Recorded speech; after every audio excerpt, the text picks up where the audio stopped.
Divya, we are live now. Okay.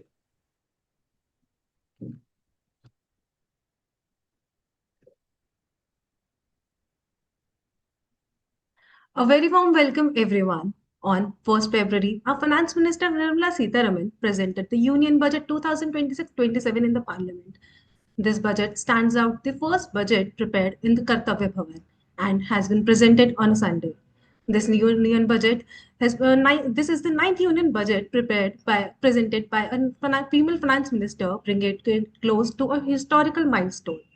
This union budget reinforces India's commitment to taking confident steps towards Viksit Bharat, balancing ambition with inclusion.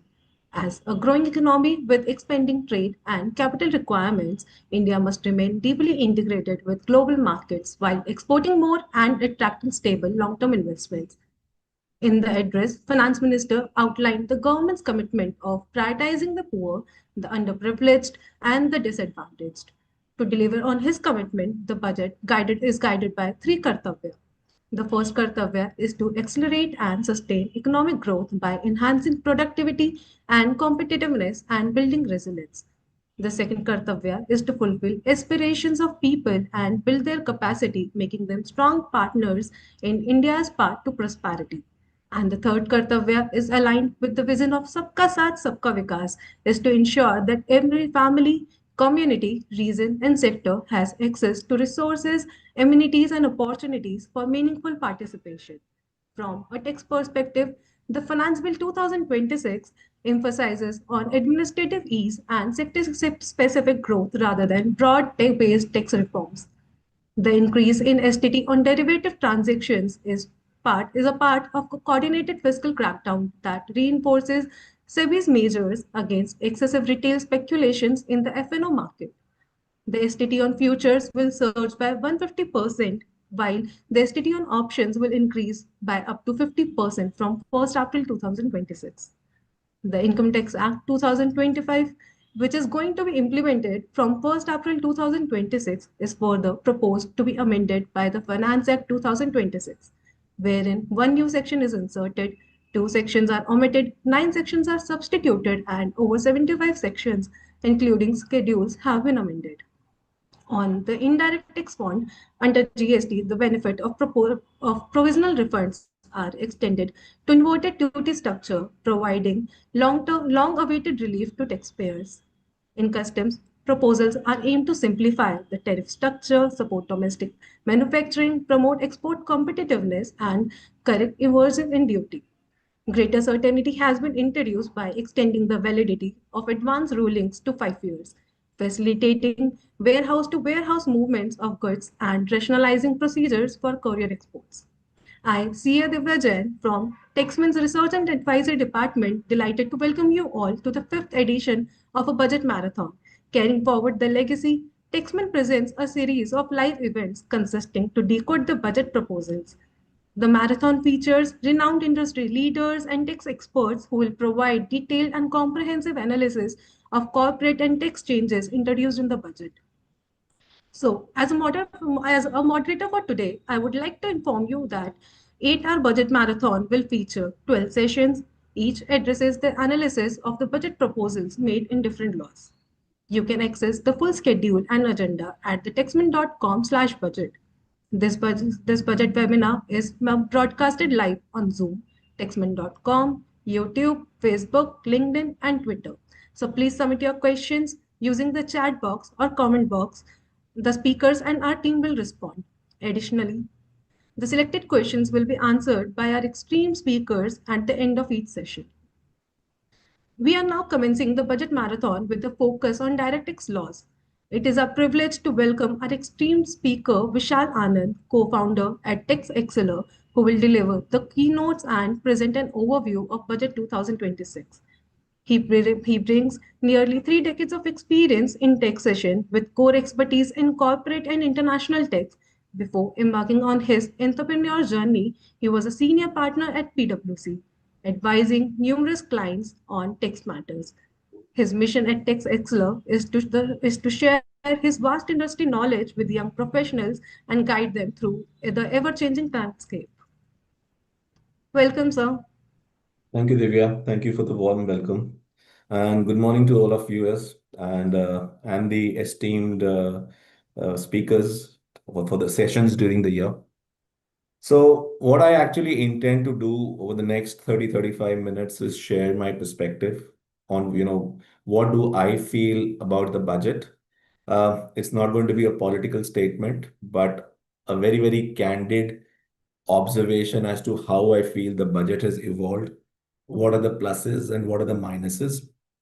And yes, the expectation everyone has from the budget historically is that there are going to be a lot of benefits flowing to them.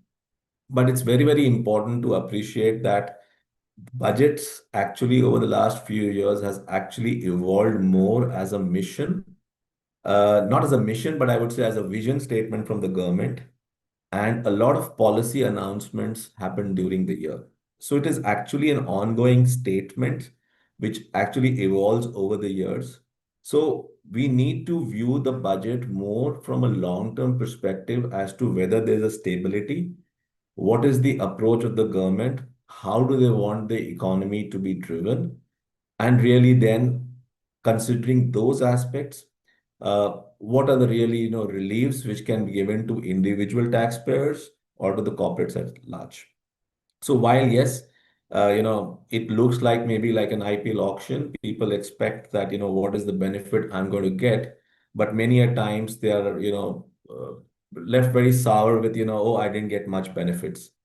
So really, with that context, I actually just would start my presentation. So is my screen visible, Divya?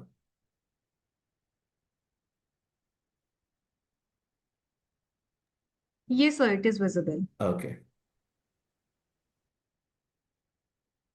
Let me see. Why is it not coming up? Just a minute. Let me see. It's not coming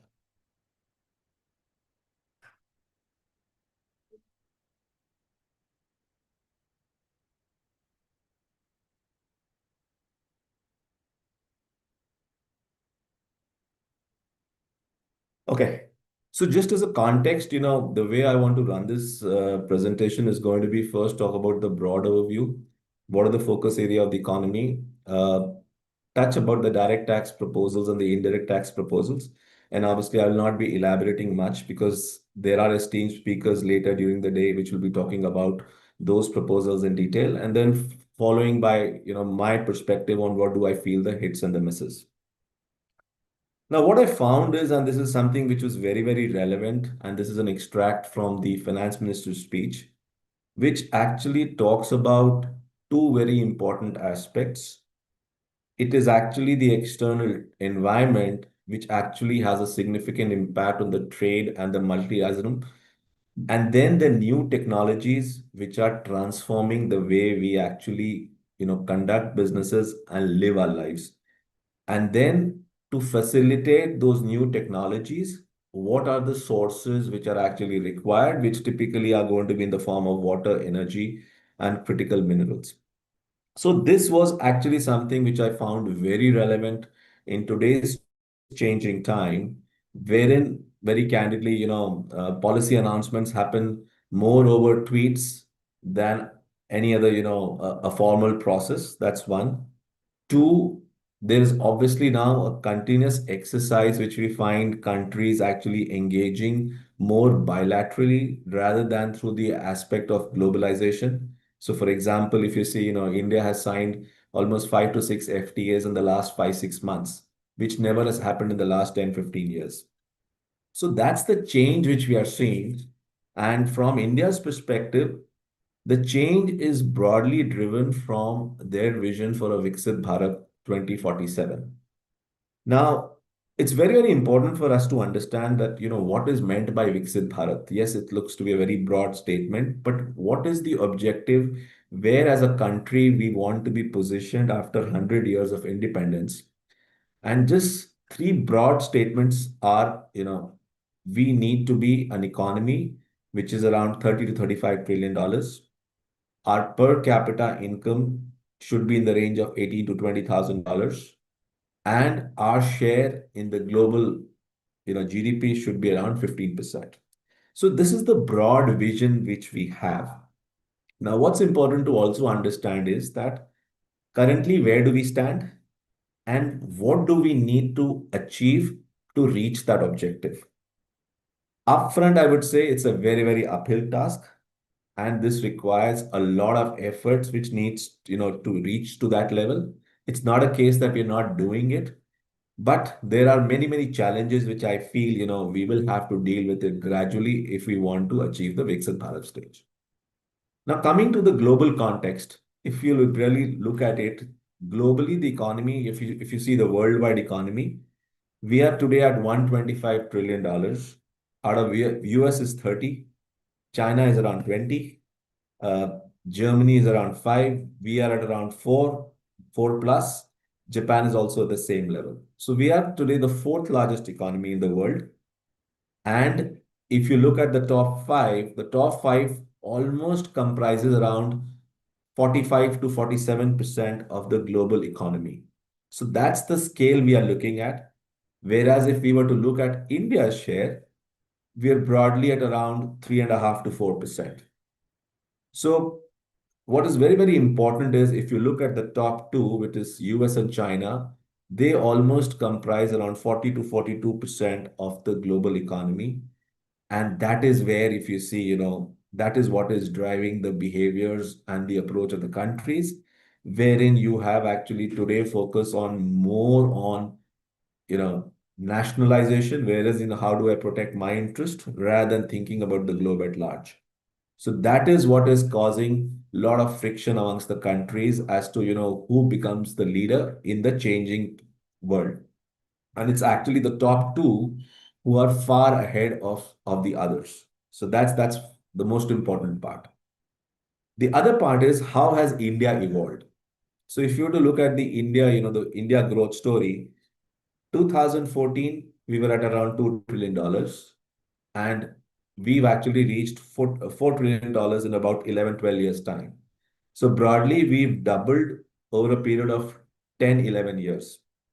And what we now need to aspire is from around 4 trillion, we need to reach to around 30 to 35, which is almost 8 to 9 times in the next 21 years, which will actually require us to grow at almost 8% plus for the next 21 years continuously. Very, very uphill task. And just purely from a data perspective, if I were to look at the last 10 years, the first 14, for the years 14, 15, 16, the growths were good. Then there came a period of lull. And then we had COVID, couple of years challenges. And then, yes, couple of years, the economy did grow. So this is how we actually need to look at it, that we need to aspire at a 8 plus growth consecutively for all the years, then only we will reach that level. And the global share to increase from 3.5% to 15% is actually a very, very tough ask. And then, yes, all of us need to strive and work together.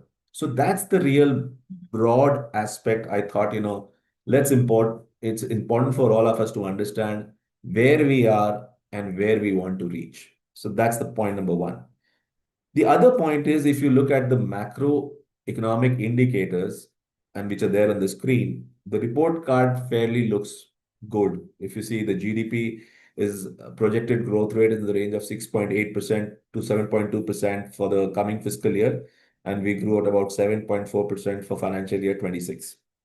The fiscal deficit, we are, it's about 4.4% for fiscal year 26 and got reduced to 4.3%. That's the target for fiscal year 27. That gross tax to GDP ratio, marginal, I would say, is the increase. But this is going to be one of the areas which I'll cover later, which actually needs to improve. But I feel structurally we have a lot of challenges as to how do we actually increase this at a much higher rate. The good news definitely is the debt to GDP ratio. It's declining from 56.1% to 55.6%. And the target is by 2031 to bring it down to 50.1%. The annual retail inflation, which is projected by RBI, is around 2%. and approximately 4% in the first half of fiscal year 27. So that's how, if I really look at it, our macroeconomic indicators currently, which are there, do support a very good story.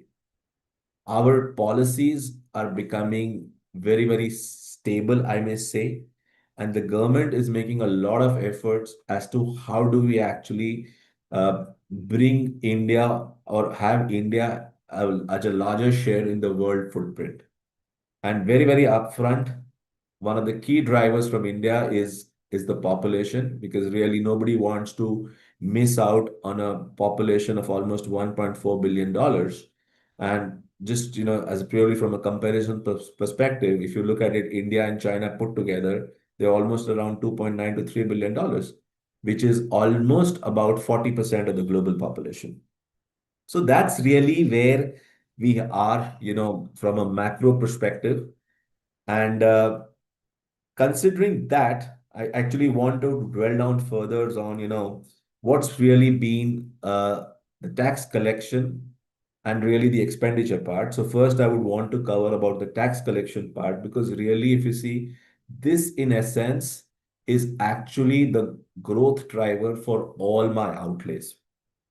Now, uh, if you really look at the growth, the gross tax revenue for fiscal year 26 is estimated at around 40.78 lakh crores and estimated to grow at 8% for fiscal year 27. And when I break it down, income tax is around 12.48 lakh crores. Corporation tax is around 11.09 crores, GST 10.51, and customs and excise is 600,000 crores. Now, just pausing here, and it's a very, very important to reflect as to where is the share of revenue really coming from? What has the trend been for the last few years? So I think so if you really look at it, it's quite apparent. It's income tax, the personal income tax, which is actually bearing a large share of burden. And if you top it, the GST component also, because really the individuals, who are not engaged in businesses, they're not able to get the GST credit. So it's really a cost to them. So if individuals are the ones who have actually really, shown a significant growth from a tax perspective, and just as an example, about 3 years ago, you had almost income tax and the corporation tax almost at the same level. Now, in the 3 years, the growth has been is quite high from an income tax perspective as compared to a corporate tax perspective. And just keep in mind, uh, in the ongoing fiscal year, there has been significant tax reductions. And despite that, the projection for income tax is expected to grow at almost 11.5%. And on the contrary, corporation tax is around 11%. And this is where the dichotomy comes that if you were to go back into 6 years, say financial year 18-19, the corporate tax share was much higher. And income tax was lower. But in the last 6-7 years, this is how the gradual transition has been. And a fundamental issue which is there is that individuals actually pay tax on income, whereas corporation tax is actually on the net profit after offset of expenses. So I feel, purely from a, objective perspective, the burden today on individuals is quite high, and stretching it too far may actually create a challenge from the system. And just look at it from the other angle. The GST is almost 10.5 lakh crores, whereas the expectation for financial year 27 is broadly at the same level. So while the plans look to be reasonable, but if you drill down the numbers, a direct tax growth at 11.4% for fiscal year 27 and indirect tax to grow only at 3%. While I do understand GST is impacted because of the significant change under GST 2.0, which was there in September, but this, to my mind, really, if you ask me, is is a sort of a stretch on the system. And if this were to falter, this actually creates a lot of a challenge, because ultimately what's going to happen is it is these revenues which is earned, which is then spent. So while I'll be talking about a structural issue in the couple of slides later, but I thought of just setting the context and moving over to the expenditure part. Now the expenditure, it's broadly around 50 lakh crore, and this is the total expenditure. So this is both revenue as well as capital. And if you were to look at it, uh, the major expenditure, the percentage goes towards the central schemes, then the state shares of duties, and then there's an interest, defense, major subsidies. Now, broadly, interest is all because of our structural issues. So 20% of the total expenditure. So broadly, if you see almost 10 lakh crore actually goes out for interest. And that's something all because of the structural aspects. 22% goes towards to the states. And do the states really have accountability? And then we have a very, very challenging situation wherein we have two, one we have in India and the other is Bharat. And in essence, what we are, looking at a situation is it is actually the Indian side, which is to a large extent taking care of the requirements of Bharat. So this overall is definitely causing a stress to my mind on the system. And this is what I perceive is the key structural challenges. So if I really look at it, let's accept it, we are actually a consumption-driven economy. Today, our consumption is almost to the extent of 60% of our GDP. Our export share is pretty low. We have this challenge of India versus Bharat, which is a persistent economic divide. Now, you may, people do hear about the improved tax base, the number of tax filers, but if you were to drill down further, the tax filing, say, numbers for individuals is, say, 9.5 to uh, 10 lakh. And what really are the numbers of taxpayers who are actually paying tax? So if you really were to look at that number is not more than 3 to 3.5% of the total population. So that really, if you ask me, it is this tax-paying uh, group which is, to my mind, bearing a lot of burden. And then, to my mind, a further stress on them is actually going to pose a lot of challenge, which, to my mind, will create a challenge on the numbers which the government has actually planned. Because looking at almost a 11 plus percentage growth from the personal tax, to my mind, in the changing environment with the advent of technologies, and if you were to look at the way the salaries have actually increased in the last 5 years, to my mind looks a very, very big stretch. And it's not that, we should view this, that this base of us is like a golden goose, but you actually need to nurture them pretty well. Moving to the next point is around, states do get a large share of the collections, but do they carry the accountability? To my mind, it's the accountability factor which actually needs to be reinforced pretty high amongst the states. And then I did talk about the high debt costs. 20% of our outlays go towards servicing the cost. And in a sense, this is a continuous structural problem because each year we actually have a deficit, which is nothing but which is funded through borrowings. Fiscal management, as a result, becomes a challenge. We are seeing currency pressure, which actually has a lot of impact on our imports because the imports, especially on oil, that is actually a huge impact on our overall expenditure. And the way the dollar moves, it actually increases the cost. And to top it all, the way the global economy is moving, wherein what we find is that each country is actually focusing more on its interests, which is rightly understood. But then what the challenge it poses for India is that if we need to actually grow, we need to move from a consumption-based economy to an export-oriented economy, wherein we need to rely more on other markets. while definitely the FTAs, which have been recently signed, are of great need, definitely. But to my mind, the real impact of FTAs will be felt only over the next 2 to 3 years, because obviously the FTAs are always a reciprocal market. So what you do is, while you get access to to overseas market, you also give access to your own market to them. And while, yes, India has ensured that it will protect its sensitive sectors around agriculture and dairy, but it does what it does, portray or bring to the table is the existing industry then needs to actually become more competitive to ensure it is able to compete with the global market. So that's really overall, the broad overview. So really, if you look at it, I feel our structural challenges are quite significant, and we need to work around those structural challenges. Uh, but yes, the target for Viksit Bharat, to my mind, is very, very ambitious.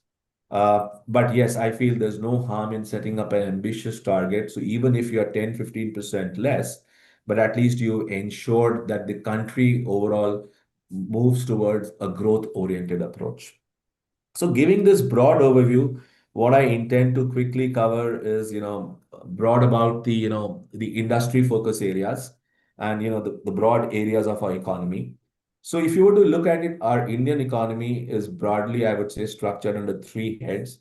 Um, Traditional agriculture, you have the industry, which includes manufacturing, and then you have the service sector. If you were to look at the breakdown, the service sector is the largest contributor, which contributes 60% towards the GDP. The industry is broadly around 22%, out of which manufacturing is around 14%, and the balance 18 to 20% is around agriculture. Definitely, service has been the growth area engine, and even in the ongoing fiscal year, the expected growth rate for the service sector is around 9%, with the industry is around 7%, and the agriculture around 3%. So keeping this as a broad context, just few perspective, uh, definitely I feel the manufacturing, area needs to be fully supported, the manufacturing sector, and that is where the government has focused on the seven key industries. And these industries are the upcoming ones where there's a scope for, great potential and growth. They want to revive the legacy industry clusters, and then continuous focus on how do we build or improve our domestic capacity. So that's clearly, the broad theme, with obviously support to the MSMEs, because the way I see, our future growth target to a large extent will be dependent on MSMEs. And how do you actually, ensure that the challenges of MSME around liquidity, around guidance, all those aspects are duly taken care of.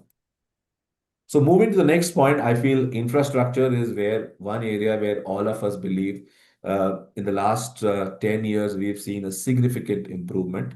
And that's quite perceptible in the way, we look at our airports, ports, roads. Significant, investments have been done, and the government does continue this to be as a key focus area, and continue to making investments. But I feel, the responsibility for investments should not rest only with the government. They should also pass down to the private sector. Now, next, coming on the service sector, government continues focusing on the service sector, which yes, definitely is the key driver.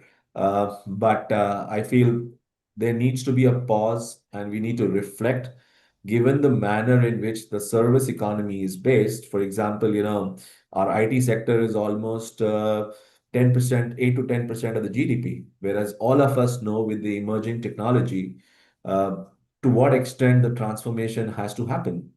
So really, while India was built on the service sector because of the premise that uh, the West actually took advantage of the low cost opportunities in India, But when it comes to the manpower, the way they are actually evolving the new technologies around artificial intelligence and robotics, they actually want to actually ensure that there is less dependence on individuals and humans and more dependence on actually machines. So that is something which, if you ask me, from a service sector, this needs to be looked at it very, very carefully. That how does AI and the other new technologies impact the service sector? Though yes, the government does want to focus on sports, creative industries, and education. Uh, but I feel there needs to be a very, very strong thought and thoughtful approach on this aspect, because this happens to be your backbone of the entire, of the GDP. Now, moving to the last point is which is around the agriculture. I personally feel, 18 to 20% of the GDP, from agriculture, this needs to be increased, and there needs to be more efforts.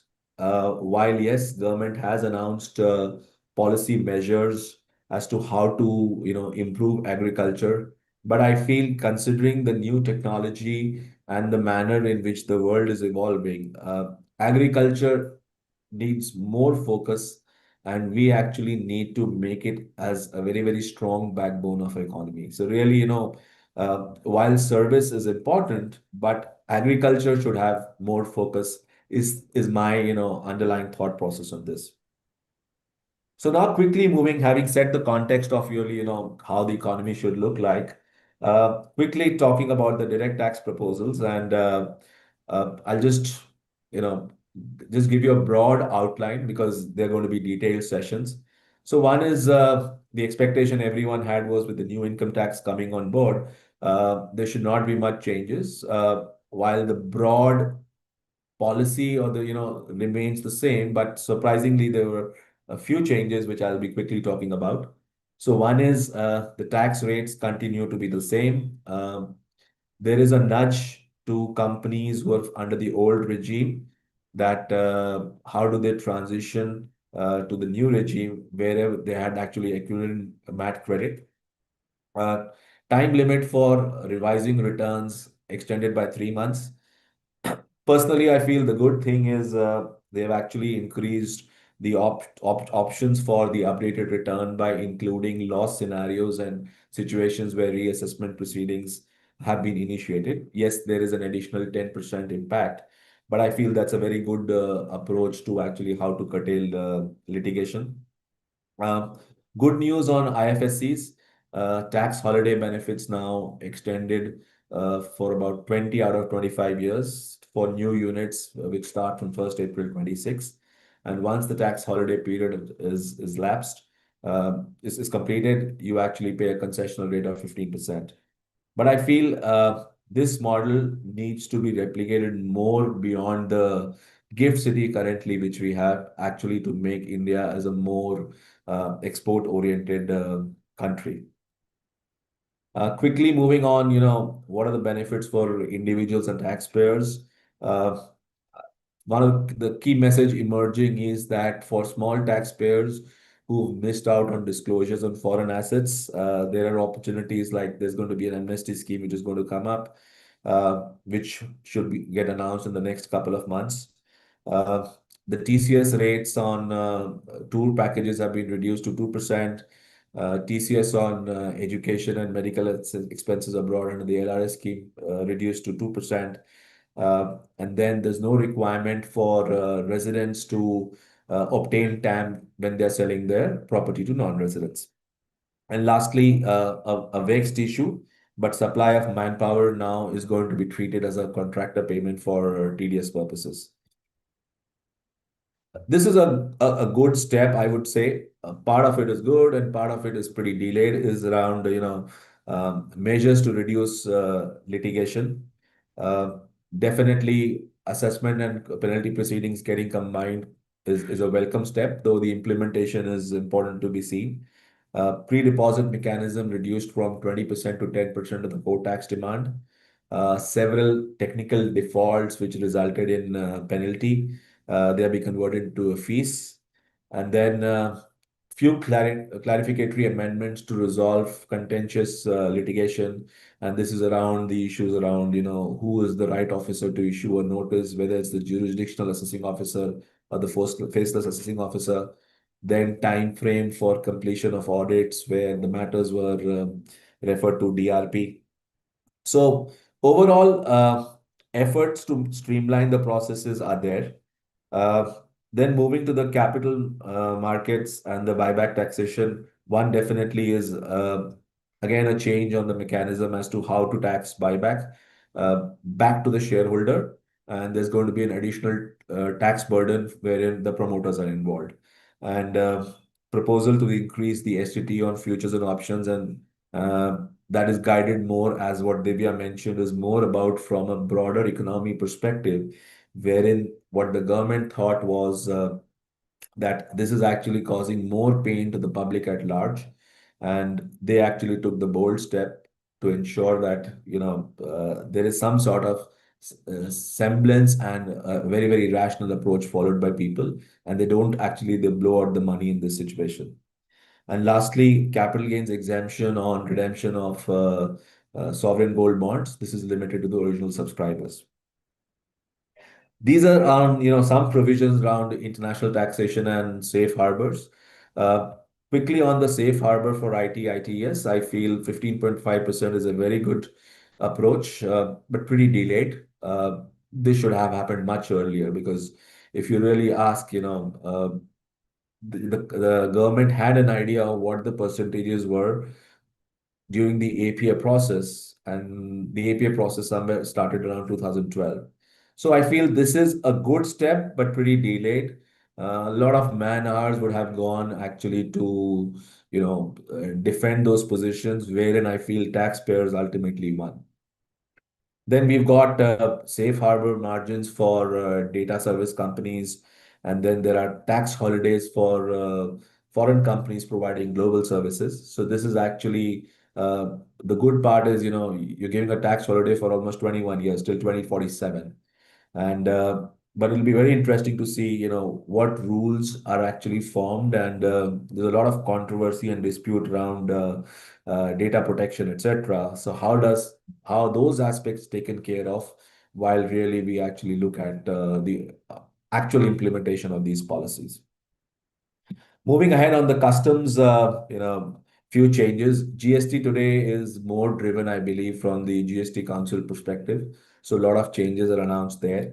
There are changes around post-sale discounts, and then changes on rules for intermediary services and provisional refunds allowed now for inverted duty structures. Customs is more streamlining of the process, whereby as to how we can rationalize our import duties to support the domestic manufacturing and boost exports. Baggage rules have been streamlined, and validity of advanced rulings extended, provided the facts and the law continues to be the same. So overall, I would say it's a good approach. But quickly, actually, just summarizing as to what I feel are the hits and the possible misses. So definitely amongst the hits, I find the maintaining the fiscal discipline target was a very, very good approach, because obviously what it does is it actually allows you to have raised borrowings at a much cheaper rate of interest. Uh, you have enhanced tax holidays for units in IFSC and foreign companies engaged in data centers. Steps to reduce the transfer pricing litigation in the IT/ITES sector, very, very welcome. And personally, I'm really support this enhanced scope for updated returns. Having said that, I guess it's very, very important to see what are the challenges we find. I couldn't find measures to how to promote FDI inflow into the country. How do you really nudge the foreign private sector, to increase the investment? Because really, at a ground level, if you see, it's actually government which is doing all the heavy duty lifting. So the private sector needs to definitely step in. The third definitely is to my mind personally a great worrying sign in today's changing world. No clear direction on how do you link skilling and job creation. And this is more to do with given our construct of the economy, wherein we have almost 80 to 85% people who are not possessing the required skill, and we are actually looking at how to create jobs in the in a world wherein technology is going to play a larger role. So I feel this is one area where there beyond the budget there needs to be an ongoing and continuous effort. Lastly, from a tax perspective, there could be some at least direction towards how to resolve income tax litigation, which is pending at the CIT appeal level. While definitely this year, fiscal year 26, has been a good result, but I feel there's still a lot of pendency which can actually needs to be sorted out. And over and above this, I know being in Delhi, one of the key points which I thought should be there is nothing much on steps as to how to tackle the pollution, because all said and done, pollution is having a very, very large impact on our lives.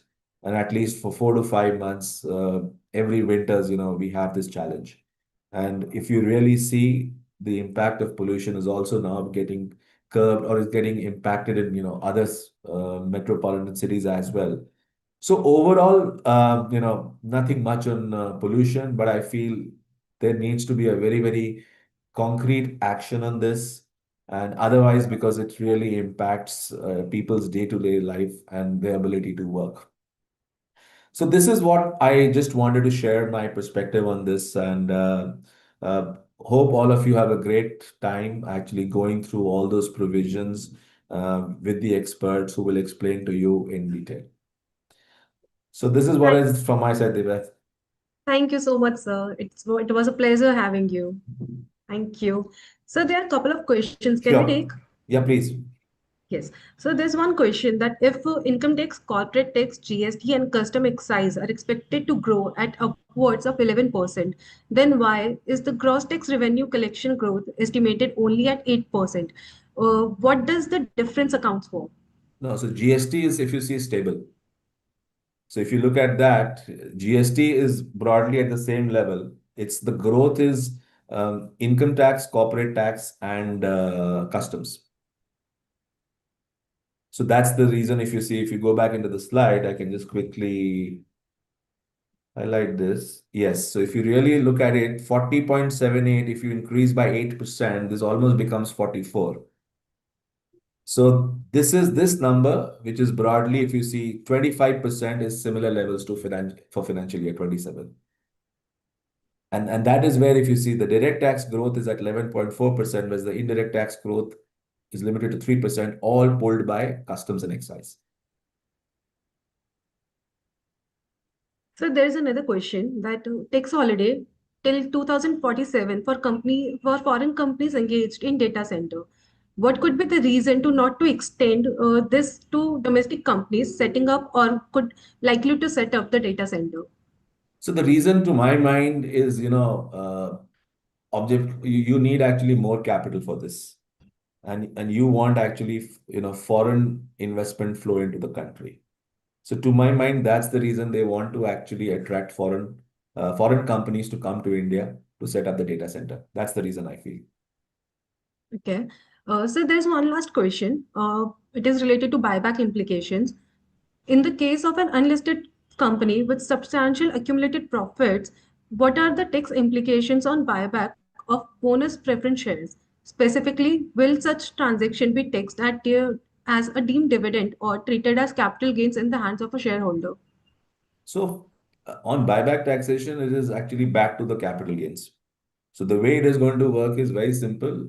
What is the price less the cost of acquisition is the gain, and depending on the period of holding. And what they've done further is that where the buyback is being done by the promoter, and you need to fulfill the condition of the promoter, there is going to be an additional tax.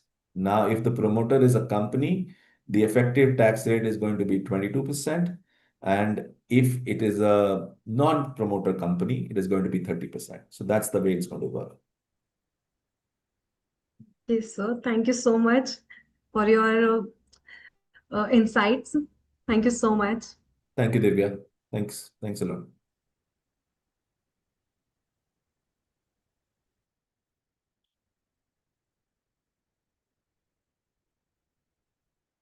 Now we will proceed for the next session on the changes in TDS and TCS provisions. Joining us, we have Nilesh Modi as a subject matter info. Nilesh Modi is a practicing chartered accountant with 28 years of post-qualification experience, specializing in Indian tax and regulatory laws since 1997. He has also cleared his company secretary examination and holds LLB degree from University of Mumbai. He is the author of Law and Practice of Tax Treaties, an Indian Perspective, was published in 2008 and with second revision released in 2014 and subsequently reprinted in 2018. Hello, sir. Hello, Divya. Are you able to hear me? Yes, sir. I'm able to hear you. Good morning. Good morning. Can I take over from here, Divya? Yes, sir. The stage is all yours now. Thank you. So I thank Taxmann for organizing this wonderful initiative. We will try to make this session participative as much as possible. Although I know that the mic for participants cannot be unmuted, I would request you to put your comments in the chat box, which can be viewed by Taxmann and by the panelist. The session which has been allotted to me deals with TDS and TCS changes in the budget. Can we move to the next slide? Sure, sir. Can I ask a question to the participants? Please put your comments in the chat box. Why do you believe this budget is historic?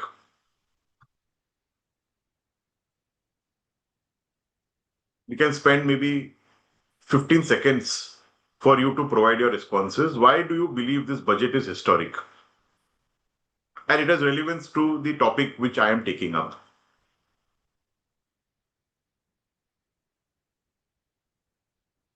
Yes, I got one of the answers, which is the correct answer. Sunday. It was the first time in our country's history that the budget was presented on a Sunday. We all had to work on the Sunday to listen to the budget, to analyze it. Thanks to the finance minister for making us work hard.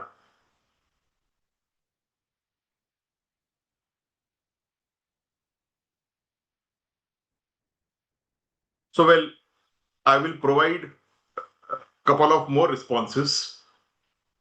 We are still getting comments in the chat box, but maybe just to save time, I will provide a couple of reasons why I feel the budget is historic. It was for the 9th successive occasion that our finance minister has presented the budget. This is history. No other finance minister since independent India has presented budget on 9 successive occasions. So the finance minister took over the chair on 2019, and since then she has presented 9 budgets. And we have one of the answers coming in the chat box also to similar effect.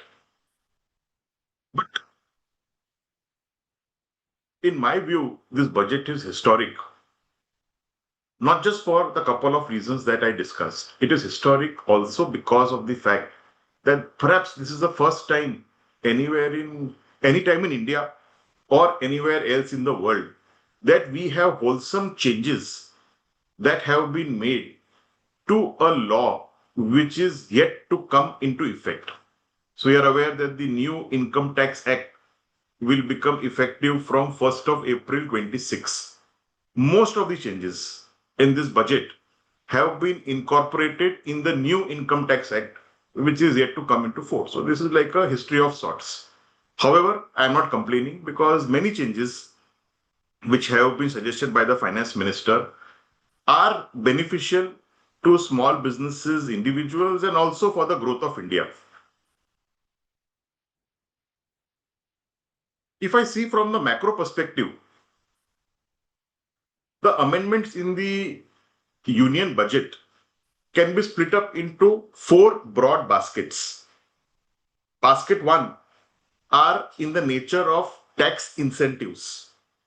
The government has doled out tax incentives to GIFT City, to data centers that may be set up by the likes of Google, Microsoft. The government has also provided for wholesome tax initiatives for semiconductor industry, which is what Apple has been asking.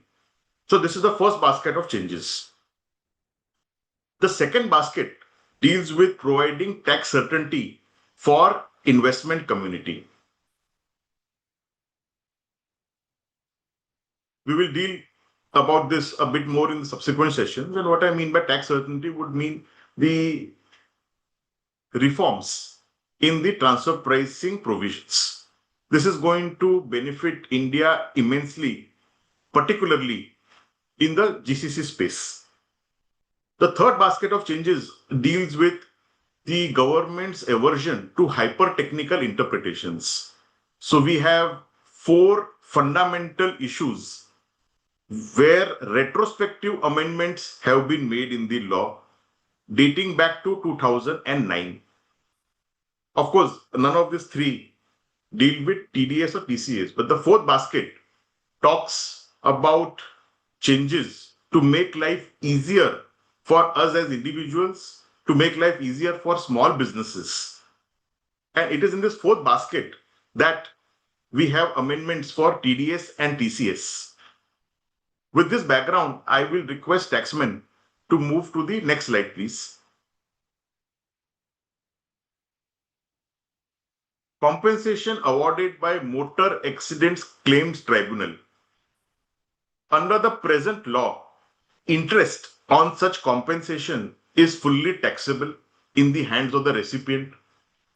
The recipient could be an individual recipient. The recipient could be other than individuals.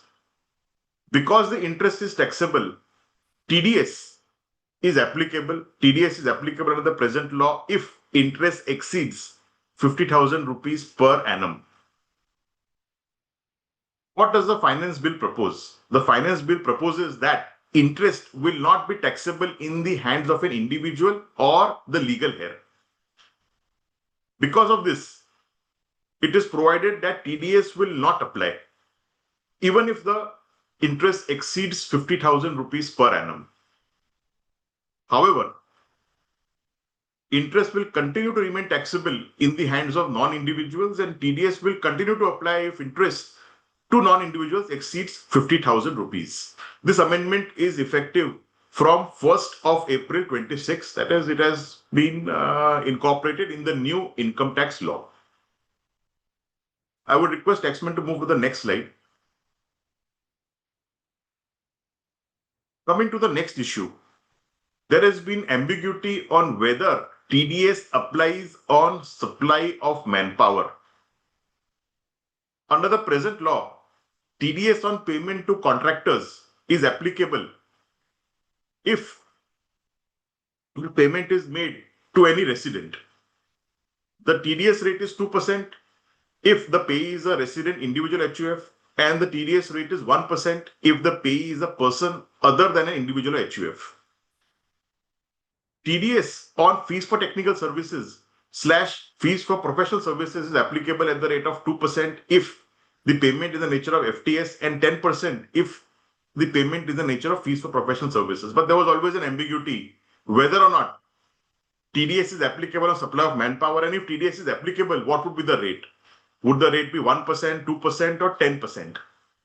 The finance bill now provides that supply of manpower to a person to work under his supervision, control, or direction will attract TDS. The TDS rate will be 2% if the payee is a resident individual HUF.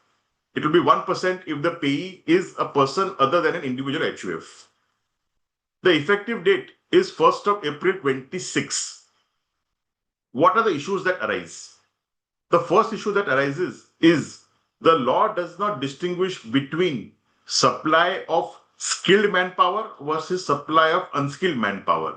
So in other words, even if there is a supply of skilled manpower and the services of that manpower could be in the nature of technical services or could be in the nature of professional services, yet the TDS rate that will be applicable will not be 10%. The TDS rate that will be applicable will be 2 or 1%. The second issue that arises is that the manpower should be supplied to a person in order to attract TDS. Now, person, as we know, has been defined very widely to include anyone, whether an individual or non-individual. So if manpower is supplied to an individual, that would still attract TDS. Again, it is not necessary that the payee should be an assessee. So even if the supply of manpower happens to a non-assessee, still the TDS has to be applied. So the non-assessee will have to take a TAN registration and a PAN registration to comply with the TDS provisions. The last issue is, what is the meaning of supervision, control, or direction? So the manpower which is supplied should work under the directions of the person, should work under the supervision of the person, should work under the control of the person. Now, are all the three required to be present? Supervision or control or direction, are all the three required to be cumulative present? Or only one of the three is sufficient to attract TDS? In my opinion, it is not necessary that all the three should be present. TDS will apply even if one of the three conditions, that is supervision or control or direction, is present. I'm seeing some comments coming in the chat box also.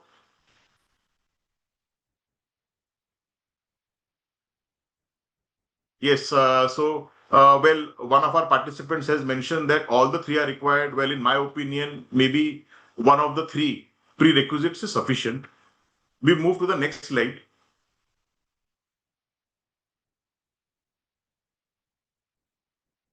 What happens when immovable property is sold by a non-resident? Under the current law, the way it stands, if a resident buys immovable property, say a flat or an office or land, from the non-resident, then in that situation, the buyer is required to take a TAN registration. This poses a lot of procedural complexities, particularly when the buyer is an individual or HUF which is not carrying out regular businesses. However, TAN is not required under the current law if the buyer is buying the property from another resident. What is now proposed is that the buyer, that is an individual HUF, will not have to take a TAN even if the seller is a non-resident. The buyer will deduct TDS using their own PAN. This will make life simple for individuals and HUFs. A very, very welcome amendment. Interestingly, this amendment is not effective from 1st of April 26. It is effective from 1st of October 26. We move to the next slide.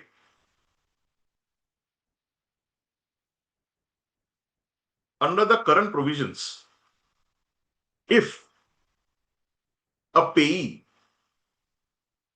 believes that the TDS rate is higher as compared to his effective tax rate, then an application can be made to the assessing officer for lower or nil TDS. There are conditions prescribed in the law, basis which the assessing officer will have to evaluate what would be the lower TDS rate. The current process is the same, whether for small or large taxpayers, whether for small amounts or large amounts. Now, on occasions, this has caused difficulties for small taxpayers who will have to do a lot of follow-up with the assessing officer in order to get the certificate for lower or nil TDS. So an alternate procedure has been prescribed for so-called small taxpayers. Small taxpayers can apply electronically to an income tax authority which will be prescribed by CBDT. So this alternate process will work instead of making an application to the assessing officer. The application will be processed electronically basis a rule-based automation process. If the prescribed conditions are fulfilled, then the certificate for lower or nil TDS will be issued. And if the prescribed conditions are not fulfilled, then the application will be rejected. The application, as I mentioned earlier, can be filed either before the assessing officer, which is the current procedure, or under the new procedure, which is before the prescribed income authority. But certainly, we can't file duplicate applications or multiple applications before the assessing officer and before the income tax authority. The CBDT will be notifying who are those eligible taxpayers or so-called small taxpayers which can avail of this new facility. The conditions will be prescribed, basis which the application will be electronically processed. It will also be prescribed as to who will be the income tax authority, certainly not the assessing officer, but who will be the income tax authority who will be responsible for processing this. Will it be the centralized processing cell, or will it be an officer in the faceless assessment wing? This provision is effective from 1st of April 26, that is couple of months from now. And hence a question arises, when will the rules and forms be notified? The government has only less than 2 months to notify the rules and forms. It was mentioned by the finance minister in a speech that the rules and the forms for the new Income Tax Act will be shortly notified. We hope that we are given a chance to provide our comments on the draft rules. So instead of the final rules and forms being notified, it will be useful if the government can give a window to the businesses and professionals to provide their comments on the draft rules and the draft forms. After the draft rules and forms are notified, say in the month of March, we will have some time, we need some time to study those conditions which have been prescribed, study the forms, and basis which the businesses will have to try to make an application in the month of April. The point I'm trying to say is that it may not be possible for businesses to get the lower or nil TDS order in the first week of April. The applications can only be filed in the first week of April, and it is thereafter that the processing will happen. It is useful if the CBDT can also notify the timelines for the income tax authority to process the TDS application. Often we have found that because of no timelines being prescribed in the law, often such applications get processed belatedly, which doesn't help businesses, because till the time the lower or nil TDS certificate is available, already our customers or already the customers are deducting TDS.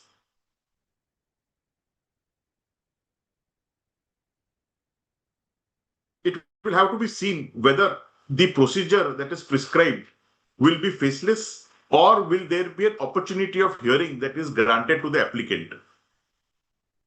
We'll also have to wait and watch as to whether the CPC has been notified to be the income tax authority to process the TDS application. We have all seen that there are numerous issues in the utilities of CPC, because of which there are challenges that are being faced by the taxpayers. So we don't want a situation that this far-reaching amendment is not practically feasible because there are challenges or issues at the CPC's end in processing the application. I would request Taxmann to go to the next slide.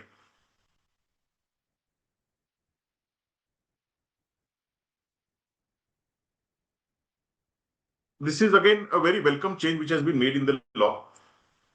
Small taxpayers today have to submit 15G or Form 15H for nil TDS directly to the deductor. Imagine a situation where an investor is holding number of mutual fund units, shares in number of listed companies, bonds or debentures of number of listed companies. So there are at times hundreds of such forms which have to be filed by the payee with the relevant deductor.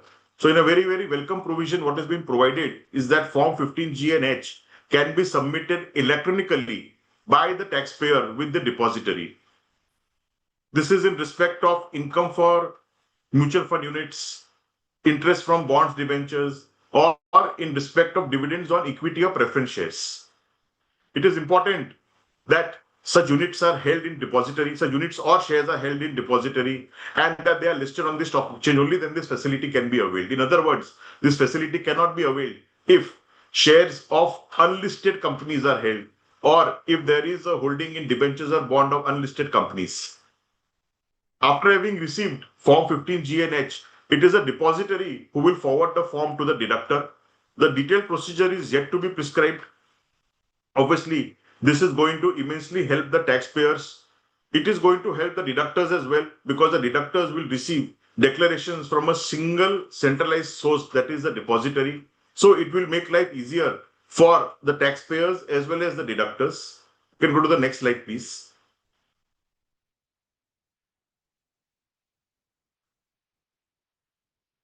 The deductor will have to submit Form 15G and H to the prescribed income tax authority. What has been provided for that, instead of monthly submission, we now move to quarterly submission. Interestingly, this amendment is not effective from 1st April 26, but it is made effective from 1st April 27. It appears that the CBDT will take some time to develop the entire platform for this process. And that is why the applicable date has been kept as 1st April 27, but a very, very welcome change that has been made. Next slide, please. Well, today, under certain TDS provisions like under 194R, the central government is permitted to issue guidelines. These guidelines are not explicitly binding on the taxpayers or the income tax department unless and until these guidelines have been issued under the prescribed sections like section 194R.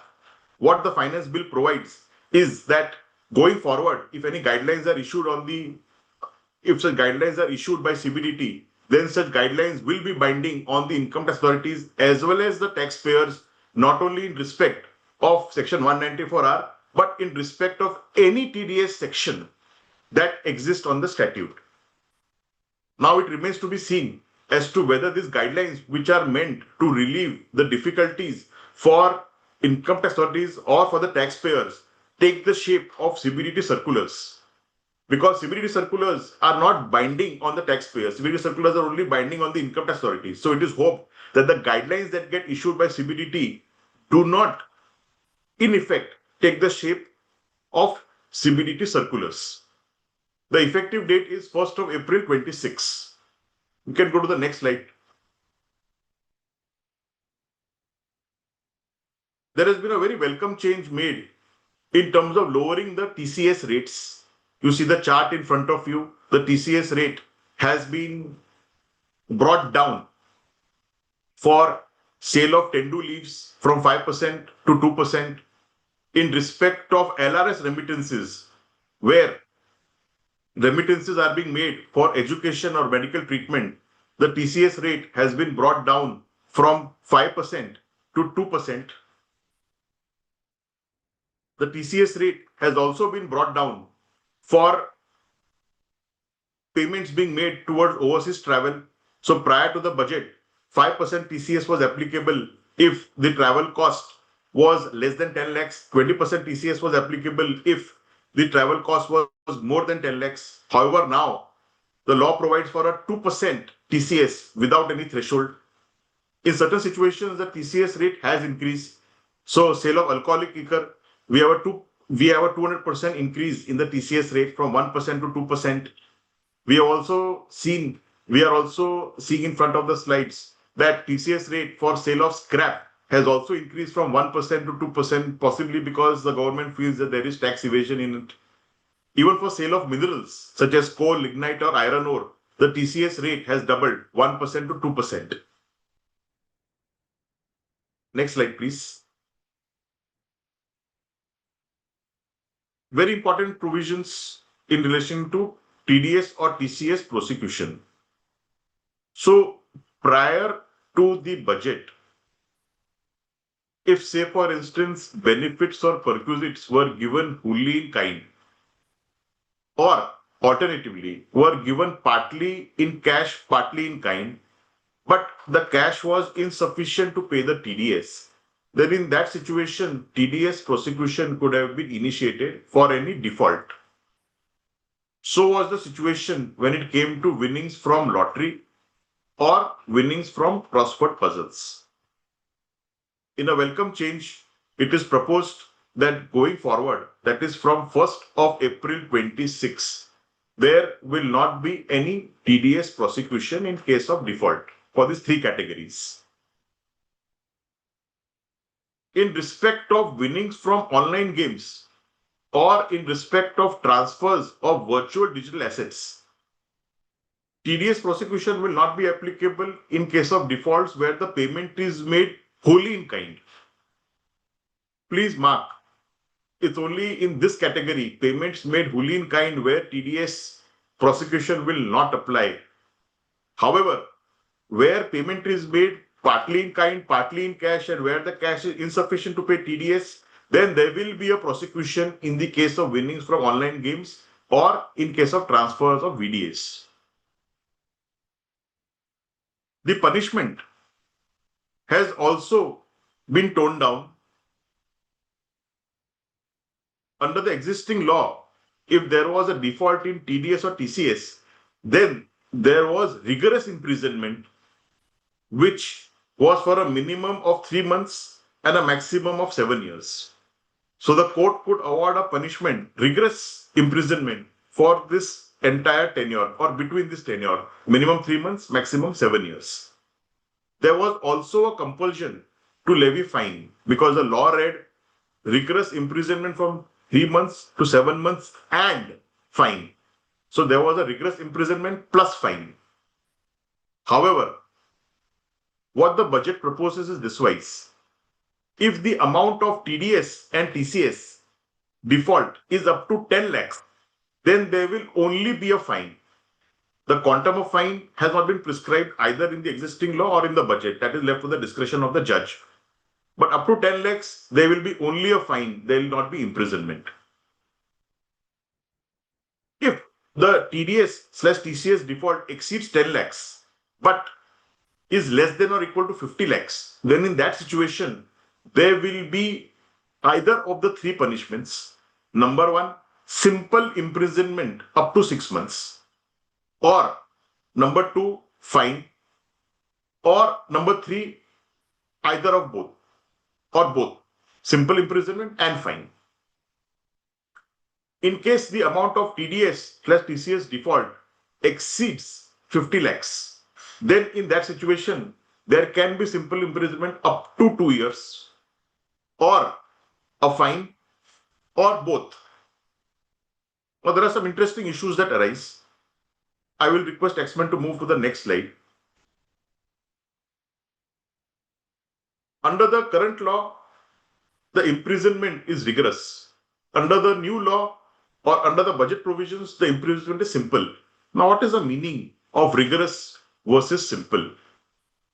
Well, it is not there in the Income Tax Act, but when we go to the law dealing with crime, it is noted that rigorous imprisonment is something that involves manual labor. So it could be, for instance, carpentry work. It could be, for instance, cleaning the prison, so on and so forth. Simple imprisonment doesn't involve any labor. So simple imprisonment is anything but rigorous imprisonment. We have noted this, the second bullet point. Under the current law, the punishment is rigorous imprisonment and fine. However, under the union budget, it is simple imprisonment or fine or both. So there is a flexibility given to the judge. The judge may not send the defaulter to jail. The judge may let go of the defaulter maybe by just levying of a fine. Under the existing law, the judge did not have a choice. He had to order for imprisonment and also a fine. So again, a very welcome change. Under the current law, the minimum imprisonment was 3 months. However, in the budget, what has been provided is that there will be imprisonment, and I would request Taxmann to move to the earlier slide. Earlier slide, please. Earlier slide, yes, this one. You will find in the first 2 rows of the table, it is mentioned simple imprisonment up to 2 years. It means that now the judge has a flexibility to order punishment to order imprisonment even for a day. Under the existing law, imprisonment had to order for a minimum of 3 months. But now the judge has flexibility. Even a single day's imprisonment is fine. At least the judge that gets the flexibility. Could go to the next slide, please. Now, there is ambiguity in terms of the effective date of the provisions. It is said that the provisions become effective from 1st of April 26. So does it mean only in case of TDS or TCS defaults after 1st of April 26 will the liberalized prosecution provisions apply? Or does it mean that even if the default was done in the past, say for example, the default was done in year 2023, but the CIT issues the notice after 1st of April 26. Is it only in that situation that the liberalized provisions will apply, or will the liberalized provision apply, say for instance, where commissioner might have issued the prosecution notice prior to April 26, but the court takes cognizance of it after April 26? Or would the liberalized provisions apply in a situation where the court passes the order post April 26, although cognizance would have been taken by a court prior to April 26? Now, this is again something that that kind of needs clarity. To whom the prosecution notice can be issued? We need reforms in this. While the government has done a very commendable task in liberalizing or simplifying the prosecution provisions, but what needs to be also done is clarify to whom can prosecution notice be issued. We are finding situations wherein the TDS department has been issuing prosecution notice to all the directors and not just to the principal officer. So if there is a managing director and there are, say, 6 independent directors, we are finding prosecution notice not being issued not just to the managing director, but even to the independent directors, and that is causing a lot of concerns in the industry. It would be desirable if an amendment could be made in the law clarifying that independent directors should not be burdened with prosecution notices. Today, under the law, there is ambiguity as to what are the time limits for issuance of prosecution notices. What are the time limits for filing of criminal complaint in the court? It would be desirable if clarification could be provided by CBDT or by the government by making changes in the law or by issuance of a circular. Let me now move to some issues. We have seen a very, very important change in the budget in terms of there being a combined order for assessment and for penalty under Section 270 capital A. However, a similar amendment, thankfully, has not been made in respect of 201 demand and in respect of penalty for short deduction of TDS. In other words, there will be separate orders for 201 demand and separate order for penalty for short deduction. And this is very welcome because of the fact that we find that many times frivolous TDS demands are raised, post which there is a challenge in appeals. Thankfully, till now and also going forward, the penalty proceedings will be kept in abeyance. So if an assessee wins before the tax commissioner or wins before the tribunal, then the penalty proceedings will abate, unlike in the case of combined order for assessment and penalty, where the assessee will have to perforce fight even on the penalty demand. Interestingly, in case there is a short deduction of TDS, there will be disallowance under Section 40A1. There will also be disallowance under 40A1A. This will result in increase in taxable income, which will also result into penalty under Section 270A, which will result into a combined order for assessment of ITR and 270A penalty. But a corresponding combined order won't be passed in respect of the 201 demand or in respect of the penalty for short deduction. We are all aware that the buyback regime has undergone a drastic change. So would there be a TDS on buyback? If the investor says a local investor. Now, in this situation, in case the investment or the investor is in a listed company, then there won't be any TDS. However, in case an unlisted company is doing a buyback, then perhaps the local investor might have to suffer TDS under Section 194Q, which deals with TDS on sale of goods. Section 195 will apply in case there is a buyback done from a foreign investor. The foreign investor obviously will be eligible to claim the treaty benefits wherever available. Can we go to the next slide, please? Can I take 5-10 more minutes just to discuss the unfinished agenda? Yes, sir. Sure. Okay. So, while the TDS/TCS amendments in the budget are very welcome, but there is a long way to go. We need some path-breaking reforms desperately in our TDS and TCS regime. And why I say so? You will be surprised to know that as of now, there are 15 rates that have been prescribed in the income tax law for TDS rates. This is excluding the TDS rates in the tax treaty. These are the TDS rates in the income tax law. Even in GST, we have found that there are only 3 rates now, 0, 5 and 18. But for TDS, there are 15 rates.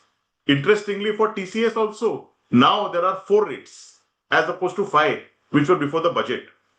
So there is a desperate overall required by the industry in simplifying the TDS and TCS law. There are a whole host of classification disputes, particularly in the TDS regime, most of which can come to an end if the number of rates are brought down. There is also a crying need to simplify the TDS reportings in the tax audit report. Take, for instance, clause 34, which requires TDS-related reportings, and industry spends huge amount of time in pulling out the data for clause number 34. And many who are not able to do it, they have to suffer qualification in the tax audit report. And once there is a qualification tax audit report, there is automatically a danger of TDS survey or there being questions being asked during scrutiny assessment. So is it possible for the government to simplify reportings in clause 34? Say, for instance, could the reportings in clause 34 be confined to only high-risk industries where the government believes that there is a serious leakage of TDS or TCS? Why subject all industries, particularly the compliant ones, to the difficulties of reportings in clause 34? Alternatively, could the reportings in clause 34 be confined only to domestic transactions and not to cross-border transactions? Because when it comes to cross-border transactions, the government is already getting huge amount of data because Form 15CA and 15CB is being filed by the remitter with the income tax department. So it is the tax commissioner gets daily reportings or daily MIS basis Form 15CA and 15CB that are being submitted. So why ask industry to submit the reconciliation in clause 34 for cross-border transactions? Next slide, please. I'll move slightly fast now. There are various issues, whether for domestic transactions or cross-border transactions, where there is TDS-related litigation. In every month, I come across at least 10 judgments which deal with litigative TDS issues. So, for instance, we would have read a famous judgment a few weeks back of Nanavati Hospital, a very famous hospital in Bombay, where it was alleged that Nanavati Hospital deducted TDS under Section 194J when it was making payments to the consultant doctors. It was alleged by the income tax department that TDS under Section 192 should have been applied by the hospital instead of Section 194J. The Bombay High Court, of course, held in favor of Nanavati Hospital, but then this is one such area where there are classification disputes. Similarly, disputes arise in case of payments made by education institutions to honorary teachers as to whether would it be Section 192 will apply or Section 194J will apply. Another TDS issue where industry is having serious concerns is whether TDS is applicable for year-end provisioning for expenses, particularly when the provisioning is reversed on the next day. That is, when a provision is made on 31st March, being the end of the financial year, such provisionings are reversed on first day of April. Is TDS applicable in such situations, particularly when the identity of the payee is not available, particularly when the amounts that are payable have not been crystallized but have been scientifically estimated? What should be the TDS rate in respect of transfer of leasehold rights in the land? we at least find one judgment on this issue every 3 months. Is TDS applicable in case of bad debts? And what I mean by TDS would be whether Section 194R will apply in case of bad debts. Assuming I write off debts which were payable by a customer to me as bad, then does it mean that I have to discharge Section 194R TDS? There is ambiguity in the law today. Where interest-free loans have been provided by a parent to subsidiary, does it mean a benefit has been conferred by the parent to the subsidiary which requires deduction or application of 194R TDS? In case a parent has subscribed to preference shares in the subsidiary and the dividend rate is 0%, would that mean a benefit has been given by the parent to the subsidiary necessitating TDS under 194R? What happens in terms of brand reminders given by pharma companies to doctors like pen, writing pads, calendars, etc.? Is that a benefit? Is that a perquisite given to doctors? Does that require TDS? There's a lot of ambiguity. Payments made to contract farmers by seed companies or by the likes of Dabur, by the likes of HUL. Contract farmers are exempt from are exempt from tax because agricultural income is not taxable. But unfortunately, under the law, there is ambiguity as to whether TDS is applicable when payments are made to contract farmers, even though farmers may not be liable to file an ITR. What about common area maintenance charges that are payable by the lessees or licensors to the lessor? At what rate is TDS applicable? Today, there is a lingering debate on what comes under fees for professional services, what comes under FTS, because the TDS rates under both are different. There is a crying need to bring clarity because there is an overlap between the two. Again, thanks to Section 194Q, thanks to Section 194J, we are finding numerous instances where there is a mismatch of the revenues reported in P&L account and the revenues disclosed in 26AS. And wherever the income tax department finds that the revenue in 26AS exceeds that in the P&L account, the industry is asked to do RICO. And in case RICO is not done, then in that case, the differential amount is taxed. And because of it, there is huge amount of litigation. On all of this, the CBDT would do well to bring out FAQs, position papers that would cause a lot of benefit to the industry. Next slide deals with variety of cross-border transactions where today there is TDS dispute. This TDS dispute is going to increase, say because of rulings like Tiger Global. Can we go to the next slide, please?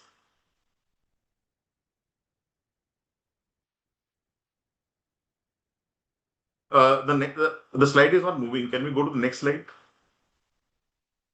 Taxmann, Divya? Yes, please.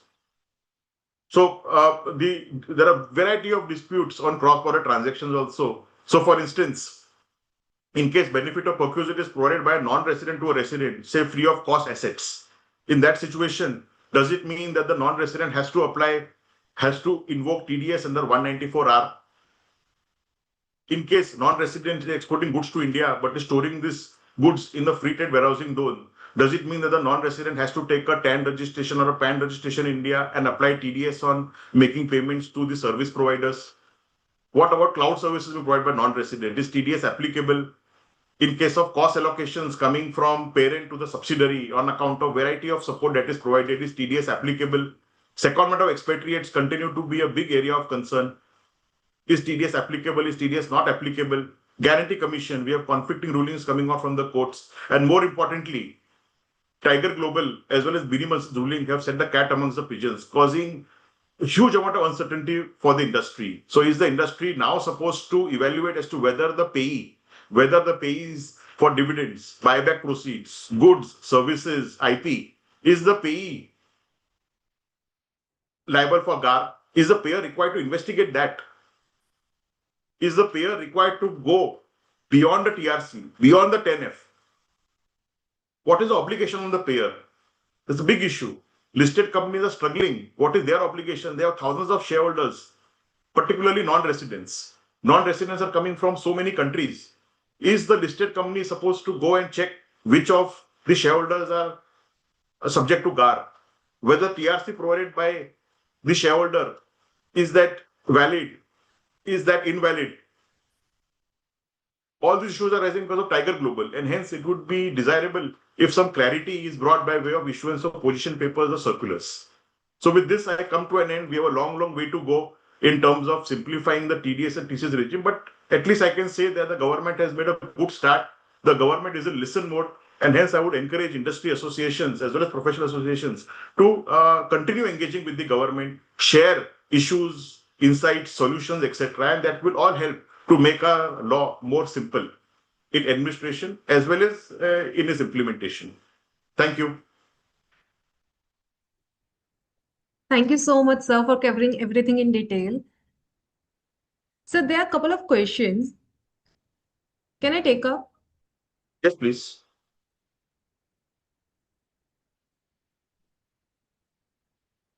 So there's one question that how do applying nil or lower TDS certificates work for non-residents? Will they have to register on the online portal?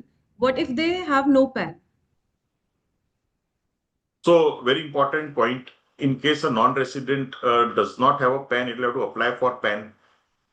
It will also have to apply for 10. And only then will it be able to comply with the TDS provisions. So there's However, in case it is a one-off transaction for which clarity is being sought from the government on the TDS rates, then in that situation, this issue has to be represented to the government. That maybe the government could come out with a mechanism for one-off transactions by non-residents. But good point. Thank you, sir. Sir, there's one more query. If an electronic application for nil or lower TDS certificate is rejected due to incomplete data or system issues, can the taxpayers seek a manual approval from the assessing officer, or is the electronic route final once chosen? It appears that the assessee will have to decide the path at the outset, either assessing officer route or the alternate route which is provided for in the budget. So we'll have to live with the vagaries of either of these two routes. These two routes have their own pros and cons. But in case we are not happy, say with the procedure adopted with the income tax authority for some reason, then we can evaluate whether such an application can be withdrawn, and one can then make a fresh application with the assessing officer. However, in case the income tax authority say passes a negative order, then I don't think so the assessee can say, sorry, I don't want to accept the negative certificate. Now I want to try my luck with the assessing officer route. Thank you, sir. Thank you so much. Thank you. In case any of the participants have any questions which are not which have been left unanswered, then the participants can mail it to Taxmann or to me, and I will ensure that each of those questions are answered. Sure, sir. Sure. Okay. Thank you. Thank you. I will take your leave now. Thank you, sir.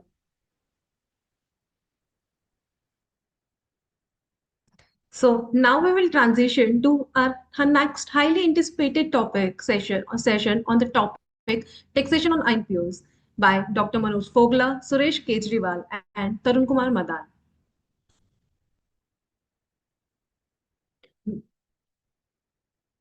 Manoj Fogla, a senior partner at SAGA Law LLP, is a fellow chartered accountant, law graduate, and PhD holder from Utkal University. Mr. Fogla brings over 3 decades of experience in taxation, CSR, and FCRA governance.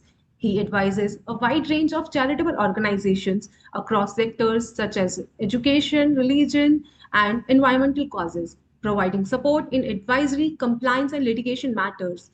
He is the author of Taxman's Trust and NGOs Ready Renorker and has contributed several FAQs on GST and FCRA for ICAI. A frequent speaker at national and international forums, he is widely recognized for his contribution to strengthening governance in NPO sector. Our next speaker, Suresh Kumar Kejriwal, is a partner at Agarwal, Kejriwal and Company with over 32 years of professional experience. Suresh Kumar Kejriwal is a chartered accountant and founding partner of Agarwal, Kejriwal and Company, Kolkata. He specializes in advisory and compliance services for NGO across India, Bangladesh, and Nepal. He serves as a faculty member for the Diploma in Financial Management and Accountability at the Tata Institute of Social Sciences, conducted in partnership with the Financial Management Services Foundation. a former member of the ICS Cooperative and NGO Sectors Committee in the year 2013-14. He is also author of Taxation of Trust and NGOs published by Taxmann and has contributed to ICS GST FAQs for NPOs. He regularly conducts workshops and seminars and NGO on NGO related matters for professional and institutional audience. Our next speaker, Tarun Kumar Madaan, is a lead business advisory at Coherent Advisors. Tarun Kumar Madaan is a chartered accountant specializing in taxation, startup consulting, and NGO advisory services. He has advised and mentored several startups and NGO across India, providing guidance on organizational structuring, accounting systems, tax compliances, due diligence, and fundraising. He is a regular contributor to leading publications on income tax and NGO related issues. Tarun holds a diploma in international taxation from ICAI and is a commerce graduate from Punjab University.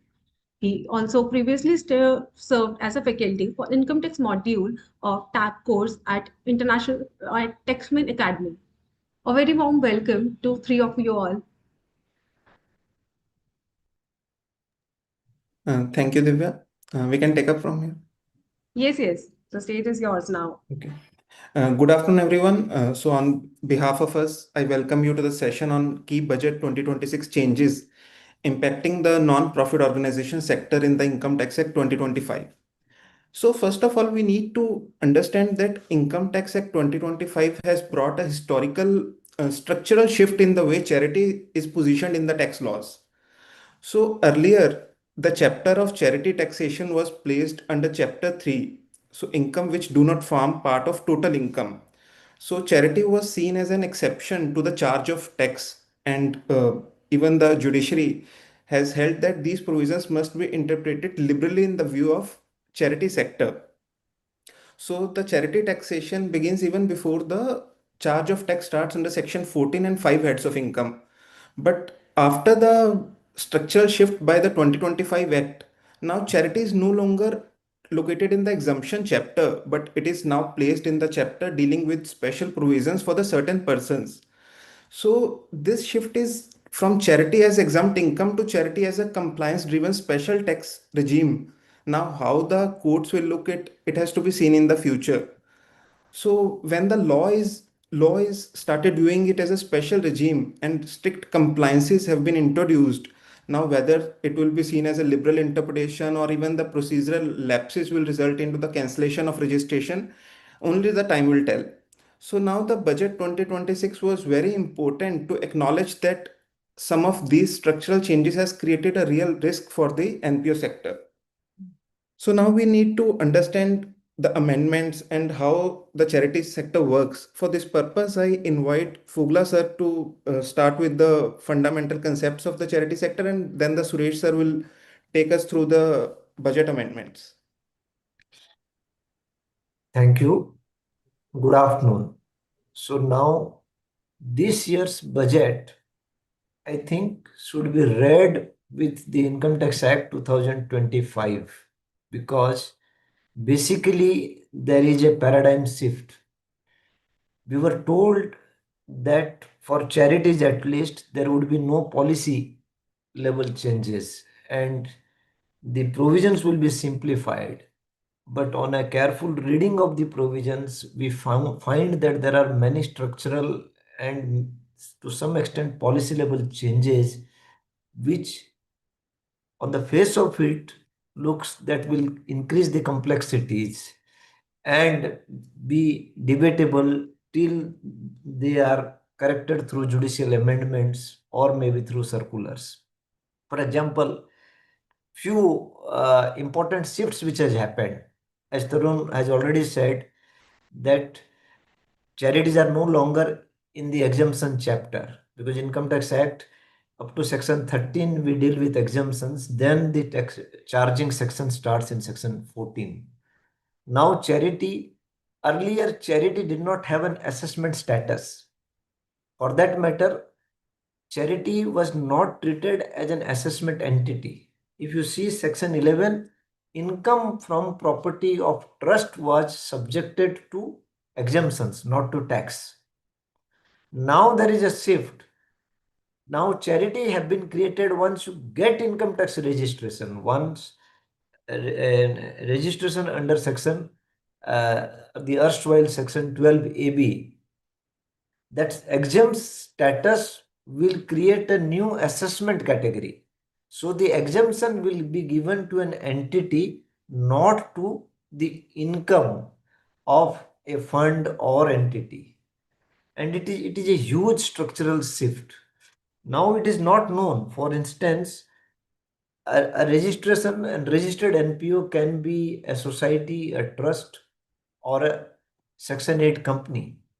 Earlier, there was no criteria defined for claiming income tax exemptions, and therefore religious endowments, technically even multiple endowments within held by a single entity, could claim separate exemptions. One can technically have multiple 12A exemptions where the trustee or the legal holder is the same person. So it was exemptions to a legal obligation rather than a legal entity. Now it will be an exemption to a legal entity which will have a status of society, company, or an AOP prior to getting exempt status. After getting exempt status, it will become a registered NPO. Registered NPO is not a person defined under the new Income Tax Act, but it is an assessment entity. It will be assessed as an entity. Then some other major things. Uh, uh, Earlier, the property was held for charitable purposes. Now the new act says that the property should be held for charitable purposes in India. And simultaneously, the CBDT retains the power to allow charities to work outside India, which seems to be a contradiction between the existing provision, the section 332 and 338. 332 is the new section under which registration and condition of registrations are available, and 38 is where the CBDT retains the power to allow a charity to work outside India. But once a property is dedicated for purposes only in India, whether an additional power given by CBDT will under civil law allow an organization to work outside India, which probably will not be possible. Similarly, foreign branches, earlier they could, branches of foreign charities were entitled to get 12A registration. It seems that that has been blocked. There are several other things. So we will confine to the budget amendments and the larger issues. So I have just touched upon few of the things. Now I think we can invite Suresh ji to make a methodical presentation of the budget amendments and the larger issues from which they arise of the budget Income Tax Act 2025. So Tarun, now you can take it over and you can invite Suresh ji. Suresh sir, I think now we can discuss about the one by one what are the changes being introduced by the Finance Bill 2026 and how they are trying to restore the position which was earlier existed in the 1961 Act. I think that was the purpose of all the amendments and it was nothing more than that.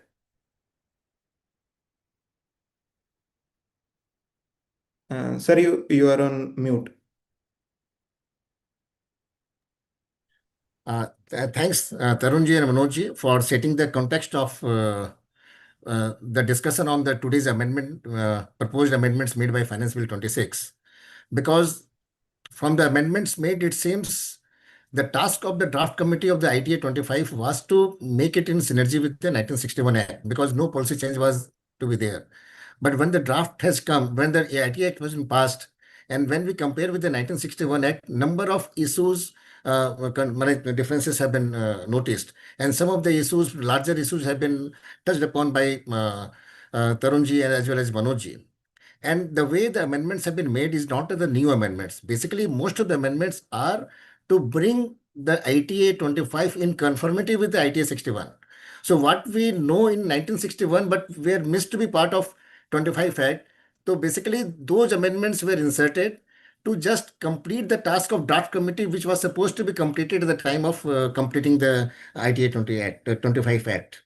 Secondly, before I share the key points for the amendments, this time amendments contains two parts. One part contains the amendment made in 1961 Act, and second part contains the amendment made in 25 Act. So we have to see whether the amendments also pertains to 1961 Act or not only 25 Act as well. And if we see the total number of proposed amendments, the total amendments as per the notes to close is 128, and out of which 26 amendments are made for 1961 Act, and 88 amendments are made for 25 Act, and 14 amendments for the new chapter for disclosure of asset. So basically, ITA 25, before it come operational in 1426, he is faced with 88 new amendments. Okay, and for the charity sector, the amendments are made to bring ITA 25 in line with 1961 Act. So let me now share my PPT.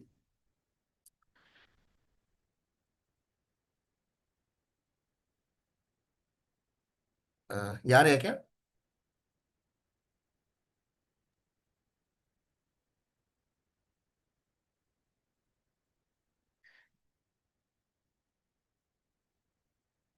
या share आप लोग करिए तो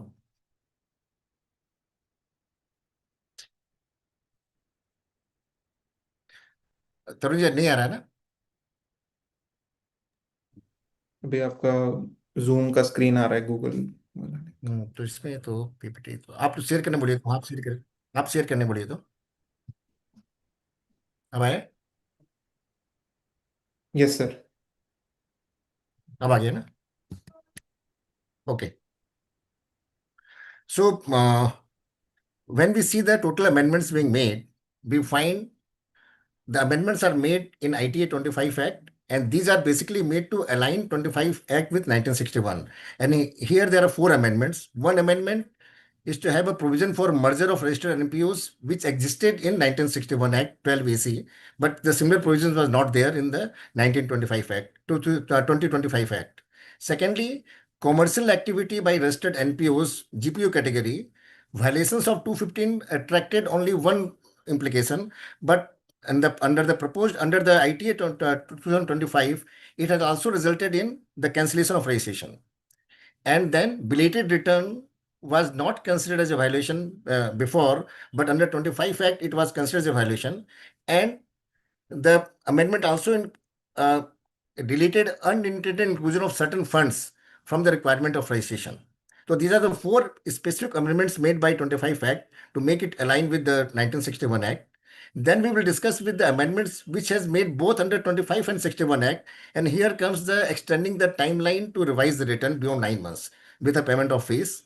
And if the time permits, we shall also discuss the area where still the Act is not aligned with 1961 Act. Still 25 Act after these amendments also, they are not aligned. Though the basic purpose of making the 25 Act to make it aligned with the 1961 Act, and that's why number of recommendations of the standing committee were not accepted by the department, only on the pretext that it is not there within their mandate to change any policy change. So first amendment is provision of merger. So we all know the ITA 20 before the while enacting the 25 Act, there was no corresponding provisions in line with 12 AC. The 12 AC provides for the merger of one registered NPO with another registered NPOs subject to with a similar objectives and subject to conditions as may be prescribed. At the same time, Table 8 of Section 352 providing for a situation of aggregated tax on the merger was not clearly drafted. And therefore, the amendments were made in 2025 Act with effect from tax year 26-27, proposing inserting a new Section 354A. And this section specifically provides that the tax on aggregated income under Section 352 shall not apply where a registered NPO merges with another registered NPOs having the same or similar objects and subject to prescribed conditions.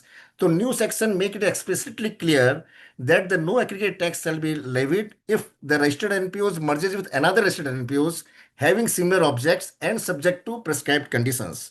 And similarly, corresponding amendments have been made in Table 8 of Section 352 and clearly providing that the aggregate tax shall arise where a registered NPO merges with an entity other than registered NPO or merges with a registered NPO not having similar objects but merges with registered NPO having similar objects, but the merger doesn't fulfill the prescribed conditions, or a registered NPO merges with another registered NPOs but not having similar or same line of activities. So now these amendments, the law, they have tried to make it very clear that registered NPO can merge with another registered NPOs, but both the NGOs must have a similar objects and they must satisfy the prescribed conditions. The conditions are yet to be prescribed. Neither they were prescribed under 1961 Act, neither they have so far prescribed under 2020-25 Act. The second amendment was made for the violation upon the commercial activity by the registered NPOs. Now, the Section 346 of the Income Tax Act 25 prescribes the specific restriction on commercial activities undertaken by registered NPOs towards the advancement of any other object of general public utility. Basically, Section 215 proviso has been shifted to Section 346. And where they are saying that commercial activity by the GPU category shall be allowed only when the activity is undertaken in the course of actual carrying out of the GPU activity. Aggregate receipt from such activity do not exceed 20% of the total receipt, and separate books of account are maintained in respect of such activity. So basically, Section 215 proviso has been given a shape under Section 346 and specifying all these three conditions as per 215 as a condition for allowing the commercial activity by a GPU NGO. And this is released the 215.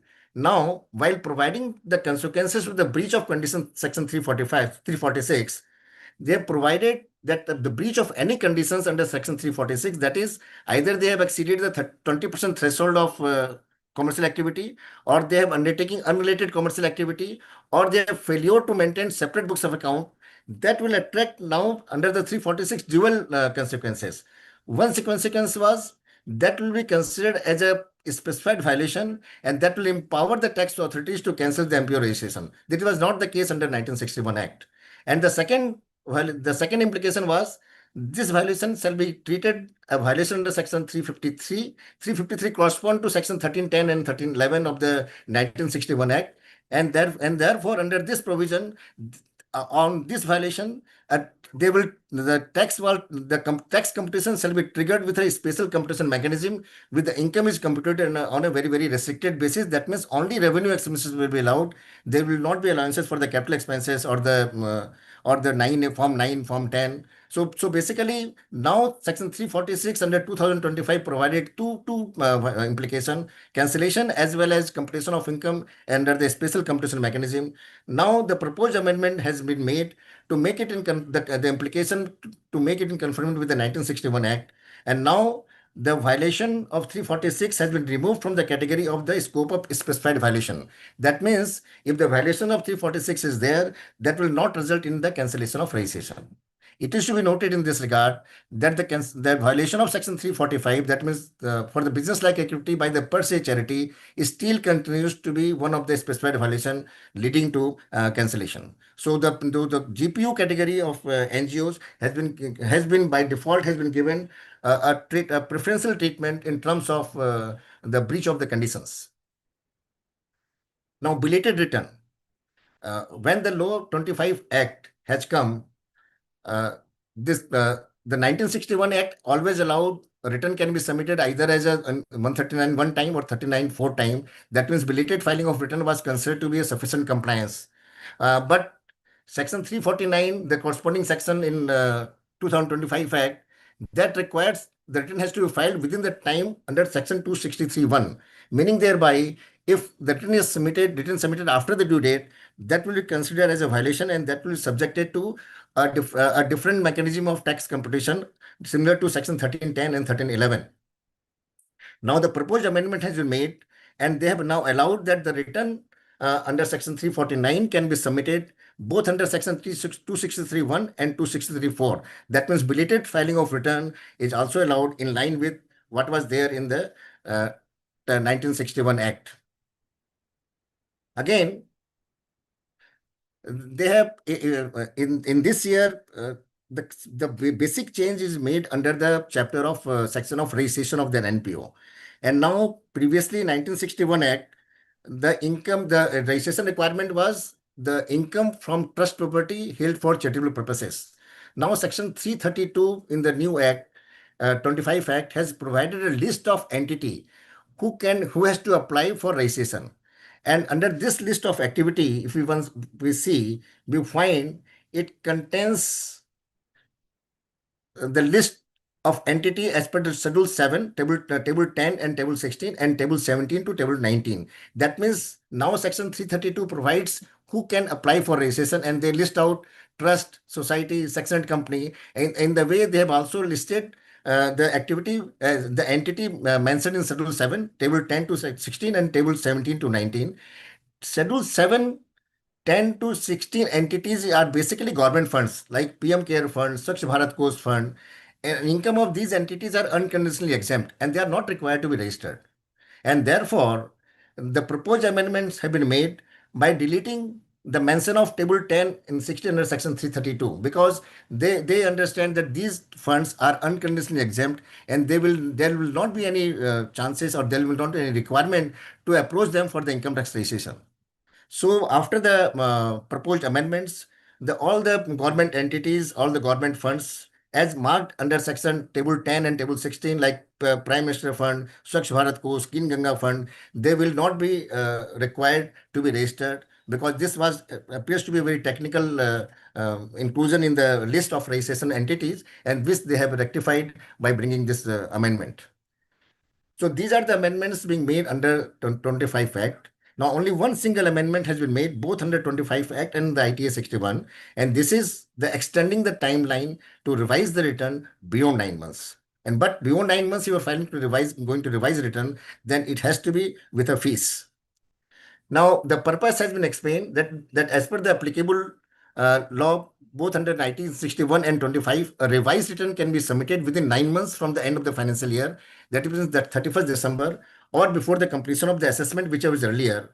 And the time limit of submitting the belated return is also 9 months, and therefore, the person who is filing belated returns are not getting any opportunity to file a revised return. And to remove this difficulty, it is proposed to extend the timeline to file a revised return from 9 months to 12 months. And the amendments have been made in ITA 25 in section 263(5), where providing the revised return can be filed up to 12 months from the end of the relevant tax year, but with a fee if the revised return is submitted beyond 9 months. Suppose you are filing a revised return after December, then the revised return must be accompanied with a fees. And the fees has been proposed in section 428B, and it shall be rupees 1,000 where total income doesn't exceed rupees 5 lakh and rupees 5,000 in any other case. So only in cases where revised return is going to be submitted beyond 9 months, that is after 31st December 20 of the concerned year, then only the condition of payment of fees will arise. And the similar amendments have been made in 1961 Act in the section 139(5), and the fees have been proposed in section 234I. So basically, these are the changes made by the finance bill, trying to make the law of 25 in conformity with the 1961 Act. But let us now discuss what are the issues still left, which needs to be addressed by the finance bill. Tarunji, over to you.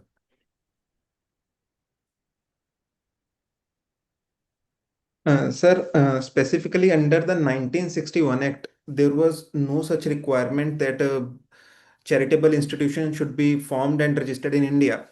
Now, the registration section of 2025 Act, that is section 332, specifically provides that an entity should be incorporated, formed and registered in India. So is it intentional or drafting issue that government is banning foreign charities to be registered under the Income Tax Act to avail of the benefits? To our understanding, it is a very unambiguous and clear change in the provisions.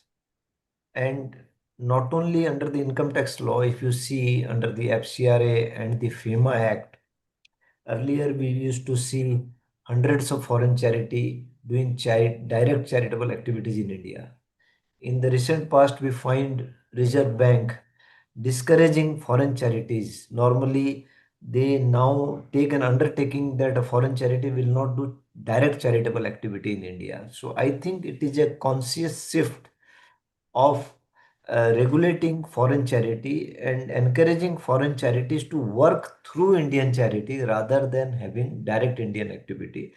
And it is a clear-cut change where, to our understanding, the foreign charities now cannot sustain an exempt status for doing activities in India, even if they are otherwise permitted by the RBI.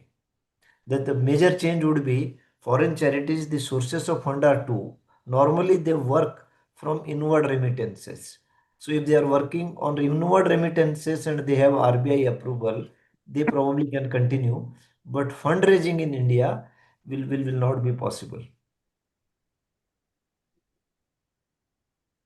Sir, earlier under 1961, it is specifically provided that property held under trust also includes property held under legal obligation. So basically, now the legal obligation term is missing in the Income Tax Act 2025. So earlier, the presence of legal obligation specifically allowed various informal trusts, temples, mutts, etc., to claim the benefit of exemption.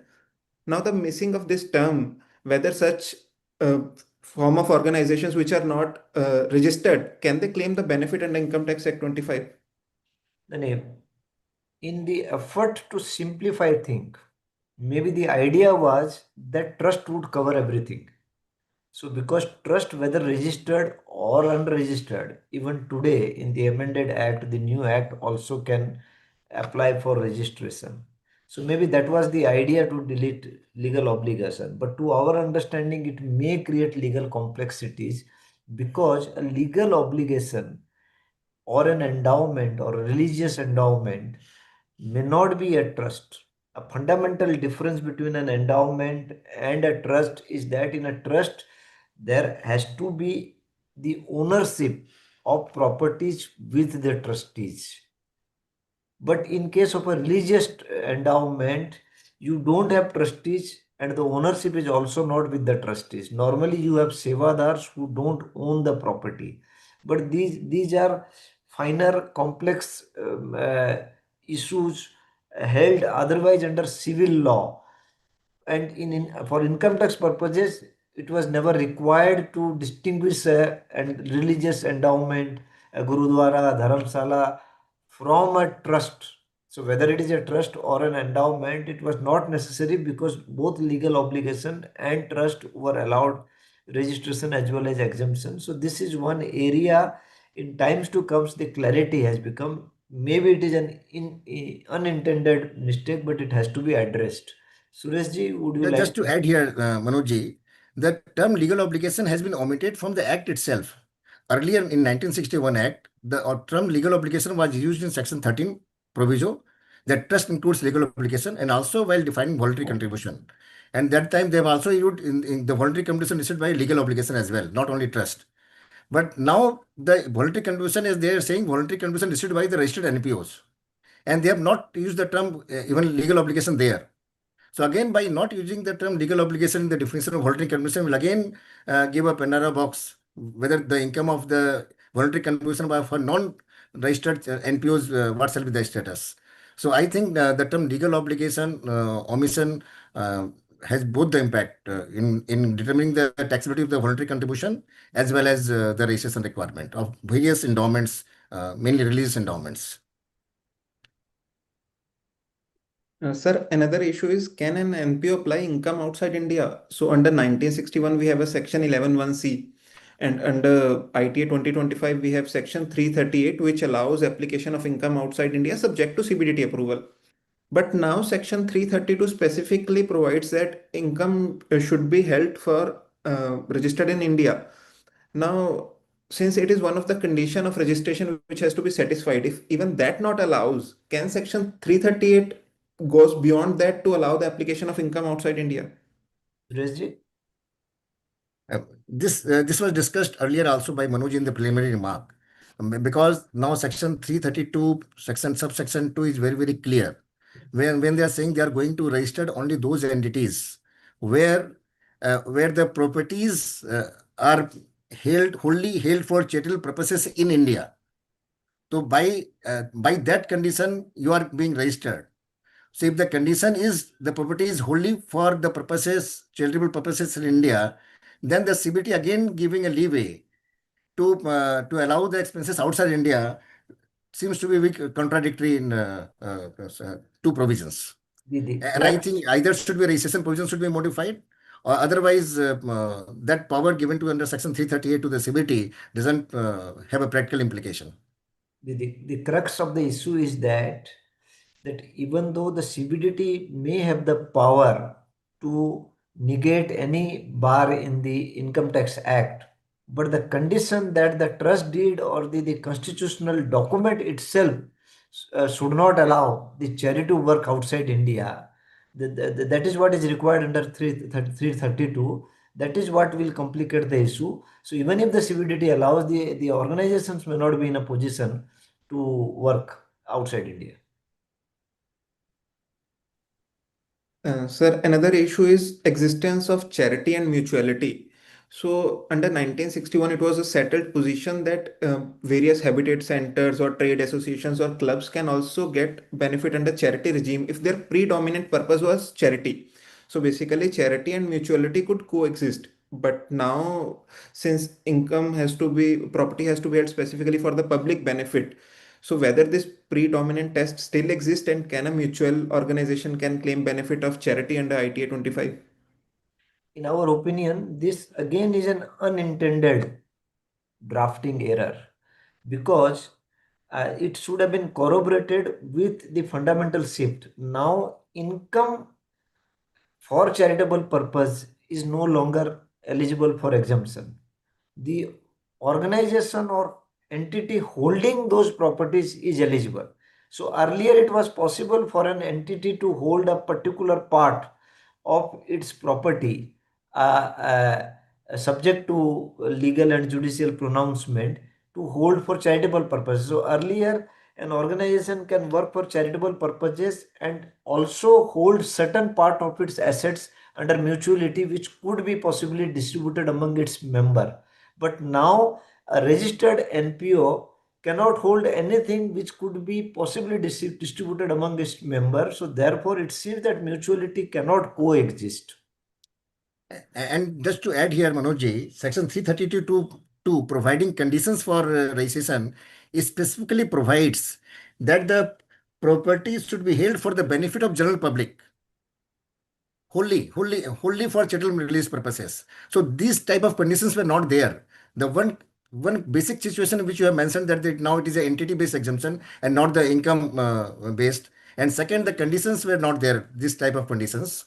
So the mutuality may not be stay together with the charity as of now. Sir, under the Income Tax Act 2025, if an entity is newly formed and has not started its activities, it has to register as a provisional registration. So, if it is initially granted for a period of 3 years, if even during 3 years it has not commenced its activities, it has to convert its provisional registration into regular registration. And at the time of this conversion, the CIT has to get himself satisfied about the genuineness of activities. And now, how he will get satisfied about the genuineness when the activities had not been commenced? And how he'll grant the regular registration in such cases?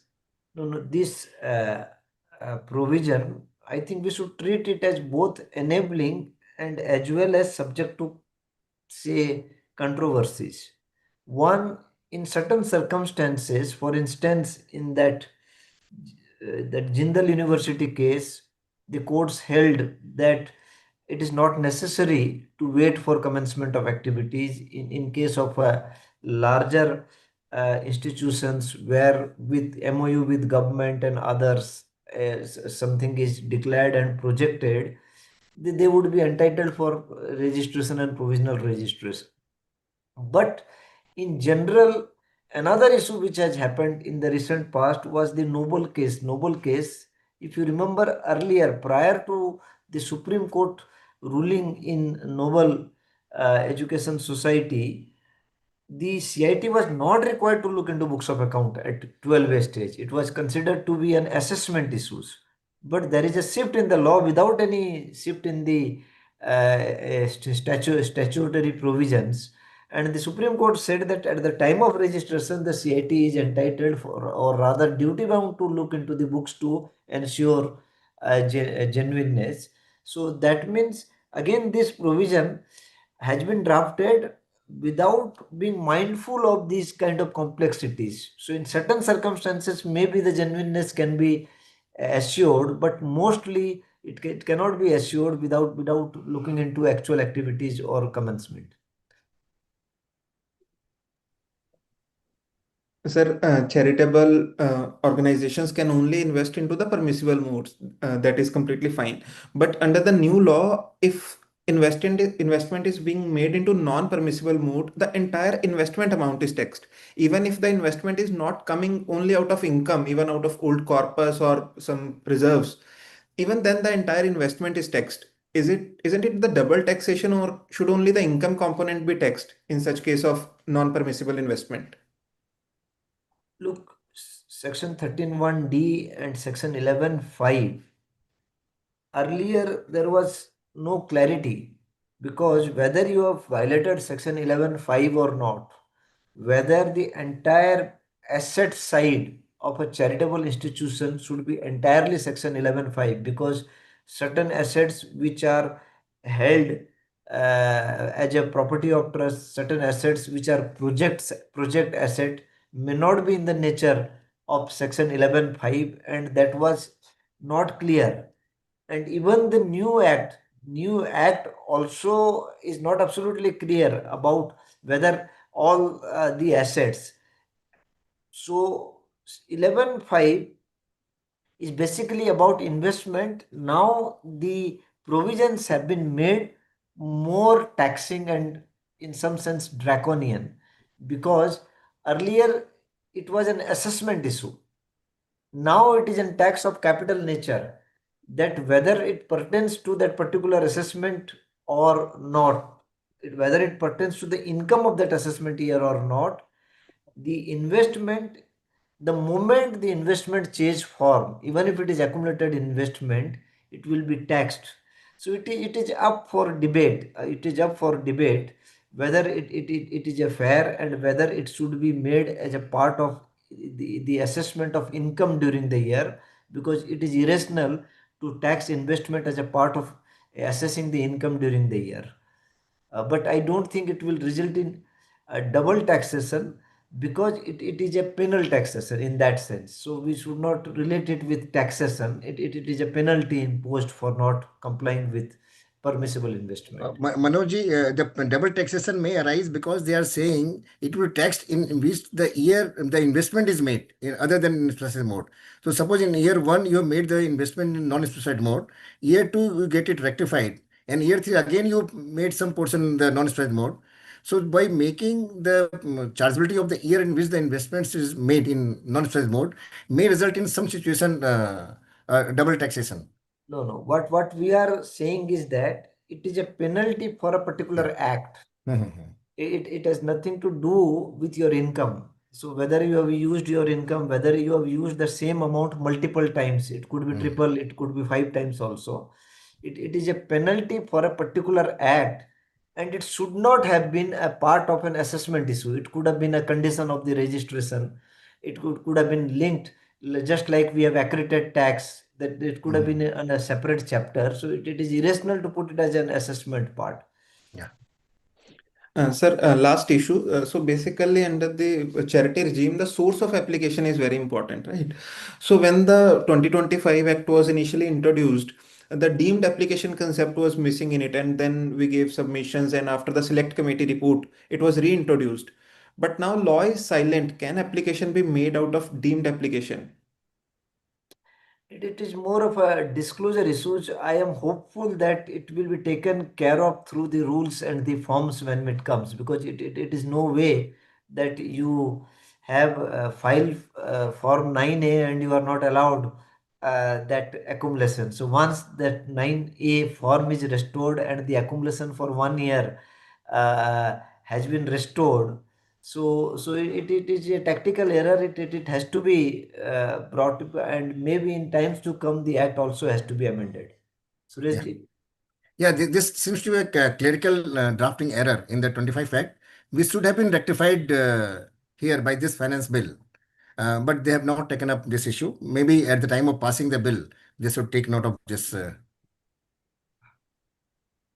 Thank you, sir. So I think these are not just merely drafting issues, but these are structural changes Yeah, yeah. which will result that how NPO sector is being interpreted in the coming next 10, 20 years.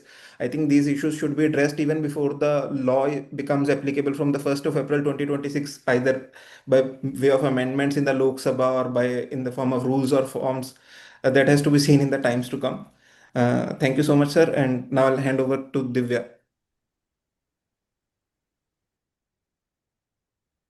Thank you to three of you for this insightful session. I think the audience must have benefited from it. It was a pleasure having you all. Thank you, Divya. Thank you. Thank you. Thank you.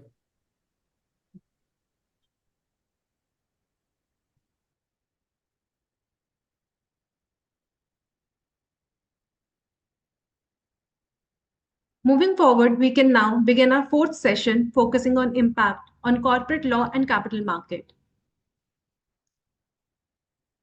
We are excited to welcome our visiting speaker, Vinod Kothari, to guide us through this critical topic. Vinod Kothari is a managing partner at Vinod Kothari and Company, is a fellow member of ICSI and an associate member of ICAI. With over 35 years of experience in corporate law advisory, he is widely recognized as a leading expert in company law. He has been associated with Ramia's company law as a specialist editor for several years and has audited several authoritative publications. His books include Understanding the Companies Act 2013, Guide to Independent Director, Corporate Bonds, Committees, and Policies under the Companies Act 2013. As a consultant, he has advised on virtually every facet of corporate law and continues to serve as a trusted advisor to several leading companies across the country. A regular speaker of professional forums, he frequently deliberates on key corporate law topics such as related party transactions, CSR, significant beneficial ownership, and secretarial audit. Welcome, sir. Good afternoon. Very good afternoon, Divyaji. I hope you're able to hear me. Yes, sir. Thanks a ton. So, thanks, Divyaji, and thanks everyone for being a part of this Taxmann's wonderful series of lectures called Budget Marathon. For me, this is my, I guess, fourth time that I am participating in this session in a row. And what merits attention is that it's a long series, 12 speakers throughout the day, and a lot of participants joining from across the country, and people stay back throughout the day. That's extremely commendable. Let's straight get started. First, to talk about a quick general feedback about the budget. Now, quite often, as you were school kids, if you recall your school days, early school days, and you had a strict teacher in the class, a stern, strict taskmaster teacher. The fact that the teacher did not shout at the class, did not cane or punish someone, did not slap anyone, that's peace, that's success. Everyone feels happy, oh, teacher did not do anything today. So likewise, in this budget, the fact that the finance minister did not bring new taxes, did not spring surprises, did not kill any business or idea, did not harm anyone, I think that is by itself a great success. So we've actually gone for a continuity. We've gone for a what you call steer decisis.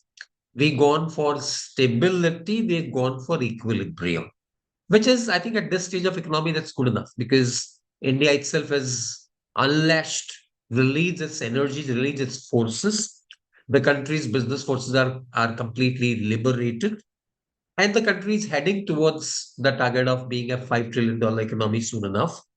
Therefore, in this scenario, the fact that the finance minister does not do anything adverse, does not do anything negative, that itself becomes commendable. And in certain cases, there are issues. Previous speakers have talked about certain retrospective amendments and so on. In my case, I would talk about some of the changes which relate to the taxation proposals, but more so, I would talk about things which relate to capital markets. I do understand that we are trailing a bit. We are, I think, trailing by almost like 20 minutes. I'll try to keep myself limited to the time slot allocated to me, which was 40 minutes. So let me see if I can maybe finish within something like 35 minutes to be able to get your questions as well. And let me straight get moving with the topic. So I'll first come to my first topic today, which is tax on the buyback of shares. So the first important topic first, what is the relevance of share buybacks? Is it merely a mode of distributing profits of companies, or does it go beyond that? Buyback of shares is a very important corporate action. Listed companies have been doing it. Unlisted companies have been doing it. There are a variety of motives and purposes in different circumstances why companies go for a buyback of shares. To first quickly talk about what could be those motives. Distribution of profits, quite obvious motive is distribution of profits. One could probably argue that if all you wanted was to distribute profits, you might as well, for example, distribute dividends. So why don't you talk about share buyback when you talk about when if what at all what you want to do is to distribute profits? But please do understand, buyback of shares can go far beyond the profits of the company. Therefore, what I can distribute by way of buyback of shares is far higher than what I can distribute by way of dividends. Important point. I can distribute premium, share premium. I cannot distribute share premium by way of dividends.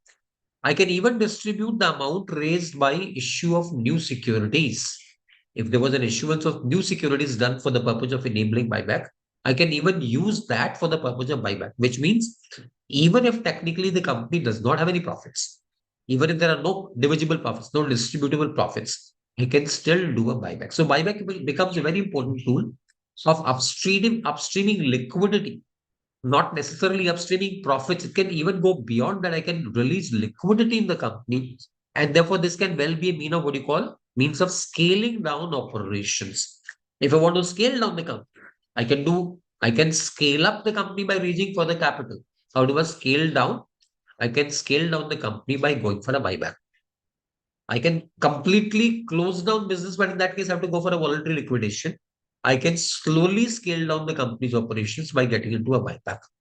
Sometimes buybacks are also done for what you call selective exit to certain people. This might include, for example, strategic or private equity investor, or this might include, for example, reduction of certain, let's say, outgoing shareholders' stake. So while we offer share buybacks to all shareholders, but only those people who are specifically wanting to exit, they take the buyback offer, and therefore the buyback can be disproportionately accepted. It's offered proportionally, but disproportionately accepted by people who are actually wanting an exit from the company.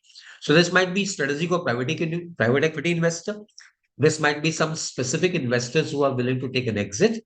They can be offered a share buyback, and that allows them an exit. We have even seen circumstances where external joint venture partners, JV partners with few thousand crores of stake in a company are offered an exit via the buyback route.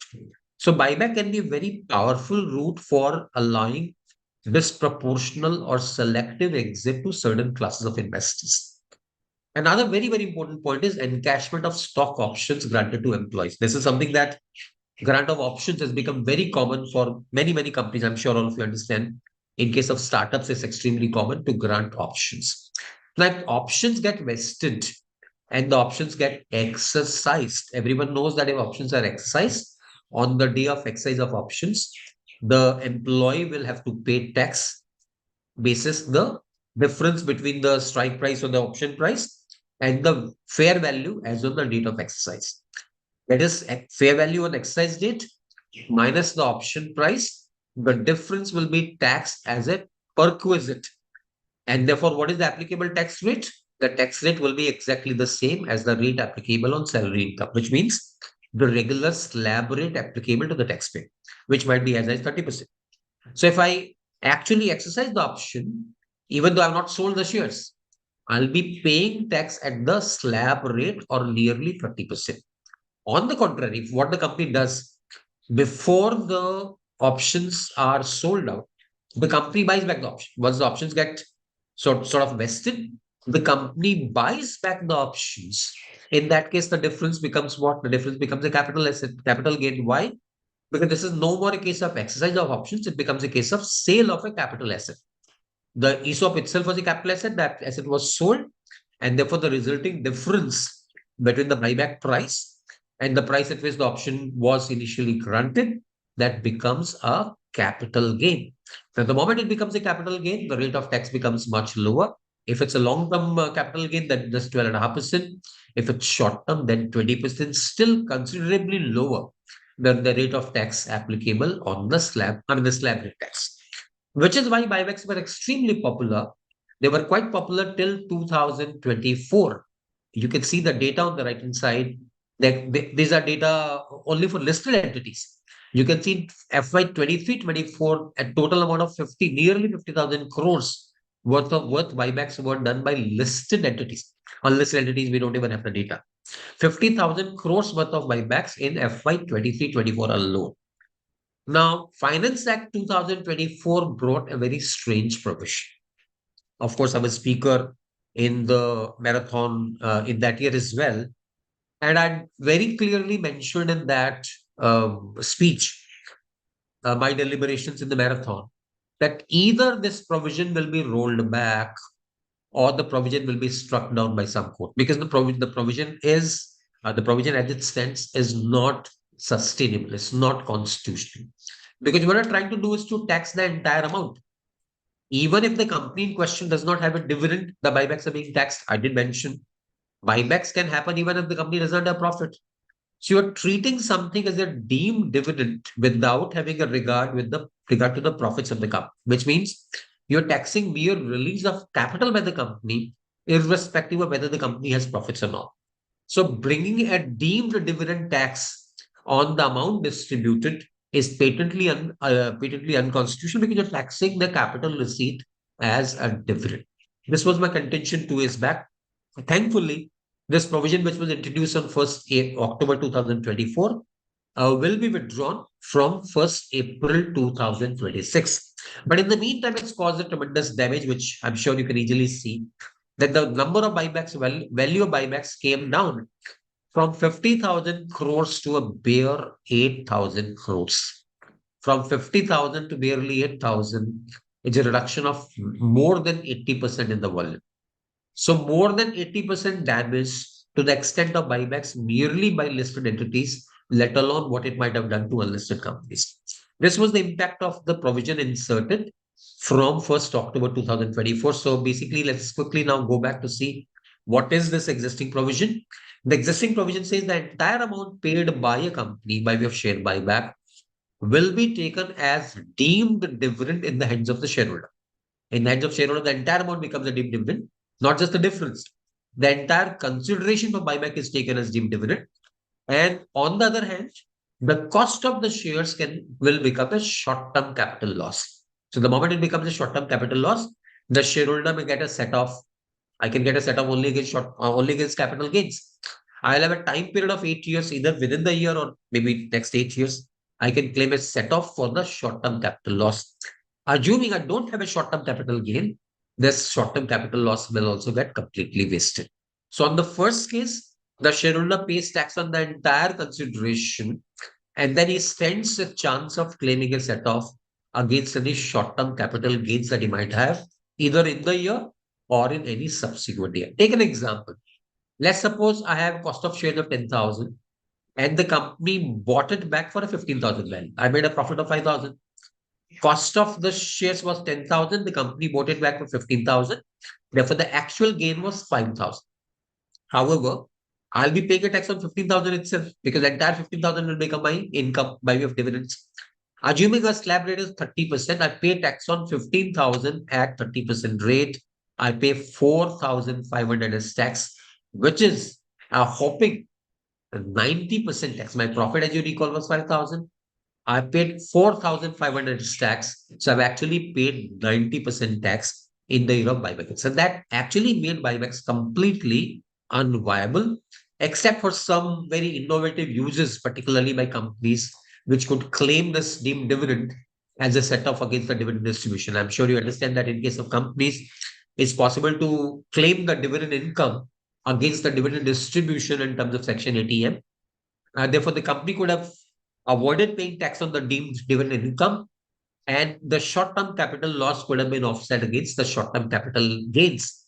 This is more particularly pertinent to companies which are into share trading business. So they have capital gains against which they can set off the capital losses. And as for the deemed dividend, that can be set off against the dividend distribution in terms of Section 80M. This allowed a regulatory tax arbitrage to companies engaged in share trading business. But let that exception be disregarded for a moment. The entire provision seemed so patently unfair. So from 1st April 2026, the finance minister is now proposing to roll back to the existing scheme of taxing buybacks basis the gain. That would be the amount received on buyback minus the cost of shares. The difference will be taxed as a capital gain. Short term or long term will depend on the holding period. So the normal capital gain principles basis the tenure of holding, with an additionality here that in case of promoters, the tax will be in the hands of recipient shareholders. In case of promoter shareholders, besides paying capital gains tax, promoters will also be paying an additional tax. This additional tax will increase the rate of tax in case of promoters to either 22% in case of corporate promoters or 30% in case of non-corporate promoters. Here is the gist of how will the taxability look like now. That is, now for promoter shareholders, promoter being a domestic company. If the promoter is domestic company, short term or long term, the rate is same now. If the we're talking about tax in the hands of promoter, non-promoter, I'll talk about separately. In case of promoters, the rate of tax is 22% in case the promoter is a domestic company, and 30% in any other case. That would mean any other case, meaning either a foreign company or a non-corporate promoter, for example, individual promoter or a trust-making promoter, the rate of tax will be 30%. In case of non-promoters, people are not classified as promoters, the rate of tax will be the normal rate applicable on capital gains, which would of course depend on whether it's short-term capital gain or long-term capital gain. Now, key question, what is the meaning of promoter? How do you know who is promoter? So here, in case we're talking about listed companies, the meaning of the term promoter comes from SEBI buyback regulations. The term will get its meaning from SEBI buyback regulations. If you go to buyback regulations, it refers to the ICDR definition. And ICDR definition includes promoter as well as promoter group entities. Promoters and promoter group. In case of listed entities, we will not have a difficulty in identifying who is promoter or promoter group entity because the names of promoters or promoter group entities are publicly disclosed in the stock exchange filings. For listed entities, therefore, the rule is quite simple. We'll look at the filings on the stock exchange, identify who all are promoters or promoter group entities, and those entities will pay the higher rate of tax. Rest all will pay tax at the regular capital gain tax rate.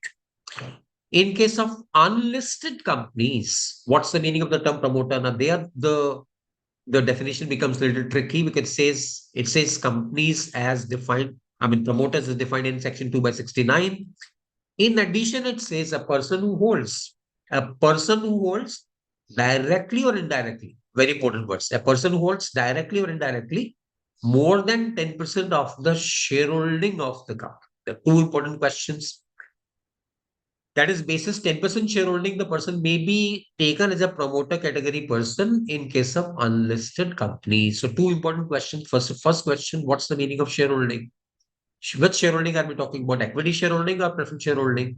Or are we talking about aggregate equity plus preference both? This I'm sure will be clarified later because if you use the word shareholding can refer to the total of equity and preference. And normally buybacks can be dealt with only with a particular class. For example, buyback could be done for a preference capital only. Buyback can be done, for example, in case of ESOPs. Buyback can be done for a particular class. Buyback need not relate to the entire capital. So I'm very, very surely hoping that during the stage of passage of the bill, the word shareholding will be clarified to me, whether it's equity or preference. In case it's not clarified, it will then mean the aggregate of equity and preference both. That's first point. Second point, what's the meaning of directly or indirectly? When do we say equity is held indirectly? Do we also mean equity held along with persons acting in concert or let's say relatives? The word indirectly, in our view, is different from together with. If the intent of the lawmaker was to aggregate the holding of relatives or persons acting in concert, the lawmaker could have very easily said together with. But the lawmaker is saying directly or indirectly. So what does indirectly mean? Indirectly can only mean such holding which is coming through a intermediary device. For example, if I'm holding shares in I'm holding control over a company, and the company in turn is holding shares in the investee company, then the intermediate holding, that is, I can then compute the holding in the downstream entity via the capital that I'm holding in the intermediary entity. That is, even if I bring an intermediary in between, I cannot escape the additional tax applicable to a promoter because my holding of 10% could be through an intermediary route as well. So this is very important point in case of buybacks. And I mentioned that the implications of this could be that this would enable companies to take corporate actions. It would lead to more efficient resource utilization for companies because companies which do not need capital, which want to return their excess capital to shareholders, they can now do it. And in the hands of public shareholders, it would be very effective, very low tax rates because the tax rates will be 12.5 or 20, depending on whether it's long-term capital gain or short-term capital gain. Therefore, extremely effective, that is lower tax rates, resulting into higher post-tax returns to public shareholders. Question that still remains is, because of their higher tax applicable to promoters, why would promoters at all be interested to go for a buyback? Why would promoters at all want to go for a buyback? Now, there are two things. First, a promoter may opt for a disproportional buyback, where the buyback is offered only to non-promoters. A promoter may opt out of it. Nothing compels the promoter to go for a buyback. Promoter may go for the buyback offer may be made to all shareholders, and promoters may opt out of it. So if promoters are opting out of it, the promoters anyway would not have to pay this tax. The tax would, if non-promoter shareholders opt for the buyback, they'll be paying the lower rate of tax only. However, if the idea basically is to allow an exit to a promoter shareholder, is it still a viable route to go for buyback? Now, there the answer would be, look at the slab rate. In case of corporate shareholders, the rate of tax is 22.5. In case of non-corporate shareholders, the rate of tax is 30. But corporate shareholders are subject to double tax. Therefore, the lower rate of tax for corporate promoters is because of duplicity of taxes on corporates. And therefore, 22.5, had it been dividend, had the very amount been paid as a dividend to a promoter shareholder, the promoter shareholder would be able to claim deduction of Section 80M.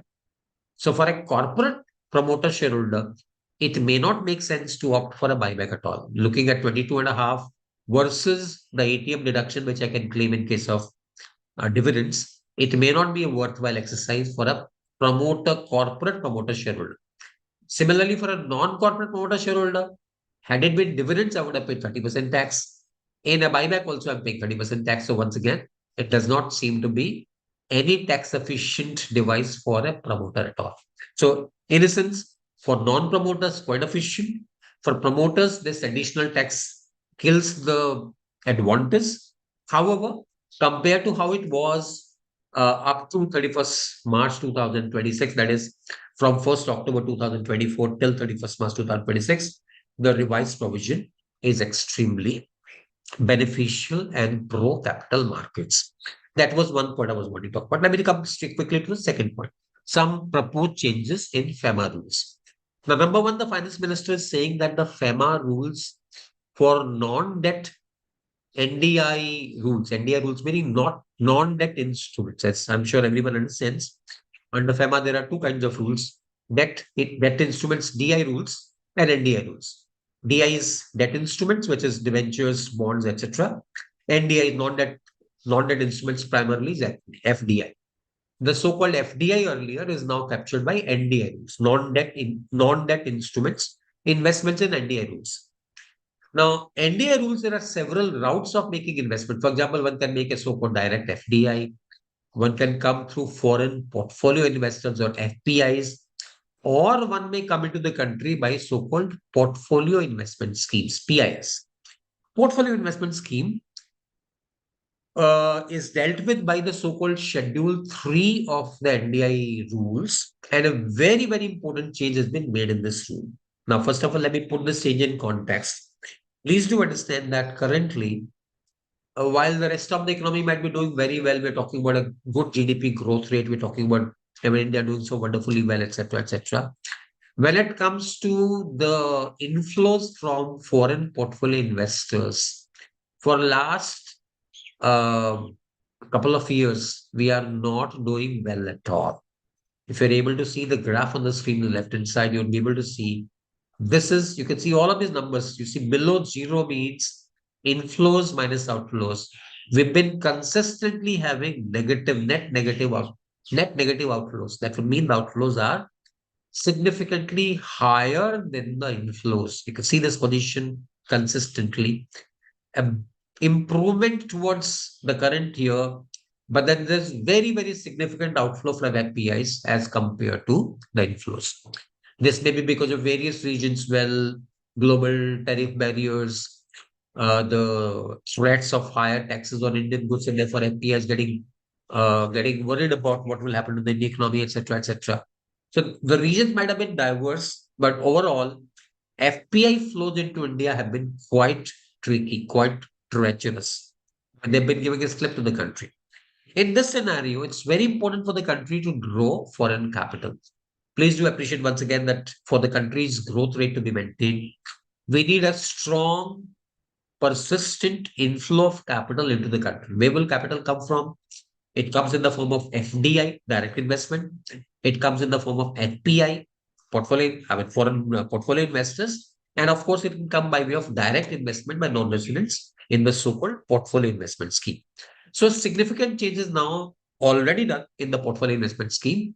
This is in addition to, remember, this is in addition to a comprehensive review of the FEMA NDI rules. As to what this review will be, what all will it entail, we do not know as of now, because this is still a work in progress. In fact, even for the change that I'm going to talk about, the relevant notification is still not out. However, I'm talking about, because this is very clear in the finance minister's budget speech itself, so we are talking about what are the proposed changes. The changes have still not been notified. Notification may be expected any day now. So what are the changes? The changes are two. Number one, in Schedule 3, so far, PIS scheme, portfolio investment scheme, was meant only for NRIs, non-resident Indians, or OCM, overseas corporate, overseas citizens of India. NRIs, OCM. Now, this facility of making PIS is being extended to any PROI, that is a person resident outside India. Very, very important change. That would be now all non-residents have been put at par with an NRI in terms of making investment directly into capital of companies. A non-resident has been put at par with an NRI. That's a huge change, because now equated status as applies to NRIs can apply to a person resident outside India as well. This might need a whole lot of change in terms of our own bureaucracy. For example, our own KYC, PAN number, demat accounts. This might need a whole lot of legwork, because all the institutions, the demat, with the depository participants, the income tax department issuing PAN number, the SEBI or the banks doing KYC, all of these have to work in tandem to enable this change to happen. But at least statutorily, the change now is that any non-resident, any person sitting anywhere in the world can invest in a listed entity and can hold capital. Earlier, the limit was 5% for an individual, and which is now being hiked to 10%. Earlier, the aggregate holding was 10%, as against 5 for individual, aggregate holding was 10. Now that 10% limit is being hiked to 24. That would mean up to 24% of the capital of the company. And in fact, that 20% or 24% also can be hiked by passing a special resolution. So once again, up to 24% of the capital of a company may be invested directly by non-residents, from anywhere in the world, as long as the money is coming from a FATF compliant country, it's coming with the due KYC, dematting, etc.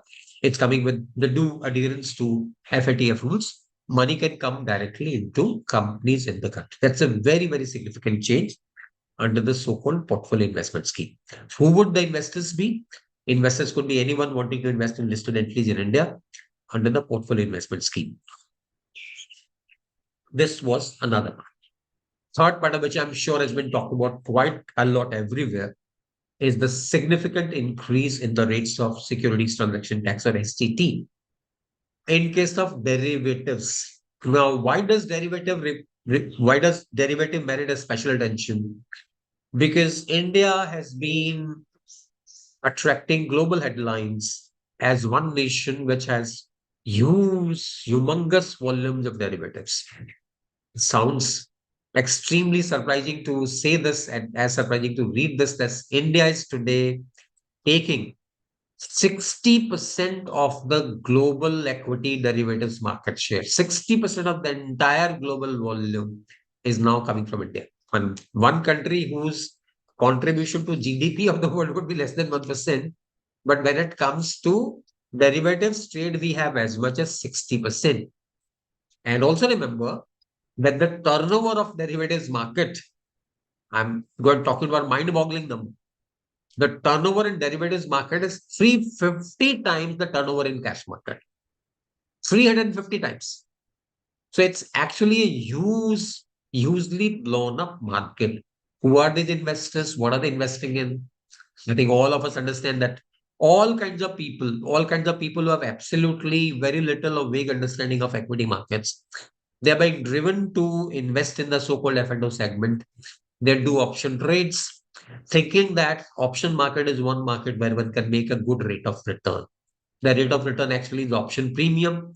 People are coming to derivatives market for making some rate of return, which is obviously higher than the bank FD rate or rates of return on fixed income securities.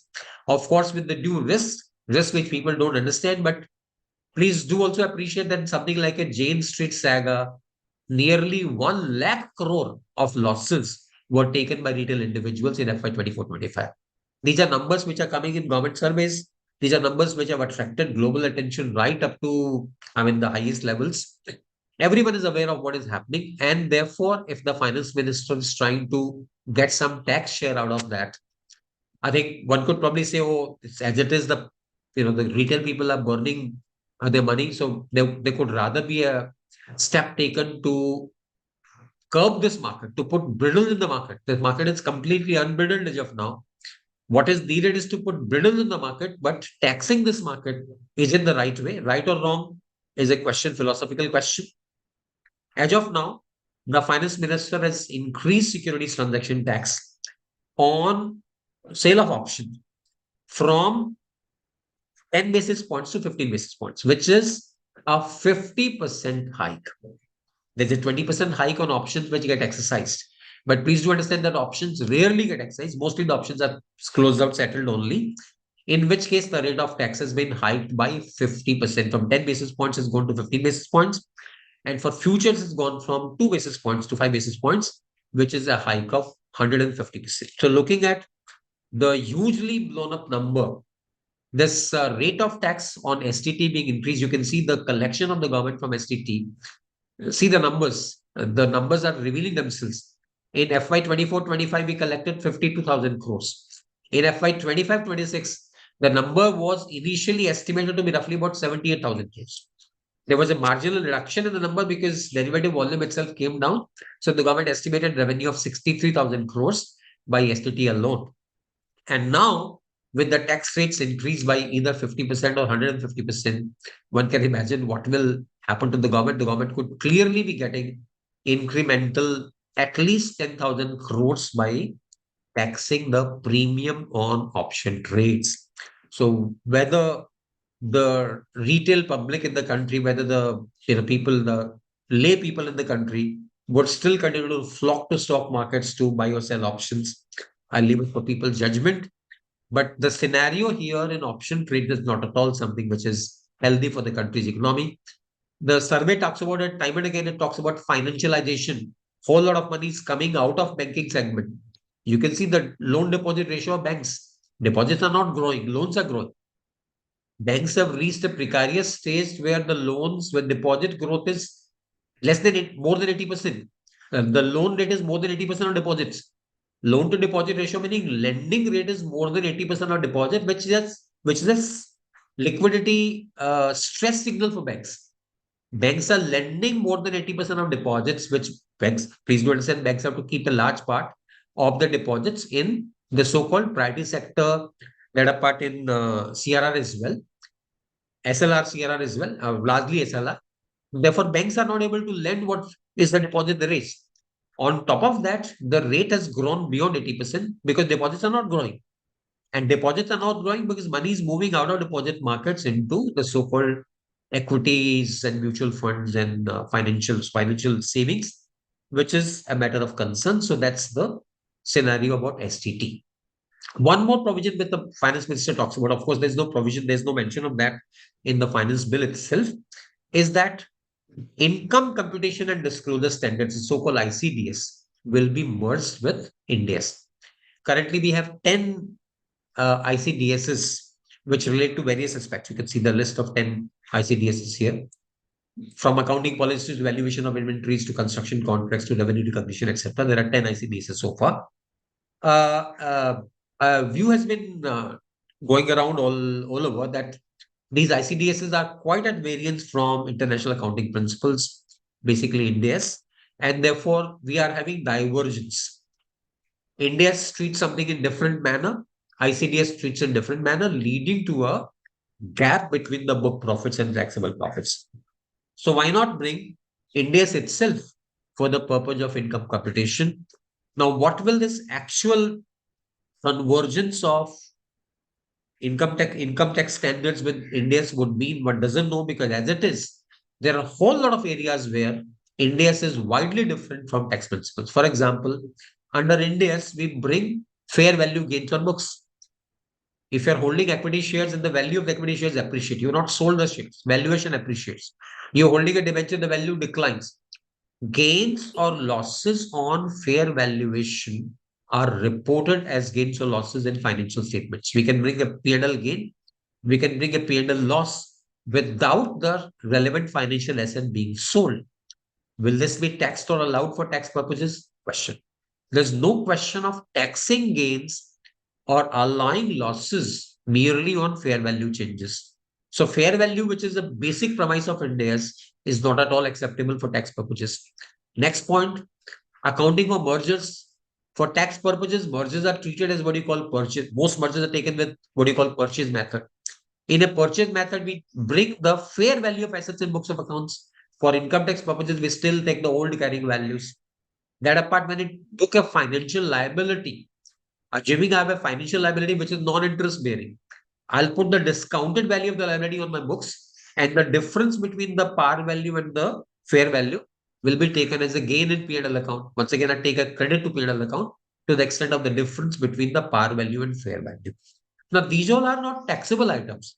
Similarly, accounting for construction contract, income tax principles are widely different from accounting principles. There's something called right of use assets, which are recognized for accounting purposes. It's not a depreciable asset for income tax purposes.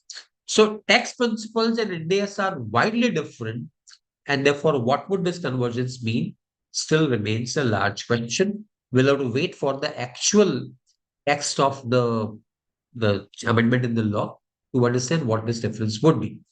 I think I've nearly taken my 40 minutes of allocated time, though I started a bit late, but I'm hoping that if this is time, I'll probably not spend time on some of these points which are actually not connected with capital markets. Deviji, I'll leave this decision with you, because I do understand 40 minutes was the time allocated, and there might be some questions from either the moderator or from the participants as well. So maybe I'll stop myself here. Deviji, or whoever else, any participants' question at all, or anything that you might want me to speak on. Thank you so much, sir. I think this session is extremely valuable, and you shared the much needed light on this important topic. There are a couple of questions. Can I take up? Yes, please. Please do. Yes, sir. So there's one question that in a case where future contract is entered into prior to 1st April 2026 but is settled or squared off after 1st April 2026, would the revised higher STT rate apply on the settlement transaction, or would the STT be levied at the previous prevailing rate on the date the contract was originally entered into?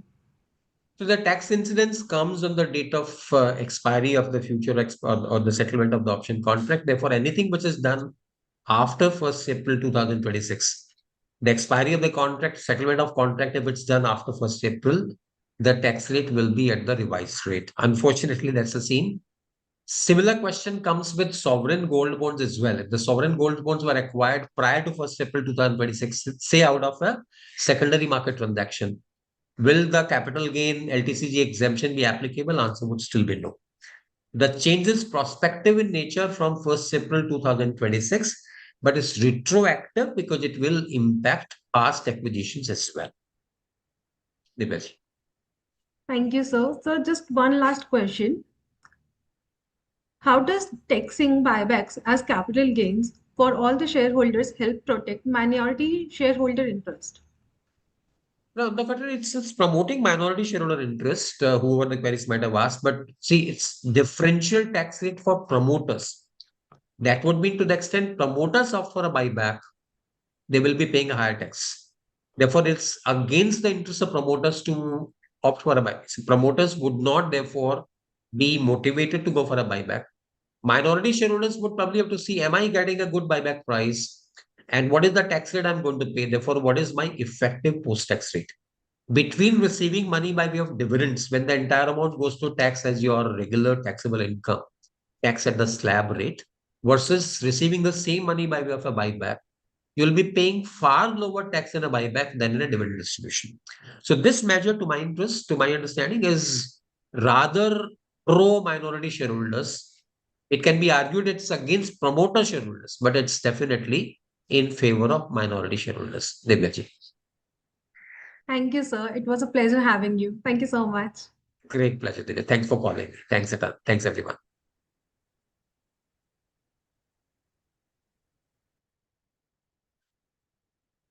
So now we proceed to our next session on return filing and tax payments. We are pleased to welcome Amit Bablani to share his insights. Thank you, Divya. Good afternoon, everyone, and welcome to today's webinar on the key proposals under Budget 26. My name is Amit Bablani. I'm a business tax partner with Deloitte India, and I'm joined by my two colleagues, Sarsaj and Sahil. Today's session, we will focus on a set of important amendments relating to tax rates, return filings, and procedural compliances, including interest and fee provisions. I know we are running late. We've started the session late. But what I will want to do is I would want to give some time back to you and try and finish this session over the next 30 minutes, wherein we will walk through these changes, understand the practical implications, and explore how taxpayers and professionals can align their corporate strategies. Let's start with the tax rates first. There are no changes to the headline tax rates, neither for individuals nor for companies, except for the changes to the minimum alternate tax regime. I will quickly spend a minute to talk about the existing MAT regime before we talk about the changes that have been introduced through this budget. MAT applies to companies on their book profits where the tax payable under the normal tax provisions is lower than the MAT liability. The current tax rate for MAT is 15% of book profits. Where MAT exceeds the normal tax and companies pay MAT and the excess paid is available as MAT credit, which can be carried forward for up to 15 years and then set off in future years where the normal tax exceeds MAT. Okay. Now, it is important to note that MAT currently operates only under the old tax regime, and it does not, is not applicable under the new provisions or the new tax regime, which is covered under Section 115 BAA of the Income Tax Act 1961. Now, if you look at the proposals, the Finance Bill 2026 proposes a significant shift in the manner in which MAT used to operate in the past, and it will operate going forward. As per the amendments, the tax payable under the MAT provisions in the old tax regime will be treated as final tax. Okay, So as a consequence of this change, no new MAT credit will be allowed to be generated from 1st April 26 and the years going forward. So effectively what has happened is that the companies continuing under the old regime will no longer be able to accumulate fresh MAT credit for future set-off. And if you look at it at the same time, if a company continues to be covered under the old tax regime, MAT rate is proposed to be reduced from 15% to 14% of the book profits. Why has this change been brought into? It has essentially been brought to encourage companies to transition to the new tax regime. And if you look at the finance bill amendments or the proposals, it introduces a limited mechanism for utilization of the existing MAT credit by domestic companies. Now, domestic companies opting for the new tax regime will be allowed to set off their accumulated MAT credit, which will be restricted to 25% or 1/4 of their tax liability in a given year. Which, effectively it means that, existing MAT credit will not lapse immediately. Its utilization, even if you shift from old regime to the new regime, will be staggered over multiple years. As far as the foreign companies are concerned, MAT credit rules remain unchanged, and MAT credit can be utilized only where normal tax exceeds MAT, as was the case in the earlier years or the earlier regime. And there is no 25% set-off mechanism for the foreign companies. So going forward, MAT will become final tax for foreign companies as well. And no new MAT credit will be allowed to be carried forward for set-off, even for the foreign companies. Okay. So apart from this, as far as MAT is concerned, there are certain clarifications which have been issued by the finance bill from the applicability of MAT provisions. Specifically, MAT will not apply to non-residents who are covered under the presumptive taxation schemes for the operation of cruise ships. And it will also not be applicable to non-residents who provide services or technology for setting up electronics manufacturing facilities in India. Now, if you look at these exclusions, these are consistent with the government's broader objective or broader policy objective of promoting specific sectors and encouraging investment in manufacturing and infrastructure. I think we've spoken about theory a little bit. Let's look at the scenarios, practical working scenarios, of how these provisions will work through in 4 different scenarios, which we'll just talk about. So if you look at the first scenario, it is for domestic company who is currently or who will move under the new tax regime. So let's assume the normal tax is 100,000, MAT is 80,000. Now MAT does not apply because you've moved to the new regime, and the company, since it has accumulated MAT rate of 300,000, can set off to the extent of 25% of its tax liability, which is effectively 25,000 in this case. So net tax payable in this situation by the domestic company will be 75,000, and the balance 2,75,000 of the MAT credit will be carried forward even under the new regime. Similarly, for scenario 2, it covers a domestic company which continues to be under the old regime, even for the going forward period. Assuming the normal tax is 100,000, MAT again is 80,000. Normal tax applies in this case. However, under the old tax regime, they will not be able to claim the MAT credit, will neither be able to utilize it or will be able to generate a future tax credit, which can be carried forward. And hence the existing MAT credit of the entire 300,000 remains unutilized. Scenario 3 covers a foreign company where MAT exceeds normal tax. Normal tax is 100,000, MAT is 1,20,000. MAT applies because it's higher. Tax payable is 1,20,000, and MAT credit continues to be carried forward for the foreign company. Scenario 4 covers a foreign company where normal tax exceeds MAT. Normal tax again 1 lakh. MAT is 80,000. MAT credit can be utilized to the extent of 20,000 because you have to restrict it to your differential between the normal tax and the MAT tax. And hence the net tax payable by the foreign company in this scenario is 80,000, and the balance MAT credit can be taken forward, which will amount to 2,80,000. So if you look at it from a practical perspective, MAT under the old regime is no longer a recoverable timing difference, but it has become a final tax cost for the companies. And therefore, what companies should reassess is the real value of their accumulated MAT credit, reevaluate their regime choice, and model cash tax outcomes carefully particularly considering the timing of migration to the new tax regime. Now, there is one very important aspect, I think, which the government should consider, which seems to be sort of a disadvantage, specifically for the corporate entities that had already shifted to the new regime in the earlier years, where they were required to forego their entire accumulated MAT credit at the time of the transition. Now, these early adopters now find themselves placed at a relative disadvantage compared to companies that deferred the switch and are now permitted to carry and utilize their MAT credit. If you look at it from a policy equity perspective, there seems to be an imbalance which deserves attention of the government. And personally, I feel that a balanced solution should have been provided with probably a one-time window, allowing such early adopters also to claim and utilize their accumulated MAT credit, subject to the same caps and conditions which is applicable currently to the late switchers. Okay, moving forward, the next topic broadly covers proposals aimed at rationalizing and easing the return filing requirements. If you look at the existing law, an updated return can be filed within 48 months, but not where reassessment proceedings are pending or completed, which essentially means that once a reassessment notice is issued, taxpayers are kind of barred from filing an updated return, even if they are willing to voluntarily disclose their income and pay taxes. Now, to address this, this finance bill proposes to allow filing of an updated tax return in response to a reassessment notice, but the time limit to file the updated tax return is capped to the time limit that is mentioned in the reassessment notice itself. What it does is it essentially regularizes the income that might have escaped assessment, but it of course comes with a higher cost.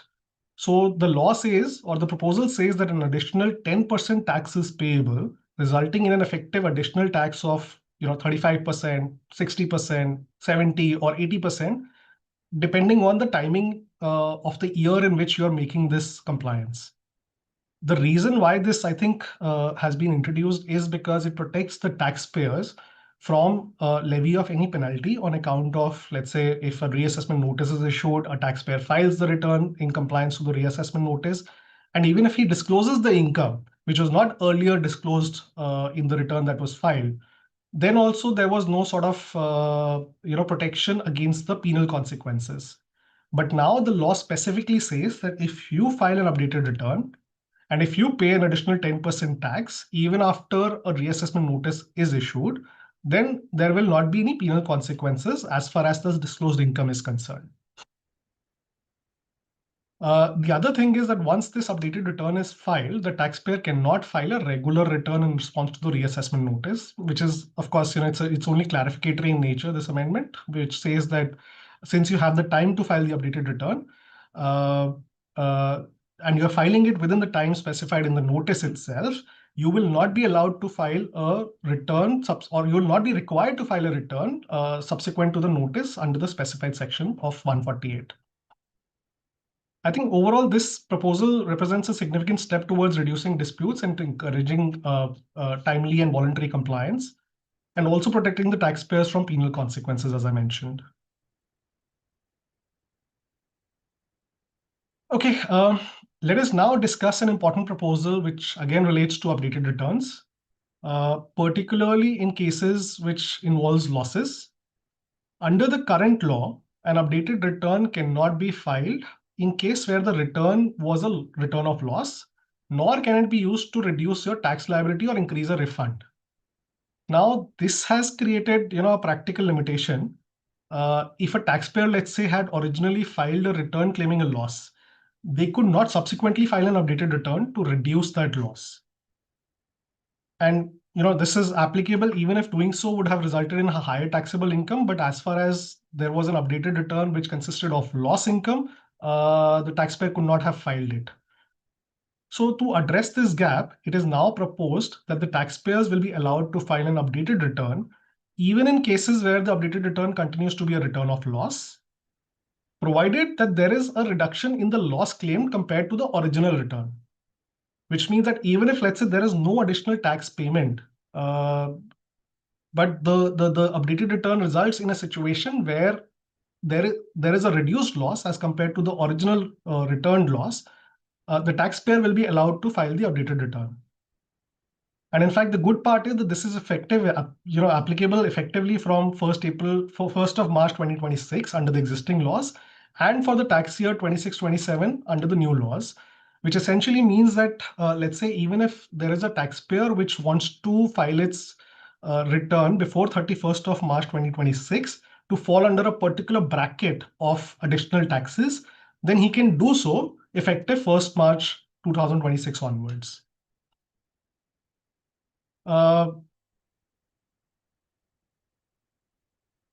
There is another aspect that needs to be kept in mind. Sorry, just can you go back to the previous slide, please? Yeah, there is another aspect that needs to be kept in mind for a return, which is a reduced loss return.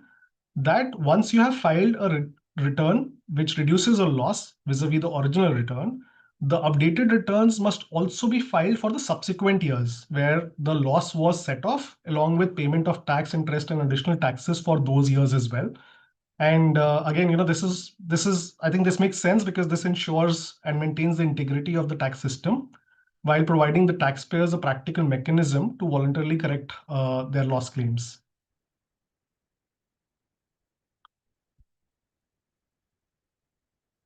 Okay, there's another change to the return filing requirement, and I think that's again an important proposal which relates to APAs, which addresses a long-standing practical difficulty faced by taxpayers and their associated enterprises.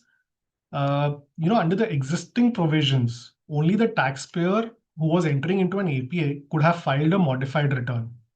As a result, even if the APA reduces the income of the associated enterprise of the taxpayer, the associated enterprise was unable to claim a tax refund because there was no mechanism, and hence what a lot of associated enterprises or companies used to do is to challenge it and file a writ petition before the High Court.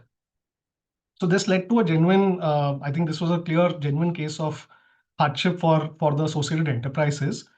And the only two possible solutions available for them was to file a mirror APA in India under their own name so that they could have also filed a modified tax return, or litigate it and file a writ petition before the High Court.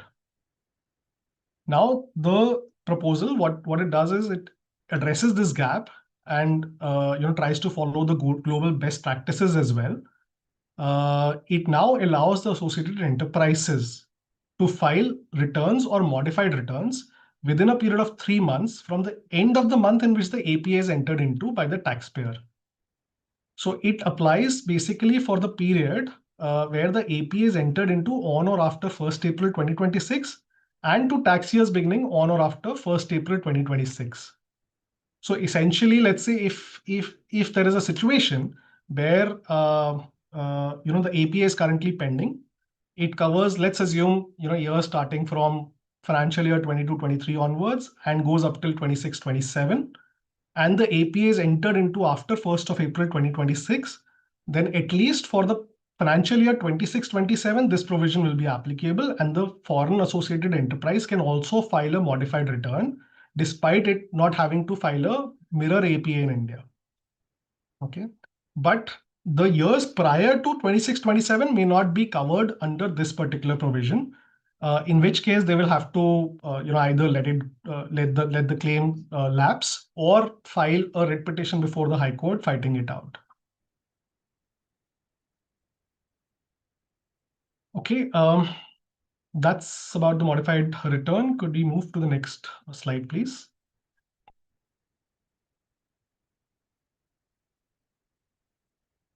Sorry, can we move to the next slide? Yeah. Okay.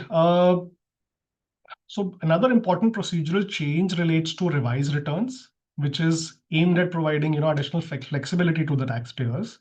If you look at the existing provisions, a revised return can be filed only up to 9 months from the end of the relevant tax year or before the completion of assessment.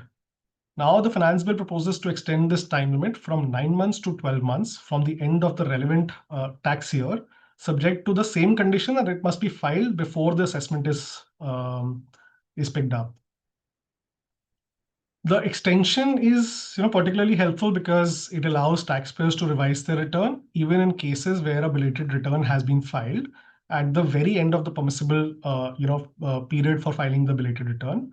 This also provides, I think, significant relief to corporate taxpayers because in their case anyway, the return filing deadlines typically fall on 31st of October or 30th of November, leaving very little room or time for them to intervene and update the return if required. Of course, it comes with a nominal fee for revision beyond 9 months. Cases where the income does not exceed 5 lakh rupees, there is a fee of 1,000 rupees. And for all other cases, there has to be a fee of 5,000 rupees that needs to be paid before filing the revised return, if it is revised beyond the 9 months period. Again, this provides much required flexibility to the taxpayers while nudging timely compliance by the tax department.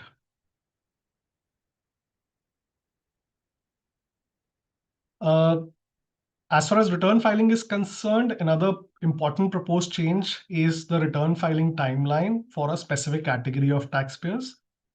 This category covers taxpayers having income from business or profession whose accounts are not required to be audited. And it also includes partners of such firms where the firm's accounts are not subject to audit requirements. Now, if you look at the existing framework, the due date for filing the income tax return for this category of taxpayers was 31st of July of the relevant assessment year. And now an additional timeline of 1 month is provided to this particular category of taxpayers to increase the timeline from 31st July to 31st of August.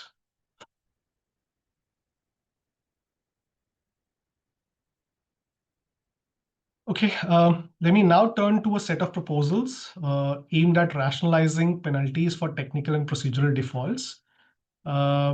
Again, this is a clear policy shift that we are seeing from the current government, where they want to move from discretionary penalties to fixed fee, and also to apply fee which is commensurate to the extent of default.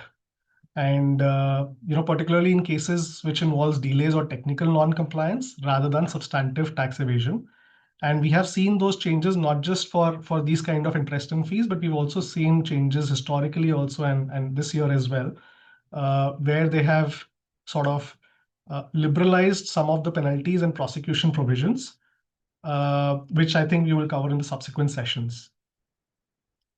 Under the existing provisions, failure to get accounts audited and furnish the audit report attracts a penalty equal to 0.5% of sales, turnover or gross receipts, which is subject to a maximum of 150,000. Under the new or the budget 2026, it is now proposed to replace this penalty with a fixed fee structure based on the period of delay. It provides that a fee of 75,000 rupees will be levied where the delay is up to 1 month period, and 1,50,000 rupees will be levied where the delay exceeds a 1 month period. Similarly, changes have been made on failure to furnish the transfer pricing report. The current law again prescribes a fixed penalty of 1 lakh rupees. The proposed amendment introduces a graded fee mechanism under which a fee of 50,000 will be payable for delays of up to 1 month and 1 lakh rupees for delays beyond a period of 1 month. With respect to the failure to furnish a statement of financial transaction or reportable account, again, existing law provides for a penalty of 500 per day or a 1,000 rupees per day in certain cases. The proposal seeks to replace this with a fee of 200 rupees per day, subject to a monetary cap of 100,000. There is also a fee-based provision which has been introduced for crypto transactions, which provides for 200 rupees per day fee for failure to furnish a statement relating to crypto transactions for each day during which the failure continues. In addition, where if there is an inaccurate particulars which have been furnished in such statements, a fixed fee of 50,000 is proposed to be levied. Now, what these provisions do of shifting from penalty to interest and fee is that it takes away the discretionary powers of the assessing officer, and it also provides for a commensurate penalty to the extent of delay and the amounts involved. Earlier, the penalties amounts were a bit higher, and it was at the discretion of the tax officer to levy or not to levy the penalty. Okay, as promised, I told you that I will keep this session quick. So this brings us to the end of today's discussion. We can now open the floor for any questions from the audience that you may have.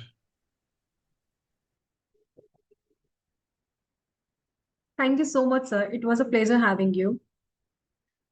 Thank you, So Divya. there are a couple of queries. Can I take up? Yes, please go ahead. So there's one query. If a company had already exercised new scheme under Section 115BAA after lapsing MAT credit for earlier years, now due to revival of old scheme in a way to set off against the tax liability under new regime to the extent 25% tax liability, will these apply to lapsed credit? So in short, whether the company can claim already lapsed credit due to revival of MAT credit in new regime to the extent 25%. I wish that was the case, Divya, but unfortunately, that's not the case. The law doesn't cover any lapse credits to be utilized under the revived scheme. It also doesn't cover the cases of taxpayers who would have moved earlier from the old regime to the new regime. And that's the point I was trying to make earlier during my presentation as well, that there should be one-time window available for the early adopters of this compliance scheme of moving from old regime to the new regime, where a one-time window of taking forward the credit from the old to new should be given to those taxpayers. But unfortunately, that's not the case, just to be short. Okay, sir. Another query is, in case of crypto, is there no limit for late fee of rupees 200 per day as in the other case, please? Sorry, I didn't follow this question, Divya. I'll just read it. The case of crypto, is there no limit for late fee of? No, there is a provision of late fee for crypto, where if you are filing, if the statement that you are required to file is not filed on time, then there is a fee of 200 rupees per day. In fact, this fee is not even capped to a particular amount. Okay. Okay, so the fee is there. I don't know if this answers the question, but do let me know if there's something else.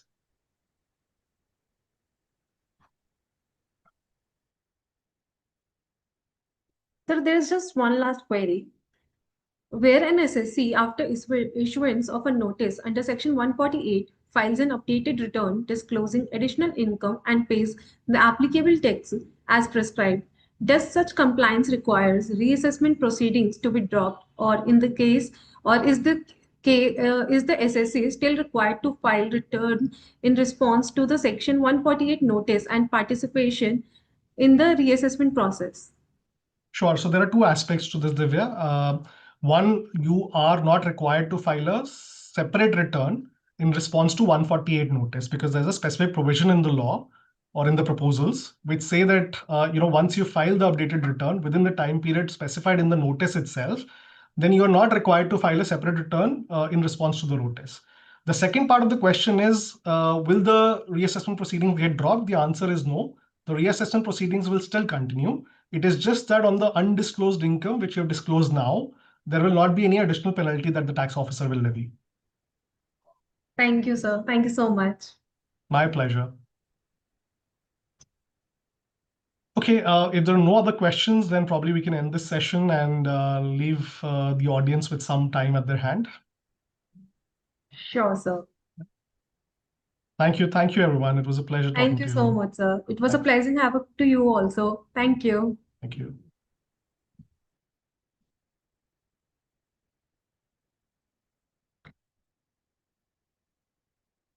So we are now almost halfway through our marathon, and I'm delighted to welcome Rohit Garg for our next important session on penalty and prosecution. Rohit Garg is a partner at Shardul Amarchand Mangaldas, brings over 15 years of expertise in tax advisory and litigation. A qualified advocate, chartered accountant, and company secretary, he regularly represents Indian and foreign clients before revenue authorities, AAR, ITAT, high courts, and the Supreme Court, specializing in treaty implementations, interpretations, international taxations, and restructuring. Rohit has secured over 100 reported decisions. Notably, representations include Vodafone, Vedanta, NDTV, and ST Engineering across tribunal nationwide. Hello, sir. Good afternoon.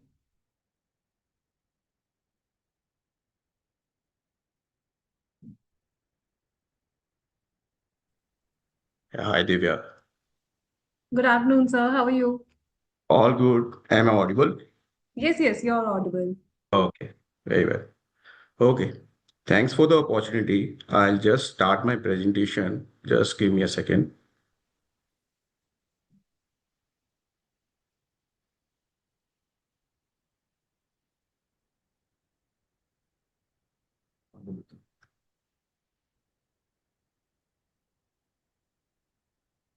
Yeah, I hope it's visible to all. Yes, it's visible, sir. Okay, And good very to you. good. Okay, so my topic for today is penalties and prosecution provisions that has been amended by this budget. Now, what I have done in that sense is what I'm going to cover and going to give you the overview, what all panel provisions have been amended. Then we'll discuss about the amendment relating to the integration of penalty and assessment order in that sense and the penalty immunity expanded scope.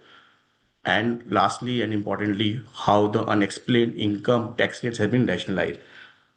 I'm pretty sure that considering the audience that we have, everybody would have definitely read the provisions, read the amendments.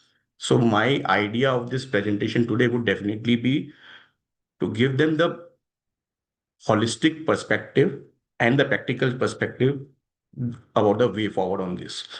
So just to give you an overview that in this budget, we already have seen the theme of this budget was reform, and it is in line with the earlier budget which has been presented by the government.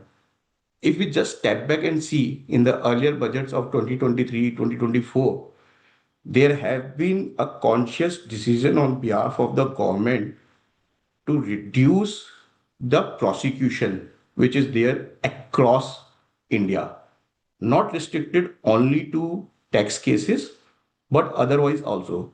So what the government is doing now is they are shifting their focus from punitive enforcement then to compliance-led regulation. And in that context, if we see that in 2024 and 25, government has decriminalized in that sense to a large extent the defaults relating to TDS and TCS. And in continuing the momentum therefrom, what government has done in this case as well that they have narrowed down the criminal exposure with respect to much more defaults which is there under the Income Tax Act, including the willful tax evasion cases. And we'll touch upon that when we'll move forward. Even, now the purpose and the rationale which I can see why the government is doing this is obviously to provide certainty and also to gain taxpayers' confidence. Because if you are providing that certainty that this is what the penal provision would be, this is how the reduction of penalty would look like, this is how the prosecution will pan out even in case of default, that actually provides the certainty to the taxpayer. Equally, in that sense, if we see, it also reduces the risk of the future possible litigation. So, all in all, the theme of the government budget is to reduce the future possible litigation, not only on the penalty prosecution, and we have seen there are clarificatory amendments on all other aspects as well. Considering the same and building on the same, what the government has proposed in this budget is reduction or rationalization of the penal and prosecution provisions. Now, if we look at what has been rationalized in that sense, is what government has done not only changing the nature of prosecution from what is there in that sense the rigorous imprisonment or simple imprisonment, they have also changed the tenure. They have also changed in that sense how the prosecution can be converted into a monetary fine if the need arises, right? And it's not restricted in that sense to the compliance related default, even for a technical defaults or even for the willful failure to deposit tax at source or tax evasion kind of thing. Even there, the government has approach in that sense that okay, you have done something wrong, we know this is wrong, but the idea or the imprisonment which was there already under the act which was up to 7 years earlier, is going to be increased to 2 years or 3 years kind of thing. And that's a substantial reduction in the prosecution provisions, according to me. Then what government has also done, that when it comes to the monetary aspect of it, up to they have provided the graded punishment, meaning thereby that in certain offenses where the tax impact is up to 10 lakhs, they have said there will be no fees at all. When it comes to 10 to 50 lakhs, they have said that there will be a fees, but alongside you may be exposed to simple imprisonment only up to 6 months. And even where the tax evasion is large, that is exceeding 50 lakhs, government is proposing that in that case, the imprisonment would be up to 2 years alongside the fees. Simultaneously, what the government has also proposed in this budget, in that sense, they have also expanded the scope of immunity from penalty, which is already provided under the Act in respect of one part of the penalty provisions, but they have expanded the scope even to include other aspect, and we'll touch upon that when we'll go there, right? Now, in that context, what we have done on this slide, we have listed out the changes that have been proposed. Now, I don't want to spend much time on this, except I'll just touch upon and I'll tell you what all are the important changes in that regard. If you look at the second last item on this slide, it says failure to pay tax collected at source. There, what the government has proposed in that sense is they have proposed the graded penalties of simple imprisonment up to 2 years, as I mentioned earlier, for amounts over 50 lakhs. And when it comes to amount between 10 to 50 lakhs, the imprisonment is only up to 6 months. And below 10 lakhs, there is no imprisonment and even there is no fine. That's it. So up to 10 lakhs, there is no prosecution provision. When it comes to willful attempt to evade tax, and this is something which is there under the existing Act under 276C and has been the subject matter of considerable litigation over the years, the government has proposed to bring down the prosecution with respect to that provision itself, in line with what I just mentioned, that graded punishment is provided therein.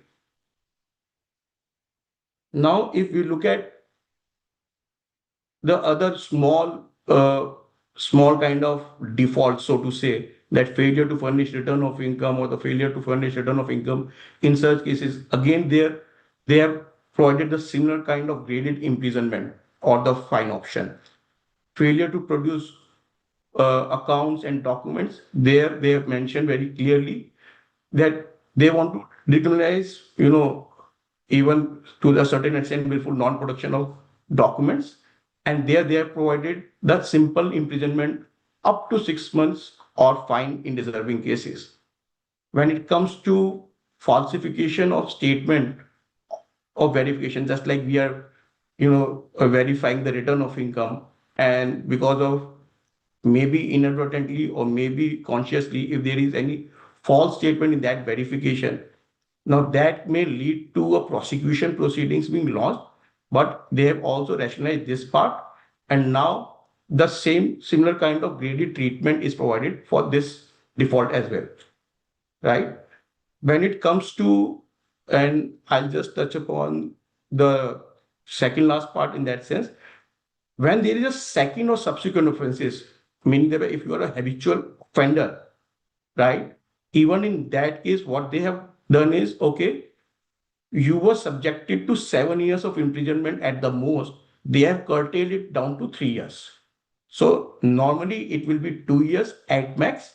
But if you are a habitual offender, meaning thereby you have been continuing your offense year after year, then for the subsequent offenses, it will be 3 years plus fine kind of thing. Moving forward on this, the government has also rationalized, if you look at this slide, the government has not only rationalized the prosecution provision, the government has also rationalized the penalty provision, so to say.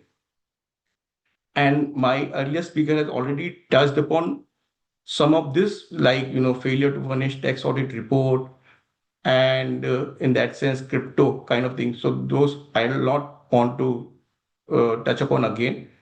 So what they have done, and I just want to touch upon the aspect what they have done. Under the existing act, there is a penalty for all these kind of offenses. What government has done is government has proposed that going forward, instead of penalty, a new scheme, what they are saying that a mandatory fees will be attracted rather than a penalty provision. Now, at a first blush, it looks very good considering that it's a fees kind of structure where we will not be said to be an offender in that sense. There will be no penal kind of thing. But if you look at the holistic part of it, what government has otherwise done in this sense is today when they want to levy penalty, say for failure to furnish tax audit report, they are mandatorily required to initiate a separate proceeding by way of issuance of a notice.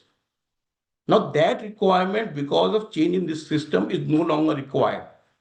And today, by default, if there is any failure to furnish tax audit report, that may lead to mandatory fees. However, the fees quantum will depend definitely on the period of delay, but that fees has to be paid. There is no discretion left to the officer whether to initiate the penalty proceeding for this or not, right?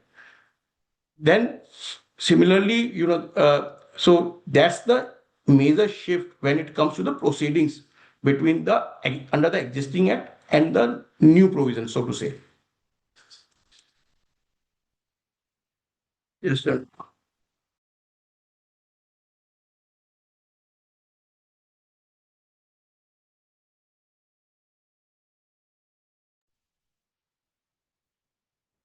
Now moving forward, integration of penalty with assessment. Now this is something very interesting. Let me move the slide. Yeah, it's it.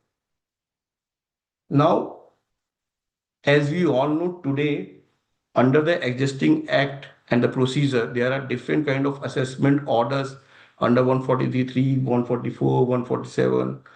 Now, different assessment proceedings are completed within the time limit, say under 153. Once the assessment order is passed and the addition and disallowances are made, then the tax demand is raised alongside the assessment order. Thereafter, what happens that a taxpayer may litigate in appeal challenging the validity of the additions or the order itself before the first appellate authority or the ITAT. And generally in those cases, penalty proceedings are kept in abeyance, although initiated simultaneously with the conclusion of the assessment order, but it is kept in abeyance till maybe the first appellate stage or the tribunal stage.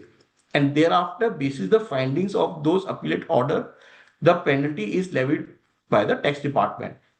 And against that penalty order, the taxpayer is free to litigate it further in appeal.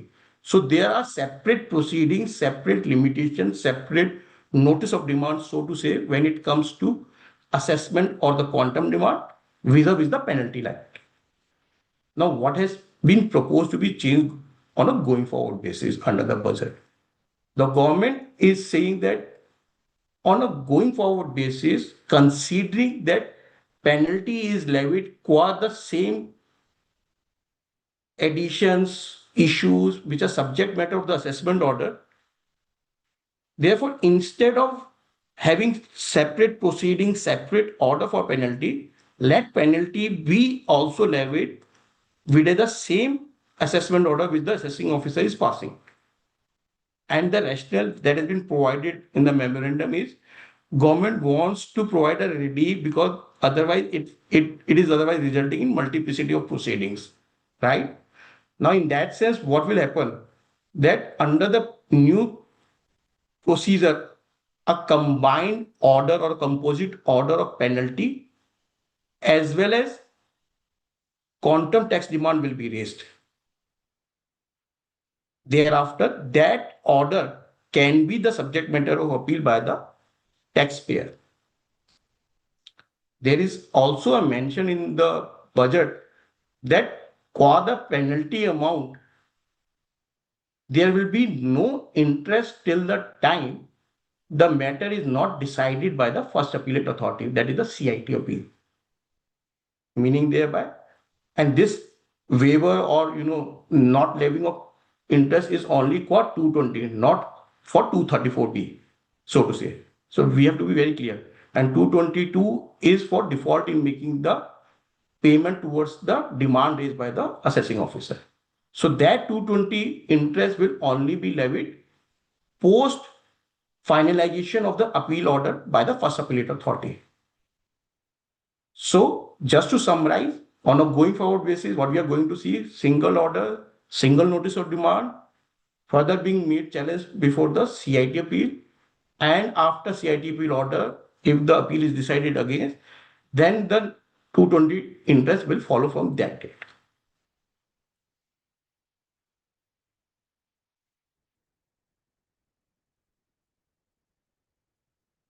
Right. Now it's very interesting according to me, and I just want to devote some time on this slide. Now, although the stated purpose obviously is to avoid multiplicity of proceedings, so to say, but if you look at very holistically and on a broad level, what has been done today, there is a discretion which is otherwise available with the officer, whether or not, according to him, the case deserved imposition of penalty. Now, it will be very interesting to see whether that discretion would or could be exercised by the officer. Because when it is mentioned that the order will contain the imposition of penalty itself, then to expect that the tax officer will exercise such kind of discretion on a going forward basis, according to me, is very difficult. Today, when we are arguing before courts, we always tend to take a argument to say that even if the quantum proceedings, for whatever reason, has been decided against the assessee by any appellate authority, still under the penalty proceedings, considering the same is a separate separate code or separate provision and separate proceedings. Therefore, the taxpayer is free to take a argument to the extent that, see, for penalty provisions, the addition will not ipso facto lead to the imposition of penalty. And today I am, in that sense, demonstrating my bona fide, my disclosures, my full and good bona fide in that sense, right? Now, whether on a going forward basis this kind of argument can be adopted or not, because it is in the same order that the penalty has been levied, can I then take that when the appeal is being decided by the CIT appeal or the tribunal, unless the tribunal were to say that they are deleting the additions, can I ask tribunal not to adjudicate the penalty part? I don't think so. Similarly, the argument relating to the aspect that there is a requirement to mention specific charge related to penalty, like, under-reporting of income, misreporting of income, or any of these charges not being struck off in the notice. Now, those are the argument which is also available, at least under the present act and under the present litigation scheme. Now, on a going forward basis, again, it will be very interesting to see how it will pan out. Now, these are some of the things that we need to see how it will pan out. Also, what is interesting is considering that there will be a single notice of demand both for quantum and penalty, then in that sense, from the taxpayer's perspective, if the taxpayer is asked to not pre-deposit, but asked to pay, now in this budget that 20% has been reduced to 10%. Now, if taxpayer is expected to pay even the 10%, now that 10%, according to me, will be calculated on a composite demand. And in that sense, what the taxpayer will now be doing is they will be shelling out more money upfront, because otherwise, under the existing provisions, it could only be after the first appellate authority or the second appellate authority, and that too thereafter when the penalty is being imposed, that the penalty order will be litigated. So timing by timing difference, there will be an upfront making of payment by the, and more payment will be required to be made by the taxpayer against this demand, right?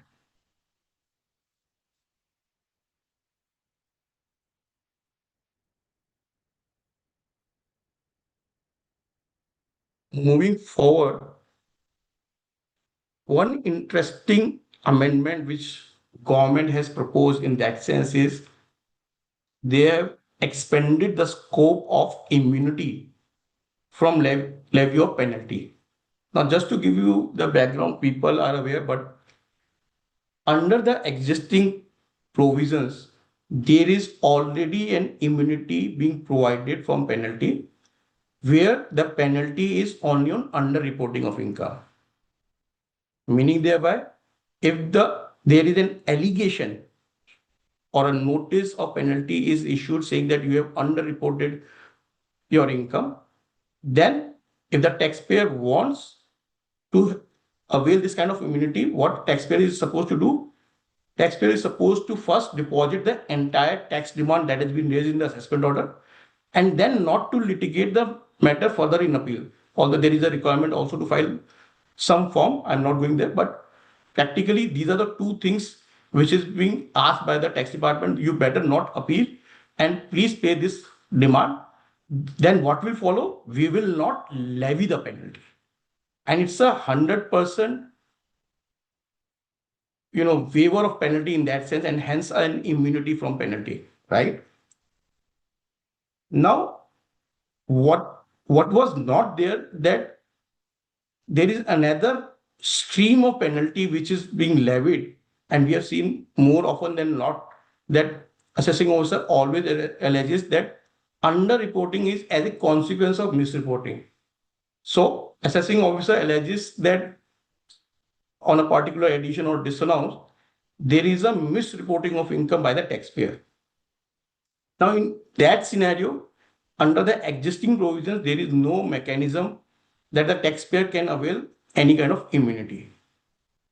Now, the budget has proposed an amendment to cover this misreporting of income within the ambit of immunity as well.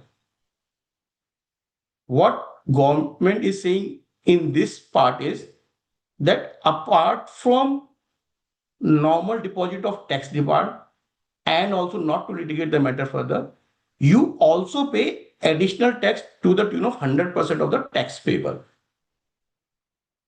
right? So what am I supposed to do in the case of misreporting of income to avail this immunity? I should first pay the demand, total tax demand, which is including the interest amount. I'm also supposed to pay 100% of this tax demand also. And then I need not to litigate the matter further. If I, in that sense, satisfy all these three conditions cumulatively, then technically I am eligible to claim immunity under the proposed scheme. Now, again, we need to see this, whether actually this is an immunity or not. For misreporting of income, the penalty under the existing act is levied at 200%. That is twice the amount of the tax sought to be evaded. What the government is now saying, instead of 200%, you better pay me 100% upfront and not litigate the matter, and let's settle the case. So according to me, it's more like a settlement mechanism which the government has extended even to the taxpayer where there is a misreporting of income. Now, very interestingly, now this needs to be going forward basis, taxpayer needs to take a call whether to avail this kind of immunity or not, because as I mentioned earlier, in almost 90% of the cases, if not less, assessing officer are alleging as part of the assessment order itself that the additions attacks in that kind misreporting of income penalty should attract misreporting of income penalty. Now, based on that allegation itself, somebody avail this kind of immunity and pay upfront 100% of the amount and save only the 100% balance amount. Now that's the pros and cons everybody has to see on the facts of each case. If your facts are so strong that you believe that there is no misreporting of income, then it would be better to litigate and get the additions in that sense deleted from the appellate authorities. But if it's a case of, say, evasion kind of thing or something like that, where your facts are not so material and you do not have the backup documentary evidences also to support your case, then it's this kind of settlement by the government is an opportunity to put a quietus to the litigation and to the matter in that area. I'll move forward and touch upon the last part of my presentation very quickly, considering the time which is left now. What government has also proposed in this budget is they have also, because as we all know, there are unexplained income provisions like 68, 69, 69A, where there is a higher tax rate of 60% being attracted on the income assessed by the tax department. Government has proposed that on a going forward basis, this 60% tax will be replaced with 30%. So straightway, halfway cut down in the tax rate. And it's very interesting that government has provided such a relief of, say, 50% in that sense is saved, even if there is a allegation or finding that the income is unexplained credit, investment, asset expenditure like that. But we need to see one important thing here. Government has also, as we pointed out earlier, this unexplained income kind of scenario will be covered under 200% penalty for misreporting of income. Right? This is also an amendment that has been proposed that this kind of unexplained income will attract penalty for misreporting of income, which is 200%. So what we have done here is just for audience appreciation. If you look at this, if suppose there is a unexplained income of rupees 100 under the existing tax laws, a 60% tax is levied. I'm not touching upon the surcharge and the cess, but 60% base tax rate is there. So you are required to pay 60% on that.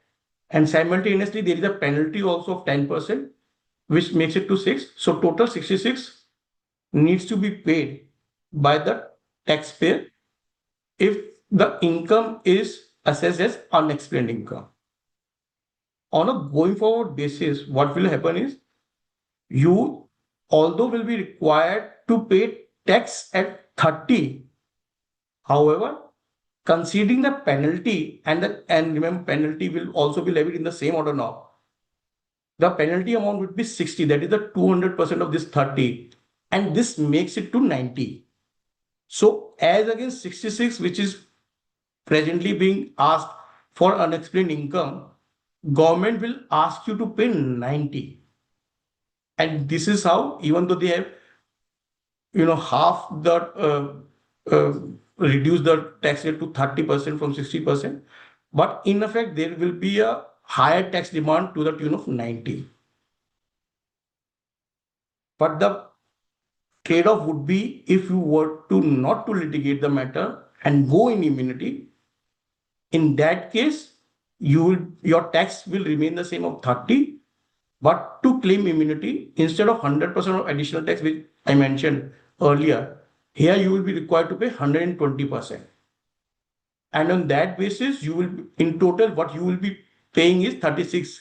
So today, if you want to go and seek immunity in respect of unexplained income kind of scenarios, then what you will be paying will be the same amount which is being asked today by the tax department. But if you choose not to seek immunity and to litigate the matter in appeal, then please bear in mind that what you are carrying is the risk of 90 and not 30.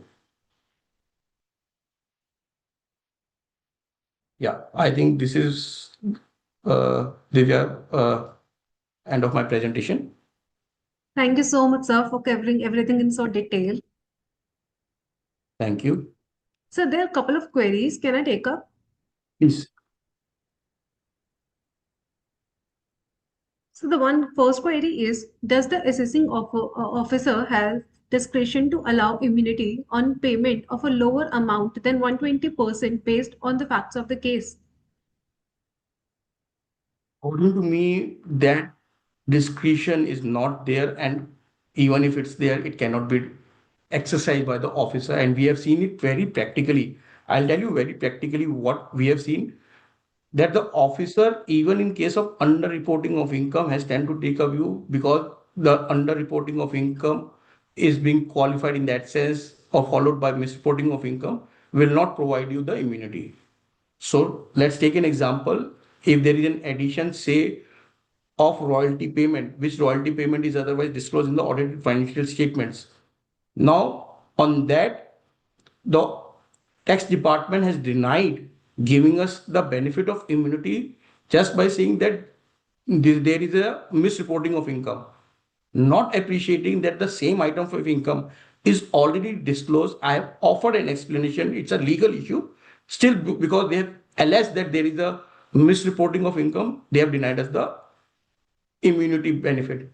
If that be the case, the simple answer to the question of the audience will be, there will be no discretion that will be exercised by the tax officer. Okay, sir. So the another query is, credit punishment uses 10 lakhs or 15 lakhs threshold, whether these apply year-wise or can be aggregated across years to trigger the prosecution provisions. Can you repeat the question again for me? Yes, sir. So credit punishment uses rupees 10 lakh or 50 lakh threshold limit, whether these apply year-wise or can be aggregated across years to trigger the prosecution provisions. According to me, the way I'm reading it, it will be year-wise. We do have already, guidelines in that sense for the prosecution, and unless, that is substituted by the new guidelines going forward basis, it would otherwise be on a year basis. Okay. So another query is, what is the core policy objective behind merging penalty proceedings, especially under Section 439 of Income Tax Act 2025 or Section 270A of Income Tax Act 1961 into the assessment reassessment order rather than issuing separate penalty orders? How does this align the government's broader aim to ease tax compliance and reduce litigations? See, looking from the government's perspective, how the government is looking at it is, they want to avoid the multiplicity of proceeding. And as I mentioned during my presentation, this is the stated objective. Because what they are saying that, okay, you please don't go into separate proceedings, you don't wait for the appellate order and then start of the penalty proceedings. What we are doing, we are giving you the straightway answer that this is the penalty which is going to be imposed in your case, because you are going to litigate it further. You better litigate both the things, quantum as well as the penalty. Now, if you look at from that perspective, what government is doing is correct. They are saving the procedural time in that sense, which otherwise is taken in the litigation part. Now, that's the perspective from the government side. And as I mentioned, there are certain nuances which we need to see on a going forward basis. Sure. Yes, sir. So there's one query in chat box. In an order, it has been stated by the LDAO penalty proceedings under Section 270A for underreporting of income in consequence of misreporting. Now, whether it is underreporting or misreporting. Misreporting of income. Because if you look at Section 278 itself, it is always a case of underreporting, but in certain cases, underreporting will be as a consequence of misreporting. So when I'm mentioning or somebody says misreporting of income, it is always a underreporting as a consequence of misreporting. Okay, sir. Sir, there's one more query, whether integration of penalty with assessment order is applicable only to Section 270A, read with Section 274 of the Income Tax Act 1961, and not for the other penalties, since the Finance Bill mentions only the above sections. In that sense, yes.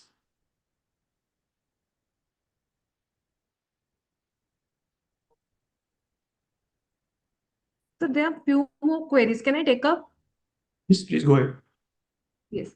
So another query is how will integrating penalty proceedings with the assessment order improve the coherence of taxpayer risk profiles for the income tax department, and what implications will this have to predictive compliance, analytics, and research segments?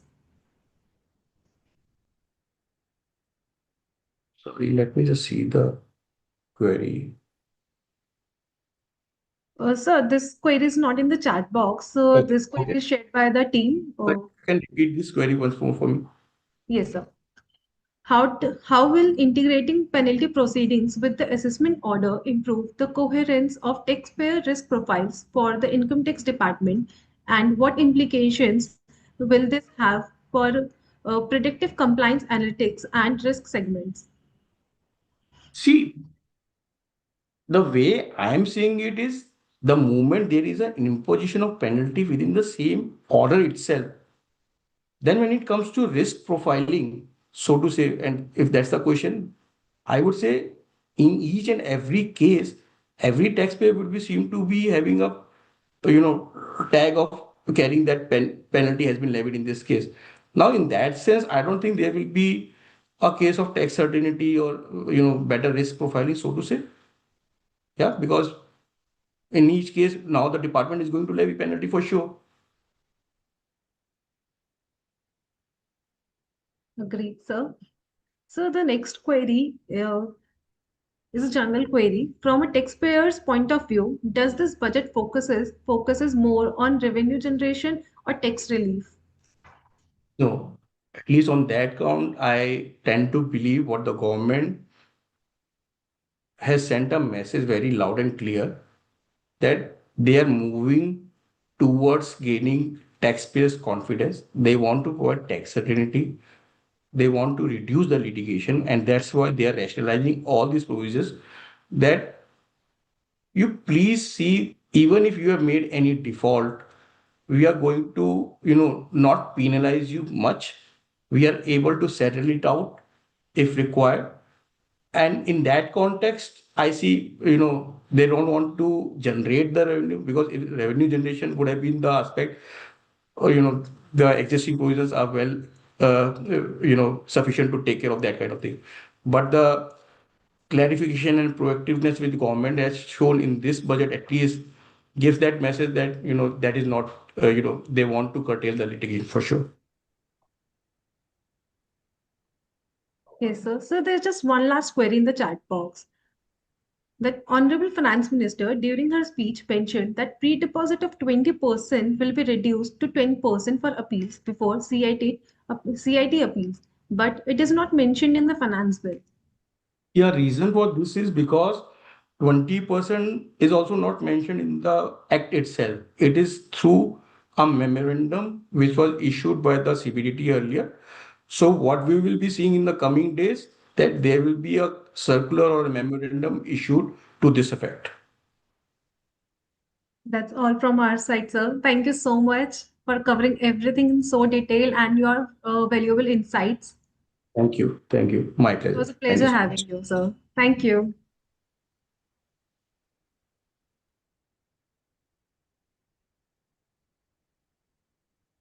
So now we move on to the seventh session of the day for the changes proposed in undisclosed income, block assessment, and NTFU's measures. And I hope everyone remains as energetic as they were in the morning.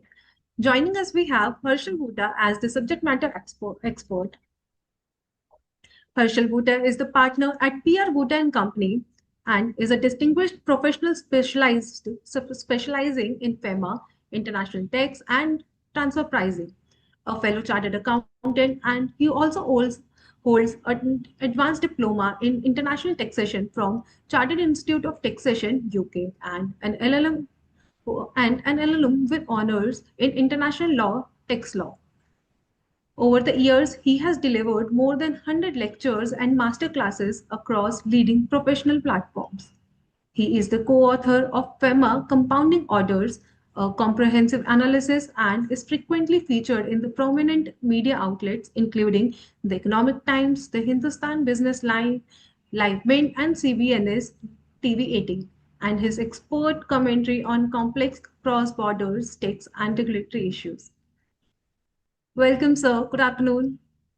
Yeah, thank you, Divya. Thanks, Taxmann. And I think it's too soon to have a very in-depth analysis of the budget, but I'll try my best. As much as I have analyzed the budget, there are certain points coming out. I would be happy to discuss them.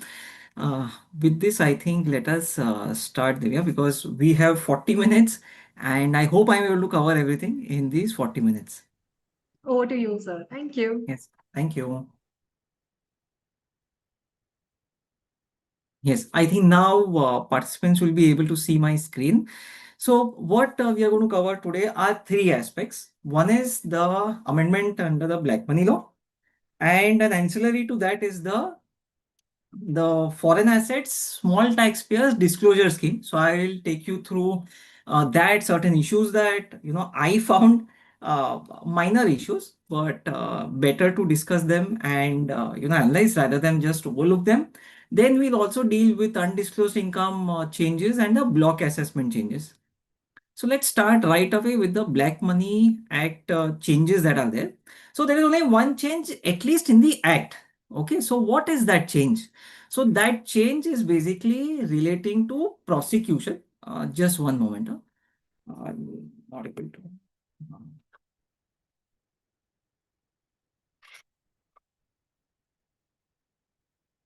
I'll have to just reshare my screen because I'm not able to use my pen. Just give me a moment.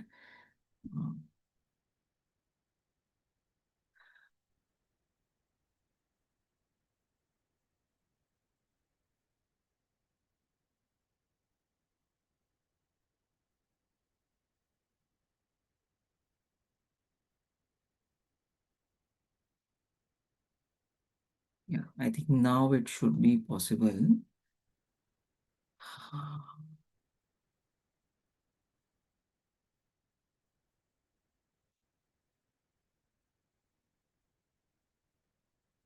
Yeah, I think now it should be possible. Yeah. So the only change under the Act itself, the 2015 Act, that is in relation to prosecution. Okay. So these were very simple offenses that, anybody could have committed. So what are these offenses? So this is something similar to section 42, 43 of the black money law that is there. So let us see what these sections are. So if we see section 42, so section 42 basically, so that deals with penalty in relation to non-disclosure when you have not filed a return of income. And 43 is basically when you have filed a return of income and then you have not shown under Schedule FA. So these were the two penalty sections that were there, 42, 43, and each carries a penalty of 10 lakhs. It's obviously either or, because if you have filed a return of income and not shown under Schedule FA, that comes under 43. If you have not filed a return of income, then, and obviously if you have not filed, then there is no question of reporting or disclosure under Schedule FA. That comes under 42. So 49 and 50 are corresponding prosecution provisions for that. So 49 is when you have not filed a return of income. Because you have not filed a return of income, you are not able to disclose that particular foreign asset or income. So the prosecution for that is 49. Similarly, 50 is when you have filed a return of income, but you have omitted the disclosure. That comes under 50. Okay. So here, what was the provision? So the provision of 49 and 50 is basically rigorous imprisonment extending to 7 years maximum, not less than 6 months. So the rigorous imprisonment is 6 months to 7 years along with a fine. Okay, this comes under 49 as well as 50. So there was an argument saying that if you are allowing an exemption under penalty, which are those cases? So if you go to proviso to section 42 and 43, the proviso states that if a disclosure is not made when the total value of assets is less than 20 lakhs, that excludes immovable property. But apart from immovable property, if you add the value of all the assets and the value is less than 20 lakhs, then penalty is not leviable. Okay, so this amendment was made earlier, I think White Finance Act 24, if I'm not wrong. So that was applicable from 1/10/2010 or 1/10/2024. So therefore, similar exemption has been given or immunity has been given from prosecution also for exactly the same cases. So where the value of your foreign assets, okay, this is other than immovable property, where the total value of the assets other than immovable property is less than 20 lakhs, then no prosecution will also apply. And when will it be applicable from? It will be applicable retrospectively from 1/10/2024 in order to sync it with the relaxation that was given under the penalty provision. Okay. So the penalty provision was there all along, but the increase in limit was made, I think, with effect from 1/10/2024. Earlier it was 5 lakhs, now it is 20 lakhs. So therefore, if penalty does not apply, then similarly the prosecution also should not apply. So this was, I think, an alignment which they did. Then we come to the major chunk of black money law changes, which is the introduction of the scheme. What is this scheme? This is foreign assets disclosure scheme. Whom does it apply to? It applies to small taxpayers. Okay. Why are they referring to small taxpayers? So I think it's a fancy name that they have given. But if you see the thresholds are not only for small taxpayers, because there is no definition of small taxpayer per se. But if you see the thresholds, you will come to know for yourself that many more people will also, people meaning taxpayers, assessees, will also benefit from this scheme. Okay. So if foreign asset disclosure scheme was not there, so that is at present. Without this scheme, what are the consequences? And these are not to be taken lightly. We have dealt with some cases, even the genuine cases for which this scheme has come out. Those exact cases, some of the consequences are falling even as on today when we speak. Okay, so what are the consequences? One is the basic tax that is there. Okay, so section 3 of BMA, 30% is the tax. Apart from that, there is interest. Interest is under section 40. So section 40 of BMA again throws you back to the Income Tax Act. So therefore, interest under 234A, 234B, 234C, similar concepts are borrowed from the Income Tax Act and they are to be followed under the black money law. So tax is done, interest is done. Then what about penalty? So general penalty section is 1 to 3 times. So yeah, sorry. So it is not 1 to 3 times. It is equal to 3 times. Okay. So it is not like under FEMA when it is 1 to 3 times. Here it is equal to 3 times. So this is the general penalty section. But then specific penalty sections we saw 42 and 43. So this is 10 lakhs for each year. Mind you, each year of non-disclosure. So obviously this question is also a question of law, which is before the courts right now. But as the law reads right now, it is 10 lakhs for each year of non-disclosure. Okay. Apart from that, we again saw prosecution provisions are there, 49 and 50, 6 months to 7 years of that, also rigorous imprisonment and along with a fine. Now, my point is that if rigorous imprisonment has been simplified to simple imprisonment, okay, the threshold has been lowered under many sections of prosecution under the income tax law under this proposed budget. Then why not do that for even the black money law? I'm not sure why that is not been done, but otherwise, so these are the normal consequences that follow if there is a non-disclosure of a foreign asset, or if you have missed disclosing foreign income.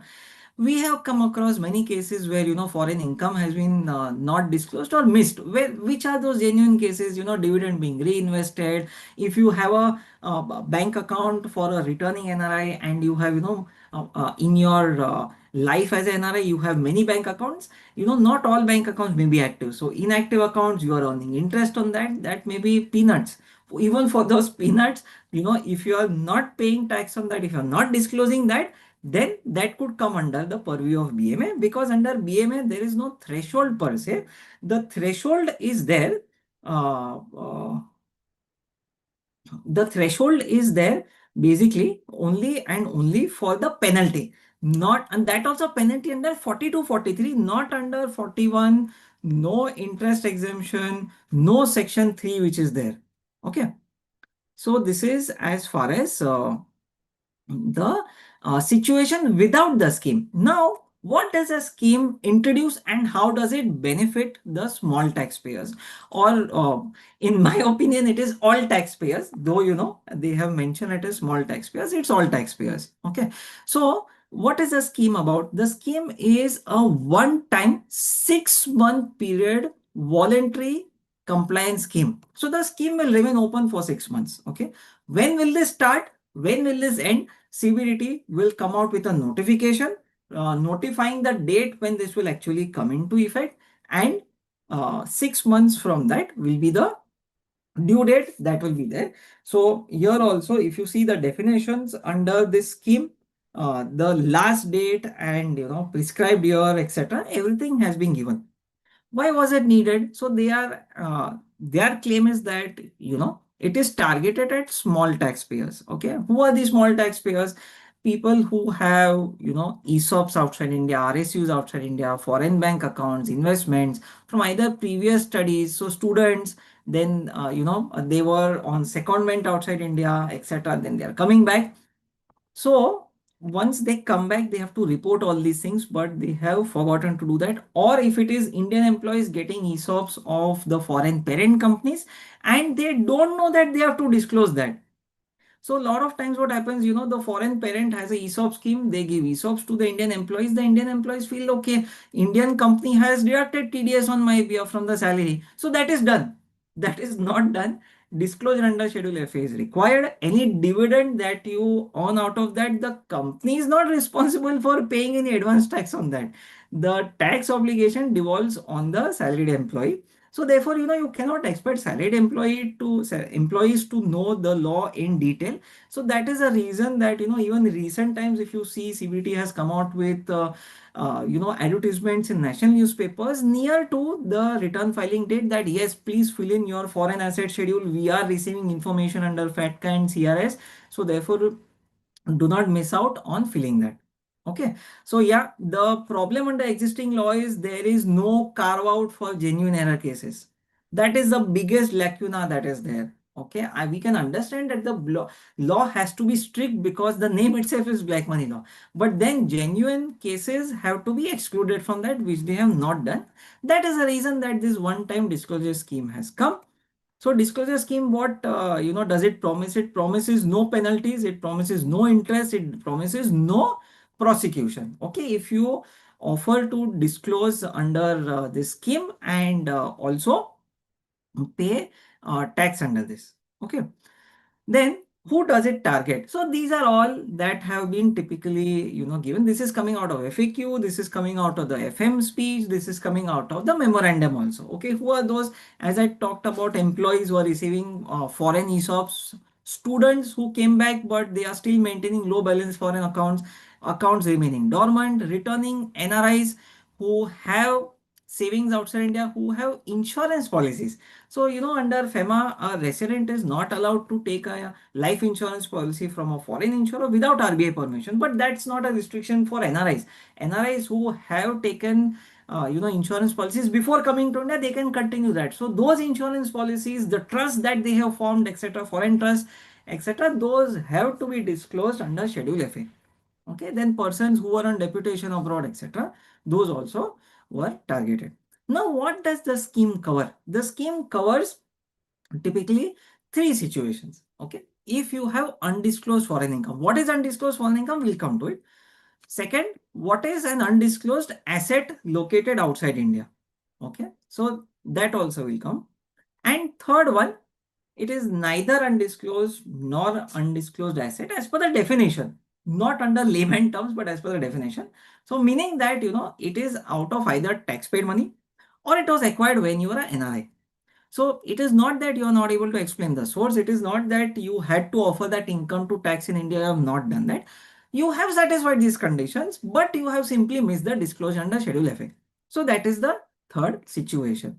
Okay, so meaning of foreign undisclosed income. It is worthwhile to note that under Black Money Act, which is there, this definition is not there. Okay, this definition is specifically come under the scheme, and it is a good thing because there is clarity of what do you mean by undisclosed foreign income. Because when you compare that with the definition of undisclosed asset, what is undisclosed asset? This definition, mind you, is the same, which is under Black Money now, word to word. So here it says that any asset located outside India, held by the assessee in his name or as beneficial owner, but he has no explanation about the source, or the explanation is unsatisfactory in the opinion of the AO. Okay, so here if you are not able to explain the source of the investment, if you are able to explain the source of investment, then it is not undisclosed asset, but it is not so for foreign income. Even if you are able to explain how you have earned the foreign income, it can still become a undisclosed foreign income when you have not offered tax on that. Okay, so explanation can be given how I have earned it, and when I want it, but still you have had to pay tax on that. If you have not paid tax on that, it will be treated as undisclosed foreign income. So this is the difference between undisclosed foreign income and foreign asset definitions. What are the monetary limits? So if you see the scheme, okay, so here is where one lacuna which I confusion which I identified. I'll come to it. So when it comes to undisclosed foreign assets, okay, so the threshold is 1 CR. Okay, 1 CR as on which date? As on 31/3/2026. But when it comes to undisclosed foreign income, this definition which is there, for this, under the scheme, okay, so if you see clause 117 of the scheme, there this date is also not given and this amount is also not given. So then you will ask, why have I written it on the screen? I have written this on the scheme because this is coming out of the FAQ. Now, will the FAQ which the CBDT has come out with uh, be applicable in this case or not? That is something I think they will have to clarify. Because say asset is to be valued as on 31/3/2026. If the value exceeds 1 crore, you are not eligible for the scheme. So maybe that is the reason that they are saying small taxpayers are covered under this. But when it comes to income, no particular date has been given, no particular, so threshold has been given, date has not been given. So see, the objective of this scheme, if you see, is for all past non-disclosures. Okay, so it can't be for a particular previous year. So even if you see clause 116, there it says that if you have not filed a return of income, or if you have filed a return of income but not disclosed before the date of commencement of this scheme. So there is no particular date on which you have to see that, for a particular previous year, my income should be 1 CR. It is not per previous year. That is for sure. There is no one date that is there. But as on this date, accumulated or aggregate undisclosed foreign income should be less than 1 CR. And the third criteria here is that if the income is escaped assessment. So income is escaped assessment here also, they are not saying income is escaped assessment of which previous year. So therefore you cannot actually interpret this that as on this date, my undisclosed income is basically aggregate of the undisclosed income should be less than 1 CR. Third situation which we saw is it is out of tax paid money or the asset was bought when you were NRI. So therefore, tax was not liable to be paid. Only disclosure has not been made in Schedule FA. So there the threshold is much higher. It is 5 CR. And here also there is a date that is coming out. This is also again coming out of the FAQ. This date is not given under the scheme clause 117. Okay. Then how much tax or amount that is payable on this? Okay. So if it is asset, it is 30% of the fair market value. How do you value? The valuation rules will come in. As of now, under the scheme, it's not given. If it is undisclosed foreign income, it is 30% tax on the foreign income. Apart from this, you have to pay an additional. This is in my view, this is not a penalty, but this is 100% of the tax that is to be paid here, Why? Because it simply says the amount payable by the declarant under the scheme shall be specified in column 3. So I would not want to call this as penalty, but let's say, it is 30% plus 30%. So this comes to 60%. Okay. 60% is the amount that you have to pay. Okay. And if it is a third situation, if it is out of tax paid money or when you are an NRI, then in that case it is flat fee of 1 lakh. There is no percentage, there is no 100% of tax, etc. Flat 1 lakh, because it is kind of only a reporting contravention which is there. Just like you have, the reporting versus substantive contravention distinction under FEMA, under BMA also, here simply it is non-reporting. It is not, undisclosed income per se. So therefore it is flat fee of 1 lakh. Okay. So under the FAQ again, they have said, so we saw that under section 40 to 43, 10 lakhs penalties there, that is per year. That controversy which we highlighted. But here, CBT has been gracious. Under FAQ itself, they have clarified. There is no need for confusion. They said that once you have missed the disclosure and you have missed the disclosure in subsequent years, you have to pay flat fees of only 1 lakh once. You don't have to pay year on year. Okay, so that is something that they give. Then these are all procedural aspects. I don't think I will deal with that. You have to file a declaration, then within 1 month, then within another 2 months you will have to pay the amount, and another within 1 month the officer will pass an order certifying that you have paid this. Immunity is from tax, penalty, and prosecution, all three. Okay, so therefore here is where I would again not want to call this as tax. Okay, because tax is under section 3 of BMA. So they simply, even in the scheme, they have mentioned that this is the amount that is payable. So if I see in simpler terms, if I want to see in the FAQ itself, when they talk about this scheme, there also they are simply talking about total amount payable. They do not brand it either as tax or as penalty. Okay. So for 1 lakh, it is flat fee. They are calling it fee because that's the flavor of the budget. They don't want to call it as penalty. They will call it as fee. But when it comes to the 60%, they are calling it as total amount payable. It is not, anything else. So, yeah, so sorry. So this is 30% tax, but this is neither tax nor penalty. So this, I think this tax remains, that is coming from the clause 117 itself. So the base, I think section 3 continues to apply. That is the reason that, they are levying 30% and another 100% of that amount as amount payable. Then what about the cases which are excluded? Cases which are excluded are completed assessments. Okay, so completed assessments in Black Money Act, they will not be covered under this. And obviously, if the income has arisen out of proceeds of crime, or the assets have been purchased from the proceeds of crime under PMLA, they will not be covered. In my view, this is not something that should have been, excluded.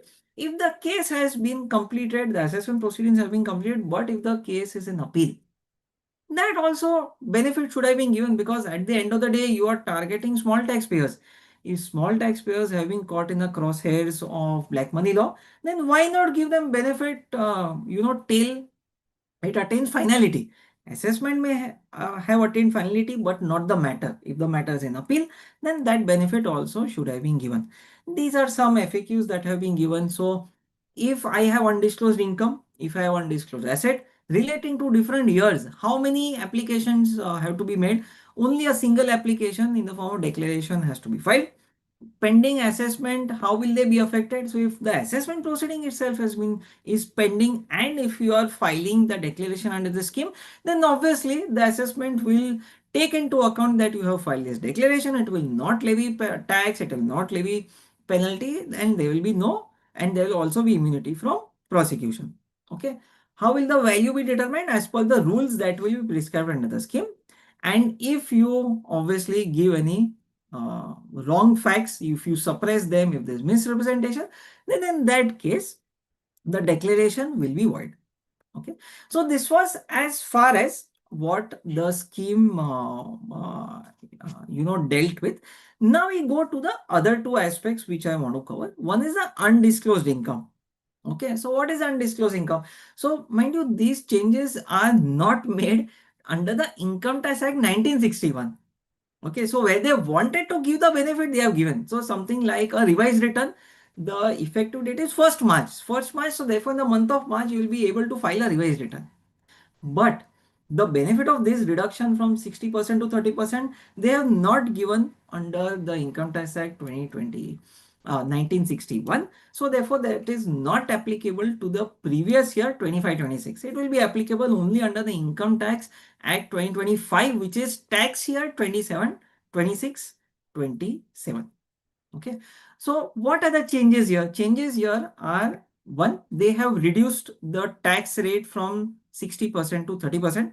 And second, till now there was no immunity from prosecution and penalty for undisclosed income. They have now done that.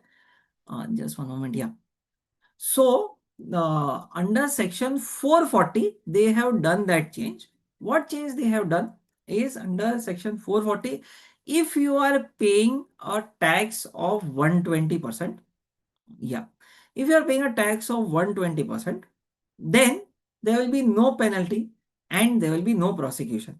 Now, what does section 440 deal with? This is, okay, sorry, this is, yeah, it is 440.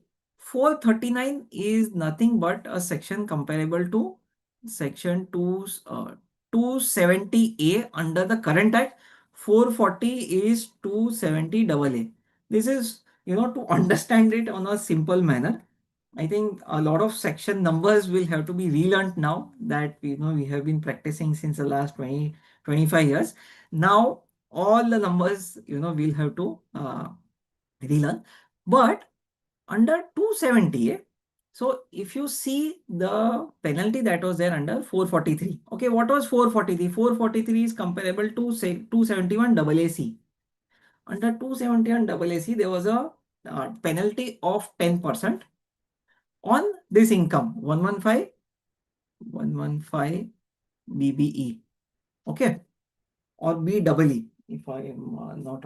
So, referring to the sections under the new act, now it's causing confusion for even under the sections under the old act. Yeah, so it is 115 BBE. I correctly mentioned the old section. So, under 115 BBE, when the income is taxed at the rate of 60%, then 10% penalty under 271 1AC was leviable. Now what they have done, they said, no, I'm reducing it from 60% to 30% now. So what I'm actually doing is, I am cancelling this section itself. And the penalty will be subsumed under misreporting penalty of 270. There the penalty is 200%. If I want immunity from this penalty of 200%, I have to pay a tax of 120%. This properly they have worded it as additional income tax. Okay. Unlike the foreign disclosure scheme, here it is proper additional income tax. So now what is it? It is 30% plus 120%. If you pay this, you will not be liable to 200% penalty in the misreporting section of 439. This is coming out of 440. This is coming out of 195 changes. All this under Income Tax Act 2025. So two things they have done. 60 has been reduced to 30 and 10% penalty has been subsumed under misreporting penalty of 200%. And if you don't want to be taken under the penalty provisions, then you have to pay 120% tax.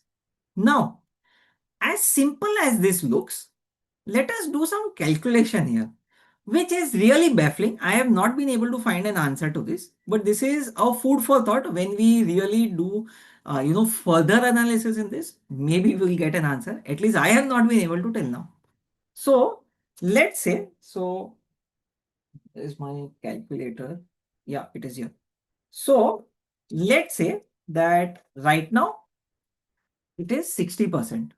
Okay, that has been reduced to 30%. Now under 60%, for 60%, there is a surcharge of 25% that is there. This is specifically under the Finance Act. And then there is a cess of 4%. Okay, so what does this come to? So 60 plus 25 plus 4. Okay, so just 1 minute, 60 plus 25% plus 4%. This comes to 78. And there is a 10% penalty. Penalty is always as penalty on tax amount, not on surcharge and interest. So plus 6. So plus 6 comes to 84. Okay. Now this is under the old scheme of provisions. Now under new scheme, what is happening is 30%. This has been kept at 25% only. And this is 4%. So if I do this, 30 plus 25% plus 4%, this comes to 39.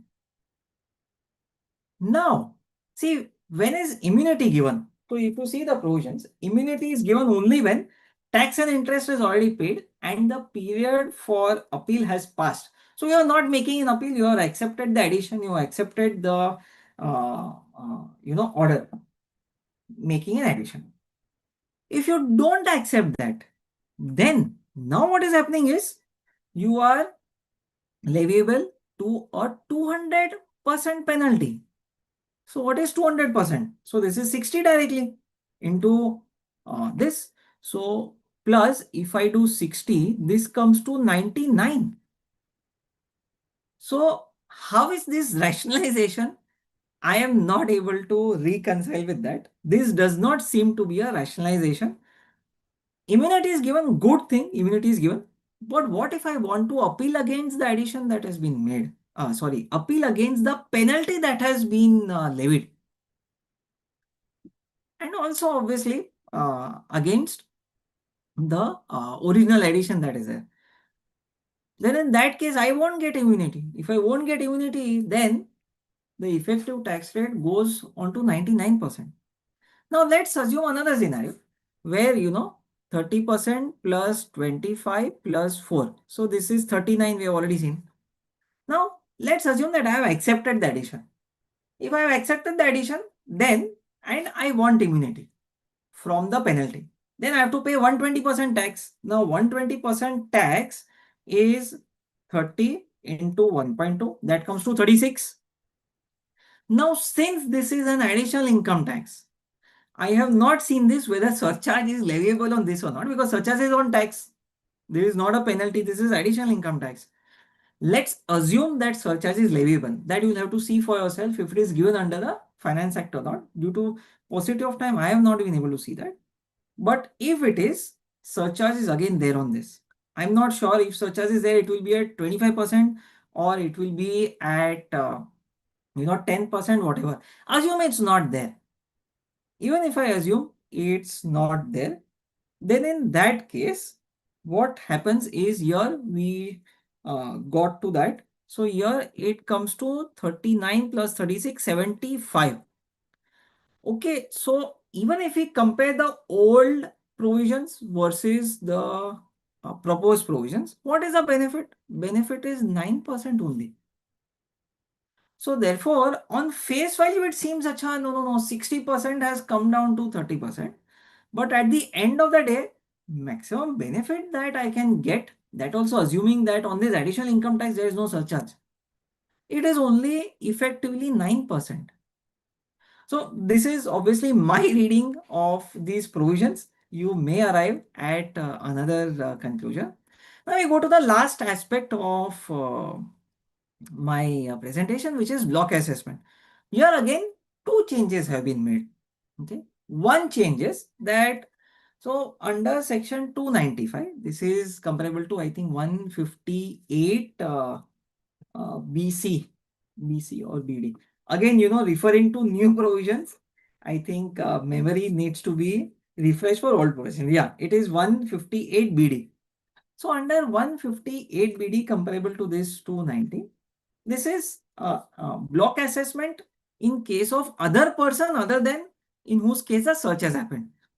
So in case of other person also, the block assessment is parallel for that period. Parallel meaning is equal to the period for which the person in whose case search has happened. So let's say there also it is 6 years, here also it is 6 years. So here what amendment has come in? So this first amendment, I think better to take it up here only. What amendment has come? So this remains the same. This remains the same, meaning we'll come to it. This is the first situation. This is the second situation. In first situation, if the period to which the undisclosed income pertains, okay, this is of the other person and not the person whose case search has happened. In whose case search has happened, the assessing officer found, certain material pertaining to other person, then they will pass on the material to the other person's jurisdictional AO, and then they will start the block assessment. Now, if the income pertains to the year of search, all the tax year immediately preceding the year of search, then what will be the block period? It will not be entire 6 years, okay? It will be only and only the tax year immediately preceding the year of search and the period starting 1st April till the date of initiation of search or making requisition of the books. So this 6 years has been reduced to this. Now, what if the undisclosed income pertains to any 1 year, which is not this? Then in that case, the block will comprise of only 1 year. That other person will not have to undergo the block assessment for the entire 6 years or even, more than a year. It will only be that year. And this provision remains the same. If the other person's income pertains to multiple years, then it will continue to be 6 years plus current year, 1st April till the date of execution of the last of authorizations. This was one change that was made. Another change is this, that earlier it was completion is 12 months. 12 months from the end of the quarter. Which quarter? Quarter in which the last search authorization was carried out. So in a group, if there are many taxpayers, many assessees, group companies, etc., then last of the search authorization, that end of quarter, 12 months from that. So what they have done is they wanted to now standardize. So what they did, they changed the reference point itself. Now, what is a reference point? The reference point is date of initiation of search. It is not the date of last search authorization. It is the date of initiation of search. So therefore, now what happens is the end of the quarter in which the search has been initiated, it will be 18 months from that. Okay, instead of 12 months from another reference date, now it is 18 months from another reference date. So I think these were the changes that I wanted to cover, and hopefully I have taken that up in good time.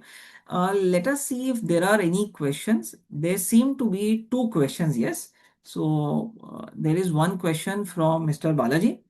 Both penalty and prosecution are not applicable from 1st 10/24 for willfully omitting to disclose foreign income or foreign assets with the aggregate income. Will small taxpayers be encouraged to apply for fast DS? Yes, obviously, because this is something that is, targeted towards them. So I think it's a funny thing that the CBDT publicity on, making, encouraging the taxpayers to make a disclosure under Schedule FA, which was running, I think, in the last week of December 25, because December 25 was the belated or revised return timeline due date. So because of that, we received so many inquiries from so many, most of them were either returning NRIs or, they were salaried employees who didn't have any clue about what to do. So in my view and as per my past experience, this scheme will be very, very beneficial for all of them. Okay. Next question is from Mr. Sivaraman. An individual had disclosed foreign asset ESOP shares in AY 2025 for the first time. The same was not given in earlier years. What will be the implication should the person file this VDS when implemented? So if it is AY 25, so I believe 25-26 or 24-25. I'm not sure. Let me assume first 24-25. So for AY 24-25, that is financial year 23-24, the due date has long gone. For AY 25-26, Again, the due date has gone for disclosure under Schedule FA. Because the 31st December was the last due date. So in that case, you should go ahead with filing this disclosure. Somewhere I had even seen okay. So yeah, grant of immunity from penalty prosecution. Specifically, if you see clause 123, that is given that for the previous year ending 31st March 2026 or earlier previous years, if your case is falling under that, close your eyes, simply go ahead with this VDS. You shouldn't even blink twice. Okay, so I think that is my sense. Then another query from Mr. Balaji under section 292 of the Income Tax Act, the AO assesses only undisclosed income and not the total income. Finance Bill 2026 does not address the same. Just let me go through that. So if you ask me, section 292 is assessment of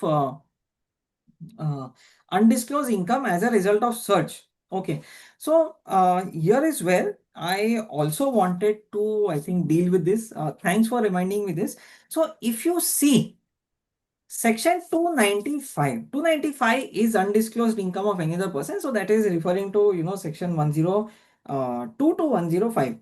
All this, cash credits, undisclosing, unexplained investment, unexplained expenditure, undisclosed investment, etc.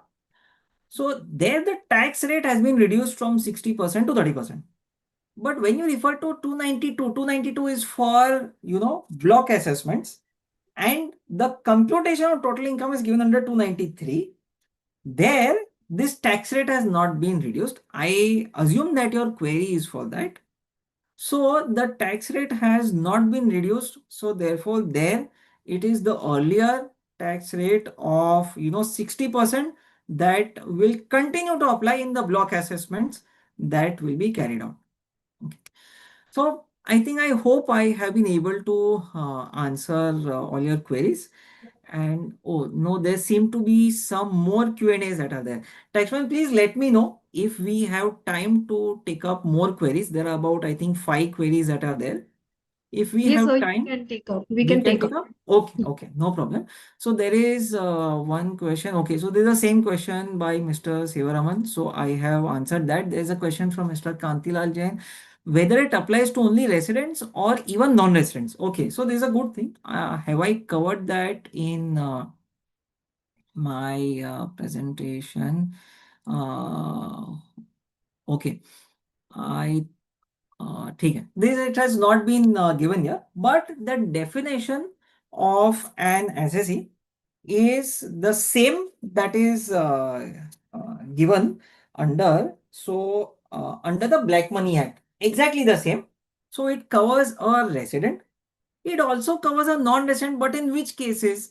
In cases when the non-resident had acquired the asset in the year in which it is disclosed.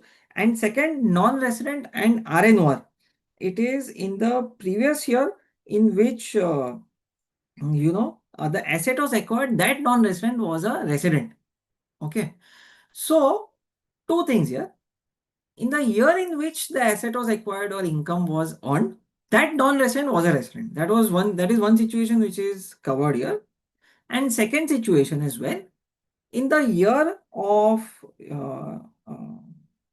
acquisition, again, that non-resident was a resident. So either asset or income, both when that assessee acquired, the assessee was a resident. So those cases are covered, even though as on today, that assessee has become a non-resident. Okay. So I think that is also answered. Then there's another question from Mr. Ravi Jain. Only a pure resident was required to disclose in Schedule FA. What if in current year such NRI is still a resident but not ordinary resident? Whether there is violation? No. So see, disclosure applies only to ROR. Okay. It applies only to ROR. It does not apply to RNOR or NR as on today. Which cases of RNOR, NR are covered? I already spoke on that. That in the year in which the asset was acquired, all the income was earned, that RNOR or NR was a ROR. those cases will be covered. Okay. Another question from Mr. Sivaraman. In continuation of above, income was declared and paid. I just one moment. I'll have to refer to your original query. An individual had disclosed ESOP in AY 2025 for first time. The same was not given in earlier years. What will be the implication? Should the person file VDS? We answered that. Uh, Further facts in that case, in condition above, the income was declared and paid in the year ESOP were accepted. So if the income has already been declared, okay, and the ESOP asset has also been declared, then where is the question of non-disclosure? Okay, and you have also sent the same already filed for previous year 31/3/25. So previous year 24/25, assessment year 25/26. If you have already disclosed this ESOP, you have already disclosed the income, maybe out of that some portion of dividend, etc. If you have sold them capital gain, then there is no question of non-disclosure. Okay. Last query: can a resident declare 100 kg silver as on 1? I'm not able to understand the date. I assume it is 112025. Yes, you can do that. So that is the reason that has been given here. So you will obviously have to do the math. So I think the date that has been mentioned here is as on 31st March 2026. So as on 31st March 2026, what will be the price of silver? If silver and gold keep on crashing like it is crashing today, then as on that date, if you do the valuation, 100 kgs into per kg price, if it is less than 1 CR, only in only that case you will be able to take this up. Otherwise, you will not be able to take this up. Okay. You will not be able to file a declaration for that. So I think we are at the end. We have completed all the questions. And thank you for being patient with me, though I've exceeded I think 10 to 15 minutes of my time. Over to you, Taxman, and thanks for letting me giving me the opportunity to even analyze all these sections and provisions, etc. in detail. Thank you, sir, for covering this important topic in depth, and it was a pleasure having you. Thank you so much. Thank you.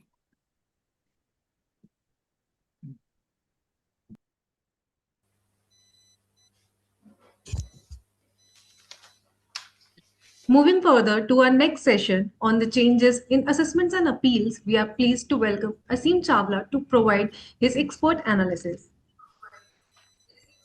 Asim Chawla is a senior advocate and fellow chartered accountant with over 2 decades of experience in tax, legal, and business advisory matters.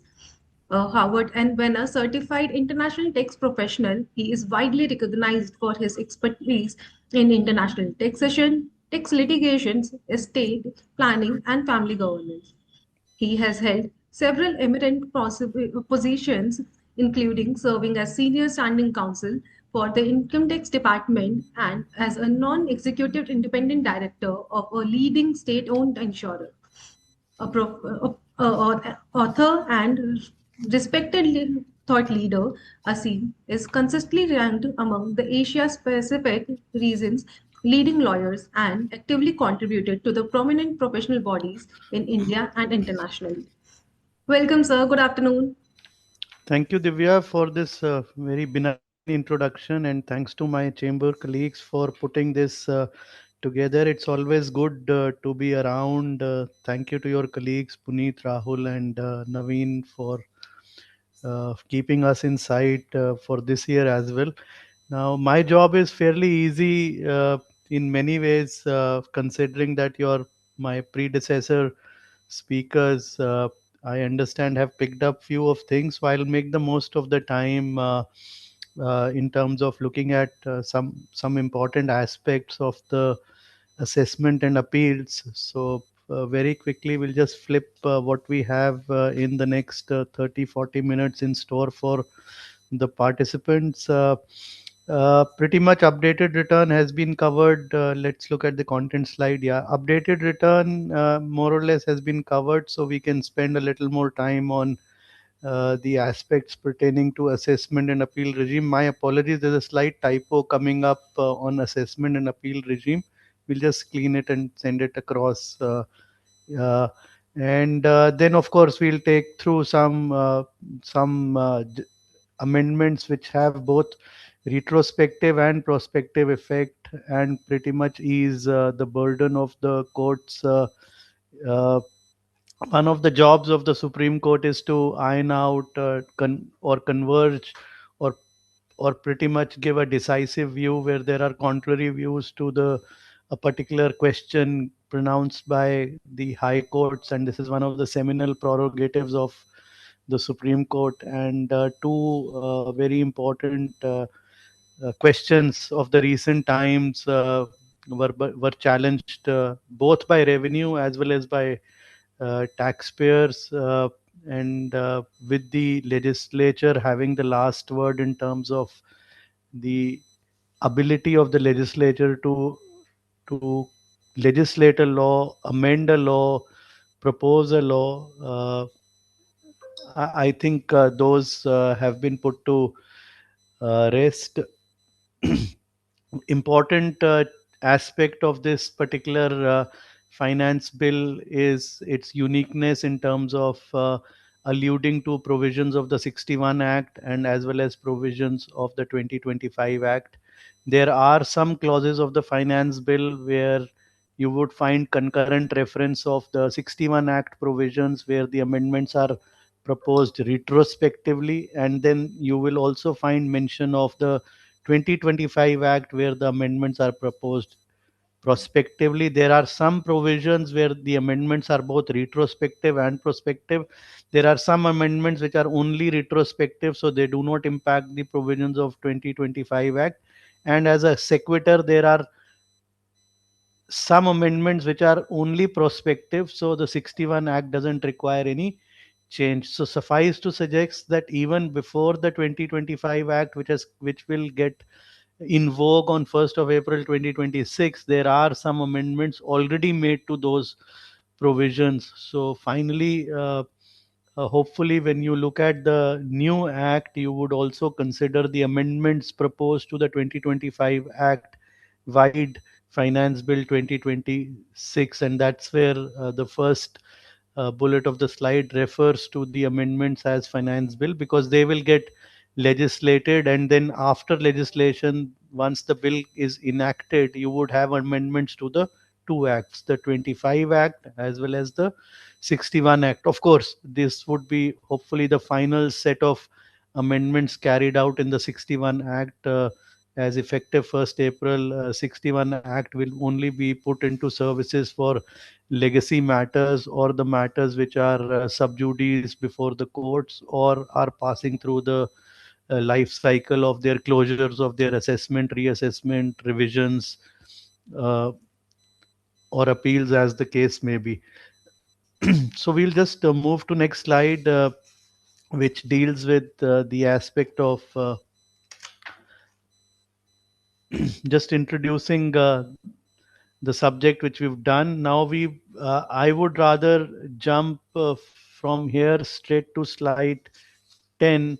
Uh, and in the meanwhile, if there are any questions, I think this subject of updated return, revised return, and modified return was taken very extensively a couple of sessions back. So, for the sake of proximity, I won't discuss the same.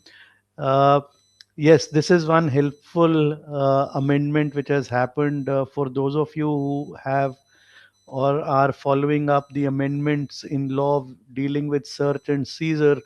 All of you are aware that prior to 2021, we had the special assessment regime governing search cases in the form of Section 153 capital A onwards. Then 1st April 2021 up until September 2024, the search provisions in terms of its assessments were subsumed in the reassessment provisions.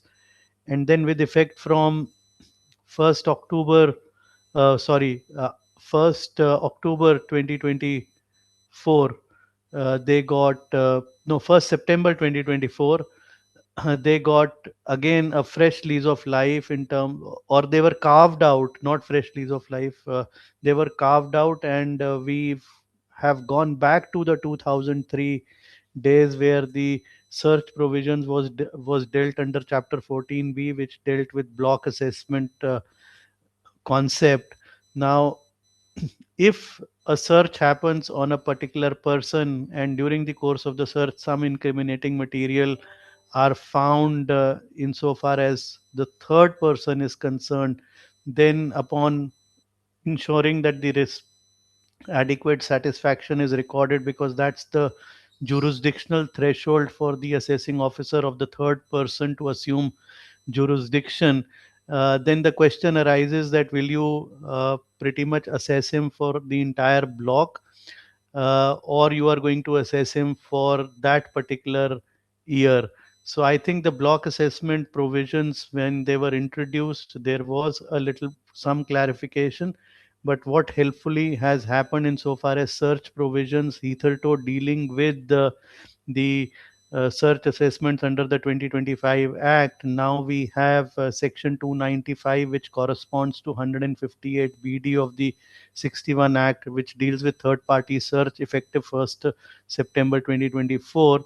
That now you would look at the particular year of which the incriminating material relates to. So if a search under the corresponding 132 Act, which is 247, or a requisition has been made, then the tax officer has to issue a notice asking them to file a return for the block period which is covered for during the search period. And then let's move on to the next slide, please. Yeah.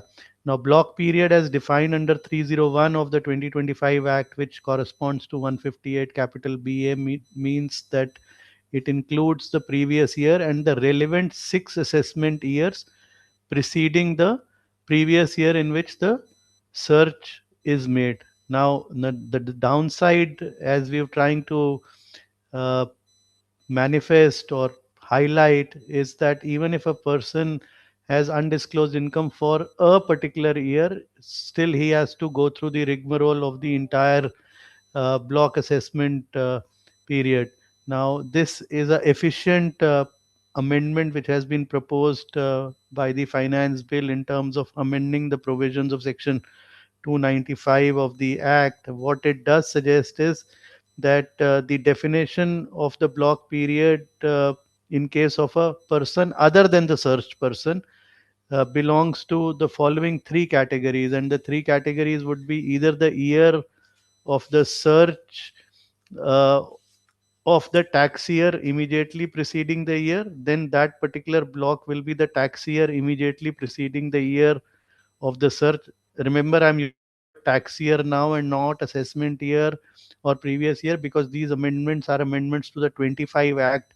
And one of the hallmarks of 2025 Act is that they have done away with the concept of previous or assessment year. So coming back to the amendments made with regard to Section 295 of the Income Tax Act 2025, either the year of the search, or in case where the undisclosed income of the other person belongs to any 1 year except the immediately preceding year in which the search was initiated, then it would comprise of only that particular single tax year.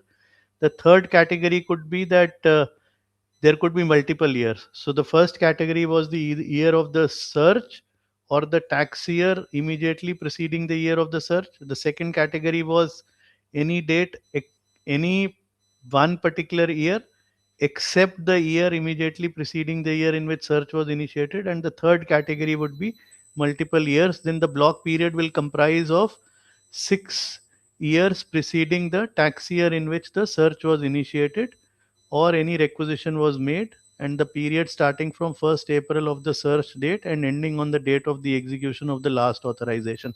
So the intention is to only look at that particular year which pertains to the year insofar as that non-search person is concerned. All of you must have followed the decision which was pronounced in 2024 in the case of Saksham Commodities, where the issue was that when the incriminating document only relates to one particular year, then how the courts should deal with it. It's a seminal judgment of Delhi High Court, and against that, the SLP also has been dismissed. So pretty much uh, giving a clarity or certainty that if it is a particular year, then the block period would only comprise of that single year. That's the good takeaway of this particular amendment. Moving on to the next amendment is with regard to the whole issue of DIN, and we had the decisions of Delhi as well as Bombay and other high courts, which did escalate up to Supreme Court. Now, what happens if the order or the communique does not have the DIN number, so to speak? Now, there was a circular issued by CBDT number 19 in 2019, quoting for the computer generated DIN, and whether the non quoting of DIN would lead to a situation of illegality or infirmity.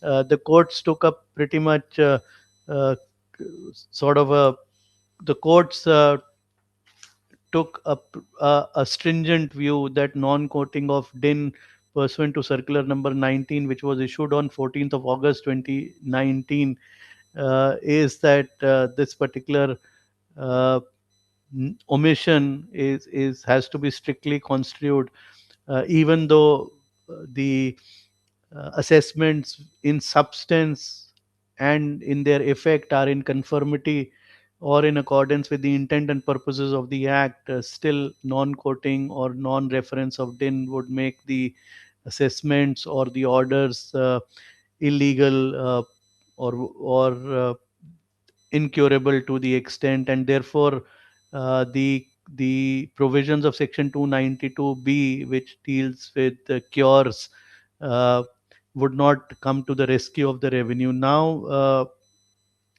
why this particular amendment, two provisions are getting impacted. One is to clarify 292b of the Income Tax Act, suggesting the fact that non-quoting of DIN would not result in any, would not yield a situation of it being regarded as illegal. So it is part of 292b. So it's a curable omission or a curable defect, so to speak. So to that extent, these amendments are retrospective with effect from 1st of October 2019, and 292b to that extent gets amended. Now, insofar as the section 522 is concerned, I think this should take care of this particular anomaly, so to speak. So, what happens to the matters which have got escalated post the judgments of Delhi, Bombay, and a couple of other high courts? Is the fact that with the retrospective amendments, so to speak, those petitions preferred at the instance largely of the revenue uh, would get disposed of, because the revenue was grieved on this count. We have a judgment of from Delhi also, but uh, for the sake of brevity, we've just cited in the presentation two judgments of the Bombay High Court. So that's the one big takeaway from the proposals, is the whole issue of DIN, so to speak. Then comes the referencing of time limit to complete the block assessment. We have section 296, which corresponds to 158B of the Act, which sets the time limit to conclude the assessment in case of search related proceedings. Now, the bill proposes to amend 296 of the 2025 Act, that instead of using the last authorization date, it the reference date will be the date on which the search was initiated. So as a result of that, a slightly longer time has been given. Now this amendment is prospective in nature, so therefore it only impacts the 2025 Act, and therefore the amendments are only to the extent of provisions of the 2025 Act, because these are prospective in nature, and therefore the provisions of 61 Act do not come in picture insofar as the amendments proposed, insofar as streamlining the time limit. So this change will apply to search with effect from 1st April 26. So no need of amending 2061 Act. And post a search operation, now department will get a longer time, 18 months from the date of the search, the first initiation, rather than calculating the date from the last authorization. Now, search usually happens at a particular premises, but it results in the subject matter of search is more than one entity or one assessee, and sometimes you have a group which is getting searched. And there could be a different life cycle in terms of initiation of search and the last authorization.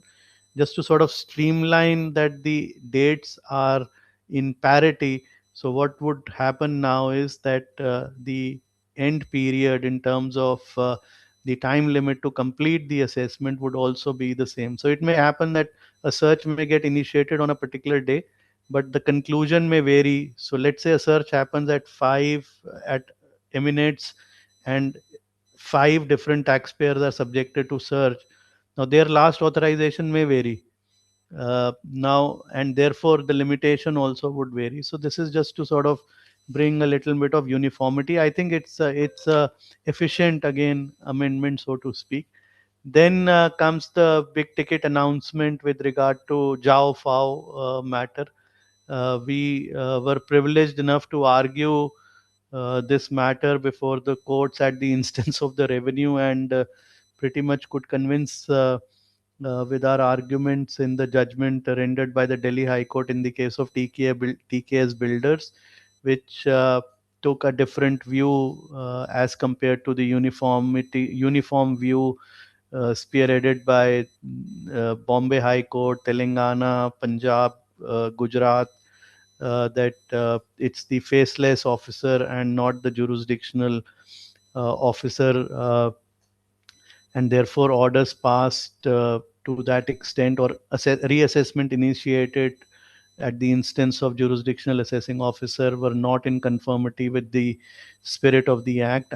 And this has led to burgeoning of litigation. Most of you would have heard about a couple of weeks ago the Honorable Chief Justice fixing the matters for hearing on 17th of February, so to speak, and very lately, very recently, as recent as perhaps yesterday or day before, we've had a group of matters which were listed before the Honorable Supreme Court by a bench led by Justice Nagratna, disposing of the matters, relegating back to the taxpayer, to the High Court, at the instance of these would have been cross appeals, because in most of the cases uh, the judgments which were most of the SLPs emanating from the judgment other than Delhi High Court, the revenue would be aggrieved, and insofar as the SLPs emanating from the judgment of the Delhi High Court, the taxpayer would have been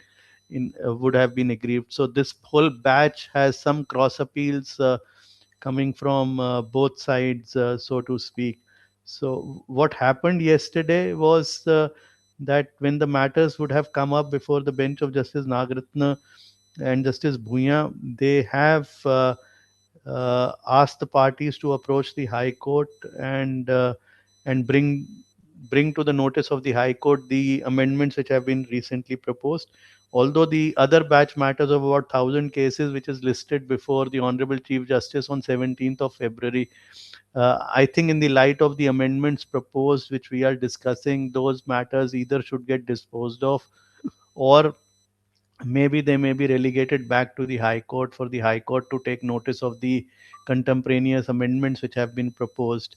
Now, what is happening in uh, between now and the finance bill which gets passed by the Lok Sabha and then carried down to the upper house and then receives a presidential assent. So in between, what is going to happen to the matters which come up before the courts dealing with this issue?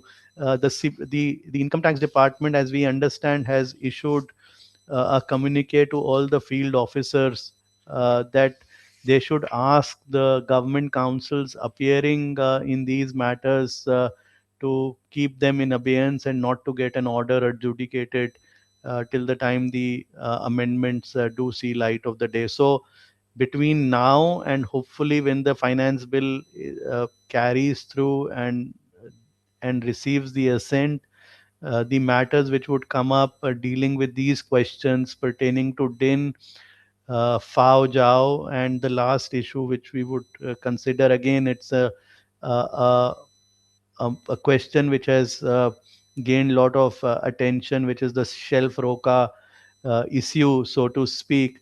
Now, for all these matters, the advisory from the CBDT to the field formation is that those matters should not be taken up effectively for hearing, and the government council should request the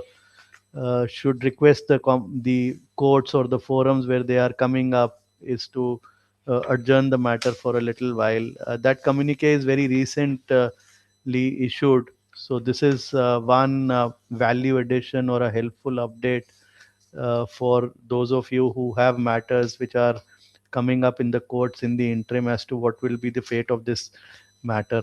So insofar as Jao Fao is concerned, I think with the insertion of Section 147 capital A into the scheme of the Act, I think the legislature has made its intention very clear that it was the jurisdictional assessing officer uh, and not the National Faceless Assessment Center or any of these assessment units which had the prerogative insofar as mandating a pre-assessment inquiry insofar as issuance of notice under 148 capital A or 148. The faceless assessment or reassessment under 147 was only required to be carried out to the extent provided under 144 capital B. Now these amendments have a retrospective effect from 1st of April 2021 for the simple reason that the new assessment regime came into effect from 1st of April 2021. And insofar as the amendments to Section 1, the contemporaneous amendments to Section to 2025 Act is concerned, this would be with effect from 1st of April 2026. So FAO JAO will result in amending the Income Tax Act 61 retrospectively, and also some contemporaneous amendments would come into place in the 25 Act vide Clause 8 and Clause 62 of the Finance Bill 2026. Moving on, yes, let's move on. This we've discussed. And now. Yes, now this is this is the shelf roca issue, which again gained a lot of prominent attention with the recent split verdict of the Supreme Court, where uh, on a question of law, that how would you interpret the limitation period where matters have been referred uh, to the dispute resolution panel and the assessments have been framed pursuant to the process under 144C. I mean, put it in simplistic term, is 144C self-contained code, and the usage of the non-obstante provisions at various subsections under 144C have to be read uh, on an as is whereas basis, on a literal sense, or these have to be read along with the broader limitation provisions which are there in Section 153. We had a split verdict at the Supreme Court. Insofar as High Court is concerned, while the matters were sub judice and are still sub judice at various high courts, we also had the privilege of leading the matters at the Delhi High Court at the instance of the revenue.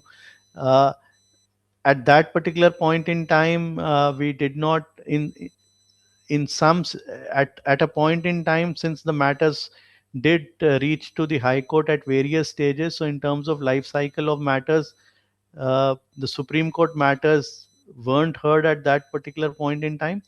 But suffice to suggest, before the matters were disposed of through the split verdict, and as and when the matters were called up for hearing in Supreme Court, in one of the hearings, the honorable bench of the Supreme Court said that the judgments emanating both Madras and Bombay uh, and should not be regarded as a good precedent, so to speak. So what happened was that before this observation or an interim order came, uh, the high courts were trying to follow the concurrent position given by different high courts. So let's say the matters came before the high court, the matters also reached to the Supreme Court at the instance of the revenue.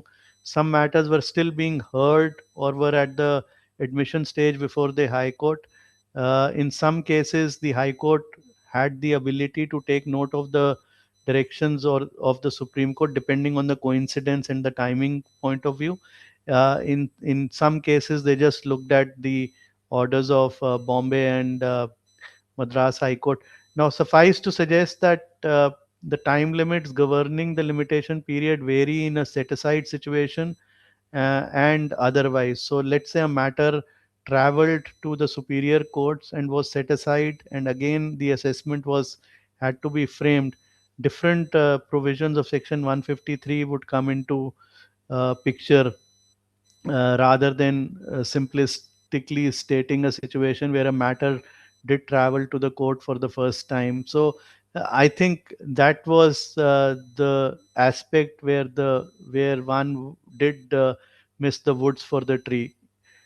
Again, for the benefit of the delegates, the limitation provisions under Section 153 are different when the matters travel again to the courts pursuant to a set aside and different otherwise.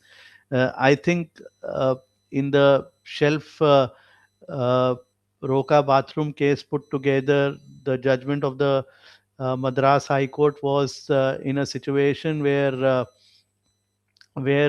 the matters were set aside and again came back to the court, and court looked at the limitation provisions in that sense. So Roka bathroom was a case of set aside proceedings and calculating the limitation periods accordingly, and that fact was sort of lost sight, I think, at large, so to speak. I understand up until recently, before the split verdict was announced, the tax tribunals were adjourning the matters. Post the split verdict, following a Hyderabad bench of Honorable Tribunal, Delhi also decided and gave a go ahead to the taxpayers' appeals, and they were adjudicated. Now, I think the dust is settled with the amendments proposed. I think it's very clearly spelled out by virtue of the uh, provisions alluding to the instant amendments that the plain reading of the statute suggests that 144 subsection 3 and subsection 13, the time limit is notwithstanding the provisions of 153, which is the overall limitation provision, and the provisions of the time limit under 153 or 153b, as the case may be. We all understand if it's a search related assessment, then the limitation is 153b, and if it's a normal assessment, then various subsections on 153 would come into picture. They are only till the draft order stage, and the timelines provided under 144c, according to the legislative intent of the instant amendments proposed, would operate for the finalization of the assessment regardless of the overall time limit provided in 153 and 153b. So 144c time limits self-contained code. If a matter has been referred to DRP, then the timeline suggested in 144C would be sacrosanct, and the overall overarching time limits in 153 or 153B, as the case may be, would not apply. So again, this amendment is deals with provisions of 61, so it is regarded as clarificatory with a retrospective effect from 1st of April 2009 in respect of 153, with effect from 1st October 2010 in respect of 153b, and then the amendments in Income Tax Act 2025 will come with effect from 1st of April 2026. By virtue of this, you have clause 7, 9, 10, 61, and 63 of the finance bill, which has kicked in these particulars amendment. As a sequitur to this, there is another amendment proposed where we had the decision of Pfizer healthcare from Madras High Court in terms of how do you calculate the time period where a reference has been made to a transfer pricing officer in terms of section 92 CA subsection 3 capital A of the act. We all understand that 92 CA subsection 3A was introduced White Finance Act 2007 with effect from 1st of July 2007, explained White Circular number 3 dated March 12, 2008, where the revision of time limits was prescribed so that TPO, because the overall time limit got extended by 1 year. So we all understand that the outer limit for completion of assessment is governed by 153, and 153 has four provisos dealing with time limit as it existed at various points in time. Now, 153 subsection 4 is a non-obstante provision. It says that where reference is made to TPO, the period available shall be extended by 12 months. So, if the period available gets extended to conclude the overall assessment by 12 months, then when the reference is made and after the reference, the TPO passes an order under 92 CA, it comes back to the assessing officer.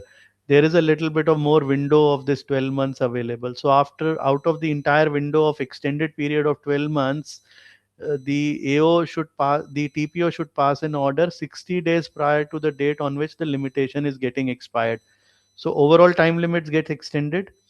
Within the overall time limit, there's a reference made to TPO. TPO has to pass an order. The order comes to the assessing officer to look at maybe non-TP aspects, but he should also get some breathing time. So the legislature, in its wisdom, felt that let's give 60 days for to the assessing officer after receiving the TPO order. So the TPO was mandated that look, you should understand that there is an overall time limit, but make sure that you pass an order 60 days prior to the overall time limit so that there is some elbow room available with the assessing officer to formally then pass the order.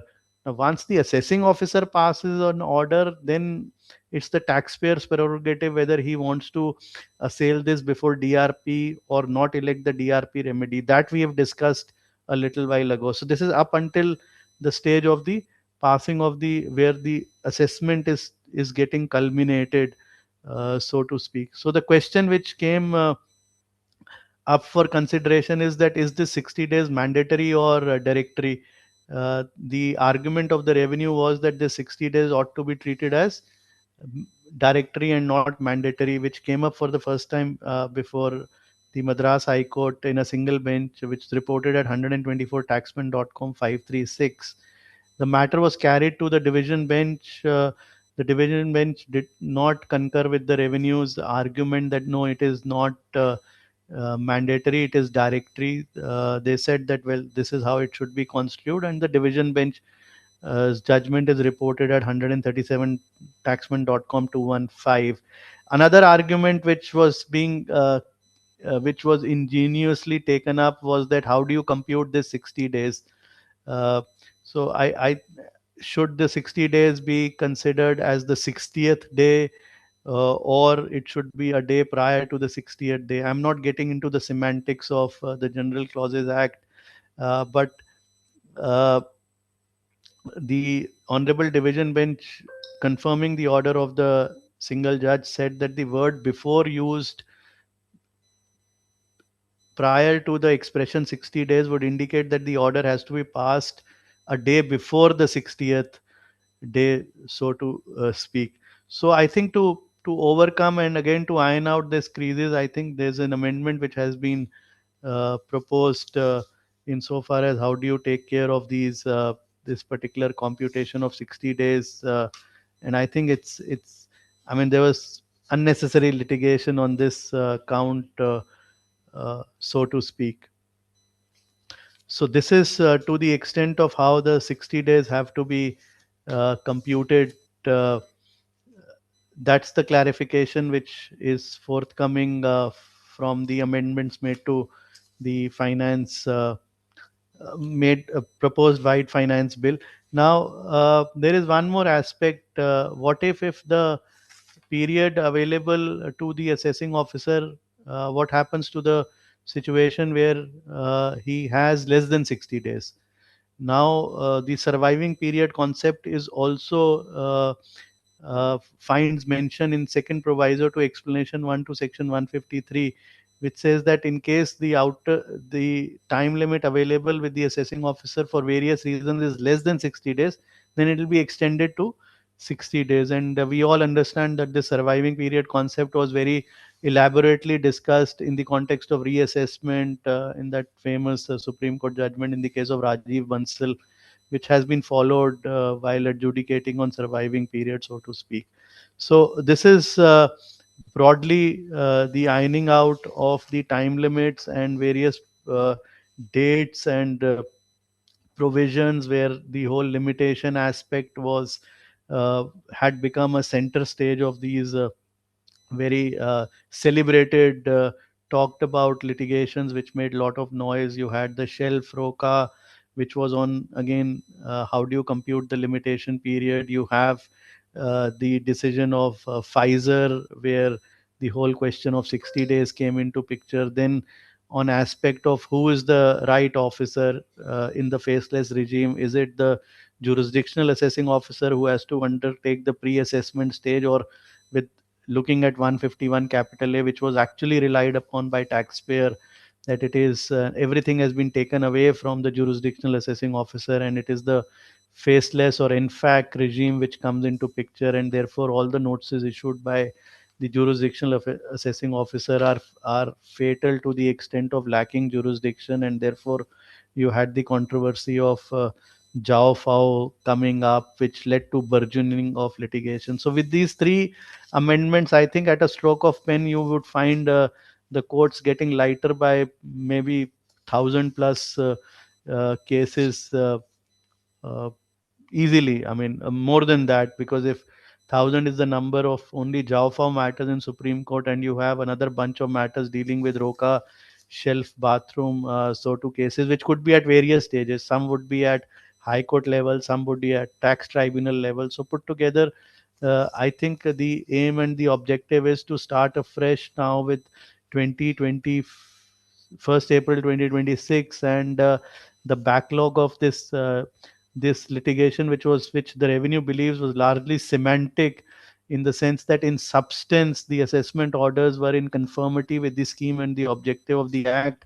and the advantage was being taken of these technicalities, whether it is omission or non-quoting of the document identification number, or which is the particular authority, so to speak. I think emphatically, if you look at the explanatory memorandum to the finance bill and the helpful FAQs issued by the Central Board of Direct Taxes, they have clearly stated that, look, in pith and substance, the assessments have been rightly made in accordance with the scheme of the act. So therefore should not be taken refuge on account of these technical matters. Insofar as Jao Fao, I think the the intent has been very clearly expressed, that the intended objective of the scheme framed under Section 151A of the Income Tax Act, uh, under the e-assessment of income escaping assessment, was the same, and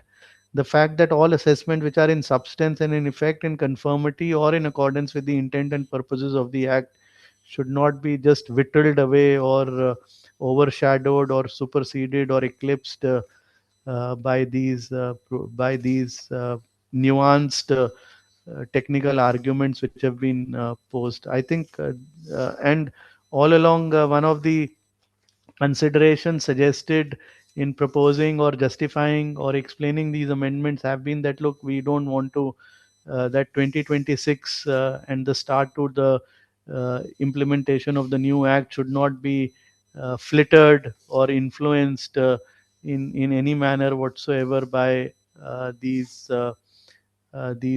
protracted litigations, which have taken most of the time, energies, and have consumed a lot of attention of the courts all along, especially in the last 2 years. In fact, courts have gone. The memorandum explaining the finance bill has emphatically said on more than one occasion that we just want to go clean insofar as 2026 implementation of the 25 Act is concerned. I think I'm almost at the end of the time. If there are any questions, we could probably look at and take up them. Yeah. Divya, are there any questions? Uh, Sir, there's just one question. Yeah, tell me. Yes, Section 192, subsection 2 of Income Tax Act 2025 says that the tax shall be increased by surcharge if any levied by any central tax act. But Finance Act 2025 gives surcharge for total income, but not for the undisclosed income in the case of block assessment. Okay, I think this will get clarified. Yeah, I think this will get clarified when the amendments are discussed in the parliament. You can expect a suitable clarification coming from the TPL on this count, whether it will be the old regime where you didn't have surcharge and it was a flat rate, or this would be get topped up by surcharge. TPL will issue a necessary clarification on that count. Thank you so much, sir, for the amazing session. It was a very informative one. Thank you. Thank you to you, Team Taxman, and everybody at the chambers. Thank you. Thank you, sir.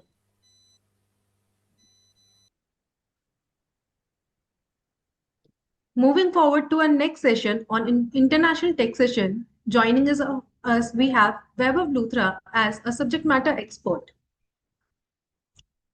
Vaibhav Luthra is a partner at EY Corporate and International Tax Practice in New Delhi. He is a chartered accountant, holds a bachelor's degree in commerce from Delhi University.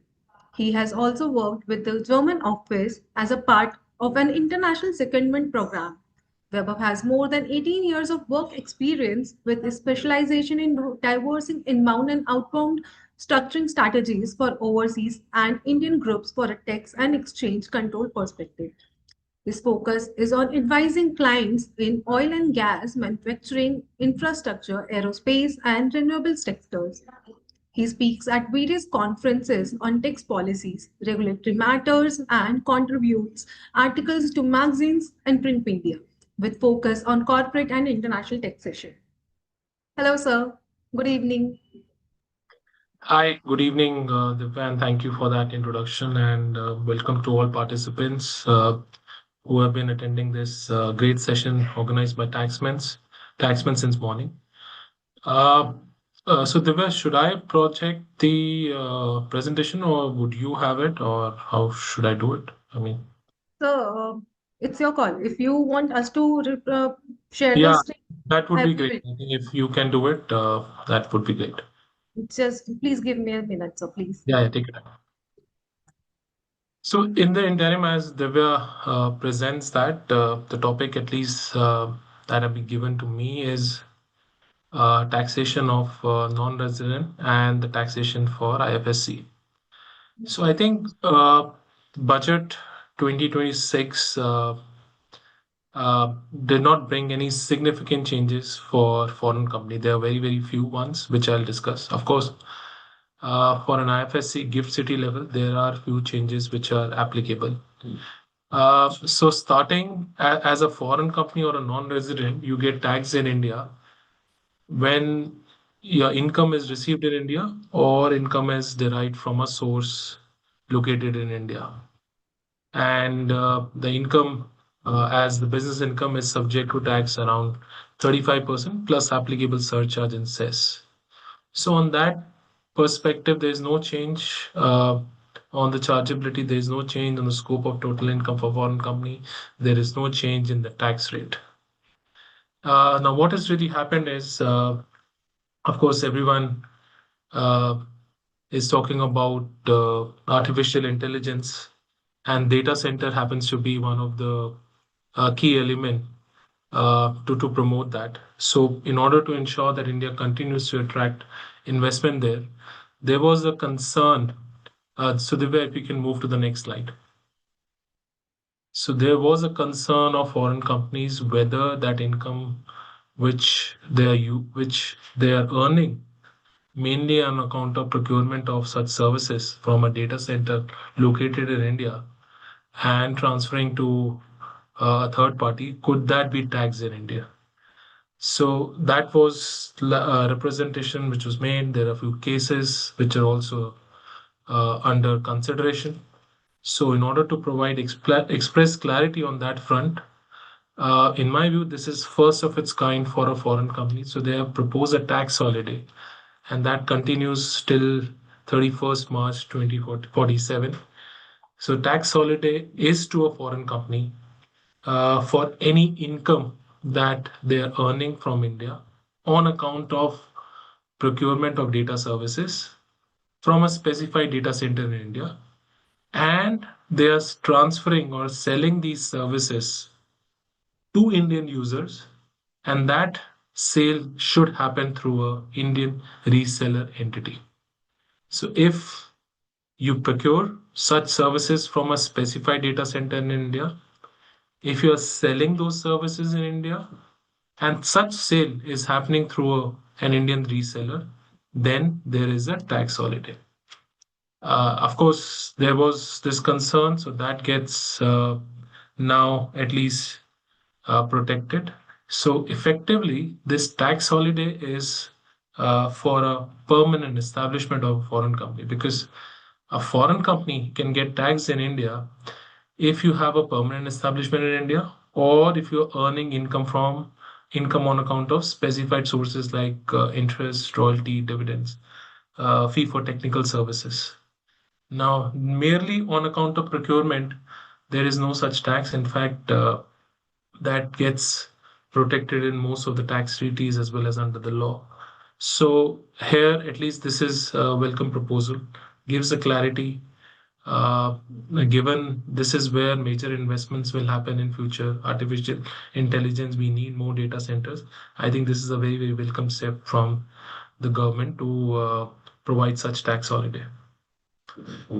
Moving on to another concern which was raised was that as India continues to position itself as a manufacturing hub, and especially for electronic goods, again, there was a concern of foreign companies that the capital goods which they are providing, the tooling which they're providing to the contract and tool manufacturers, that is probably creating some kind of taxability for them.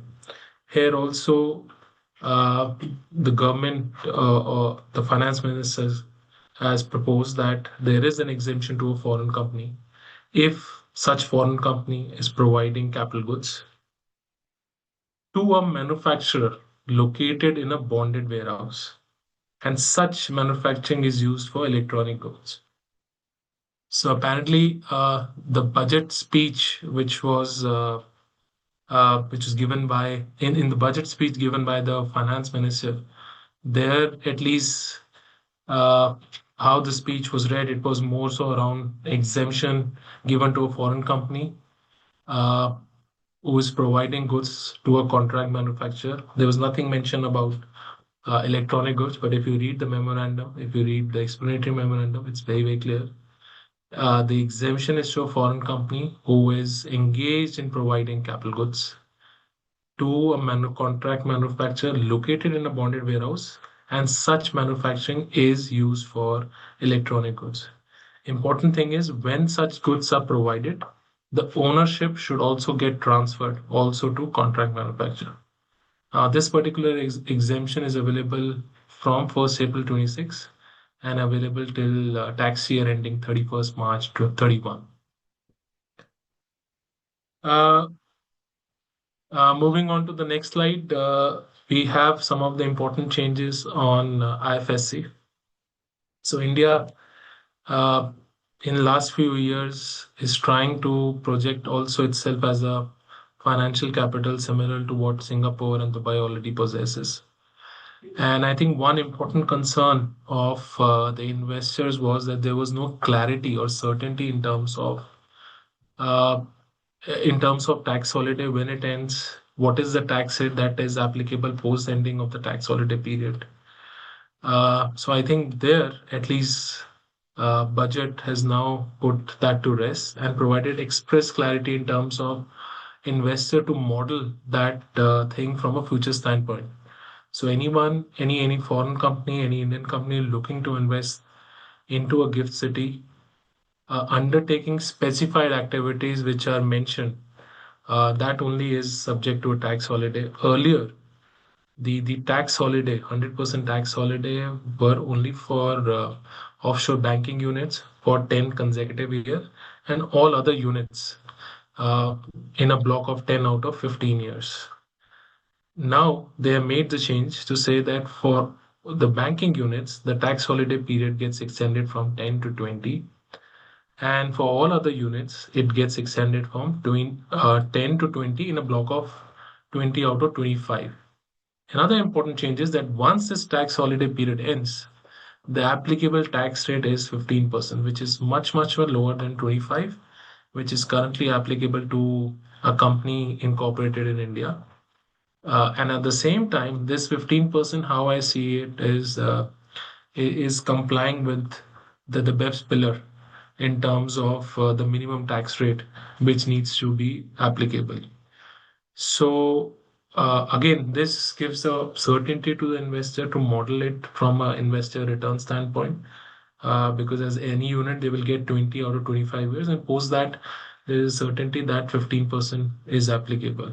Otherwise, the discussions that we were seeing was that let's look to and that is why major investments couldn't go through gift city as much as was there was no clarity, because the tax holiday was only for 10 years, and there was always that concern that what after 10 years, should we dismantle the structure, should we move it to somewhere else, should we further reorganize it?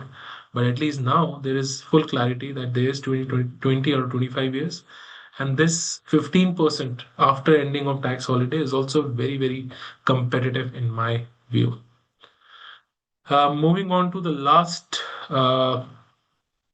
proposal that has been made, and if you can move to the last slide, is as India is looking to attract investment, it is also looking to attract global talent by offering tax certainty.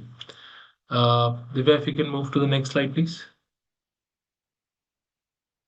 So again, yeah, government is looking to attract global talent in certain specified schemes which still need to be notified. Again, in some of the sensitive key sectors, there was a concern by the foreign talent whether after spending some significant amount of time in India, largely 5 years, because that is where the tax residency principle or the criteria leads to, you become like a resident ordinary resident, ROR we call it. And once you become an ROR in India, then largely your foreign income gets taxed. And that was the concern, that the foreign talent is looking to come to India to support on some of the technical side, to contribute to India's Make in India initiative, to contribute to India's 2047 vision, to help India become the third largest economy in India. But there was a concern that whether their income, which they're earning outside India, could get taxed in India. So here, at least, this is again a great change. Provides tax certainty for at least the talent who are looking to spend, close to 5 years or more in India. And if they do that, the proposal is that their income, which they are earning outside India, will be exempt in India for 5 consecutive years. And the scheme needs to be still notified by the government. Now, if you see, the exemption is, of course, not blanket. It's carefully ring fenced, And secondly, there is a condition that the talent needs to spend time in India for 5 consecutive years. So, and third, of course, linkage to the concept of government scheme and the compliance of specified condition. It really shows that government has certain vision and perspective, and they're trying to control the sectors, the scope, and probably the eligibility as well for which this exemption would be provided. I think it would have been more so important if this exemption would have been more open. Uh, Other than a scheme, it could be more or less that the talent could have applied for certain exemption. Therein, they could have gotten uh, the the visibility and control as well, but given clarity where India could have also become a talent hub as well, and the talent where we are lacking in terms of leveraging some of the contribution that we need, that we could have gotten easily. I think that could have been a much more greater step. But again, this is also a good step, probably good for those guys who are looking for certainty, and at least that takes care of it. So these were largely the proposals for non-residents, foreign companies, and IFSC that are applicable, and that were what I'm covering. I'm not covering any proposals around international tax on transfer pricing because I believe there is a separate session on that, and I'm happy to cover any specific questions that you may have.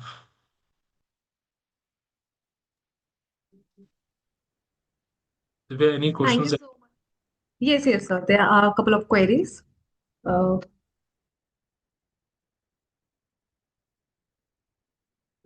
the first query is, could the proposed data center exemption lead to disputes over permanent establishment for foreign companies in India? so if you see, and I talked about this as a point. Now, as a foreign company, you get taxed in India if you have a foreign company, if you have a permanent establishment in India, or if you have income of specified sources or nature, which is interest, dividend, capital gain, and royalty fee for technical service. And the rates are specified under the law or tax treaty, whichever is more favorable. Now, the tax holiday is to a permanent establishment. Now, as a foreign company, if they are only procuring certain things, they do not create a permanent establishment. But if they are doing any activity pursuant to that, and if there is an element of doubt that it creates a permanent establishment, then this gives them a leeway to say, or this gives them a fallback to say that if there is a procurement and is also leading to a possible sale of such service, then even if it creates a permanent establishment in India, even though there is no office, even though there is no presence of employees, but that is not subject to tax. However, government in its vision to control such activity have put certain conditions that the procurement needs to be from a specified data center in India. And second, and the most important condition, is that the sale has to be through an Indian reseller.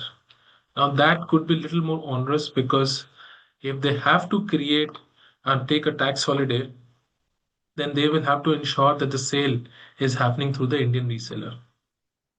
Because if they do it sale otherwise, then this tax holiday, I mean, it would not be available, and then the income would be taxed around 38% on an effective rate basis. Okay, sir. Moving further, there's one more query. Which type of activities is expected to be covered for tax exemption to individual non-residents providing services? Section does not talk about it. It will be Yeah. notified, but what can be expectations? So the expectation could be some of the key sectors. Maybe if you see what are those areas where uh, government is really focusing on. I believe setting up nuclear power plants, nuclear reactors is something where India lacks the capability, and some of the countries like from France, from Russia, they have the capability.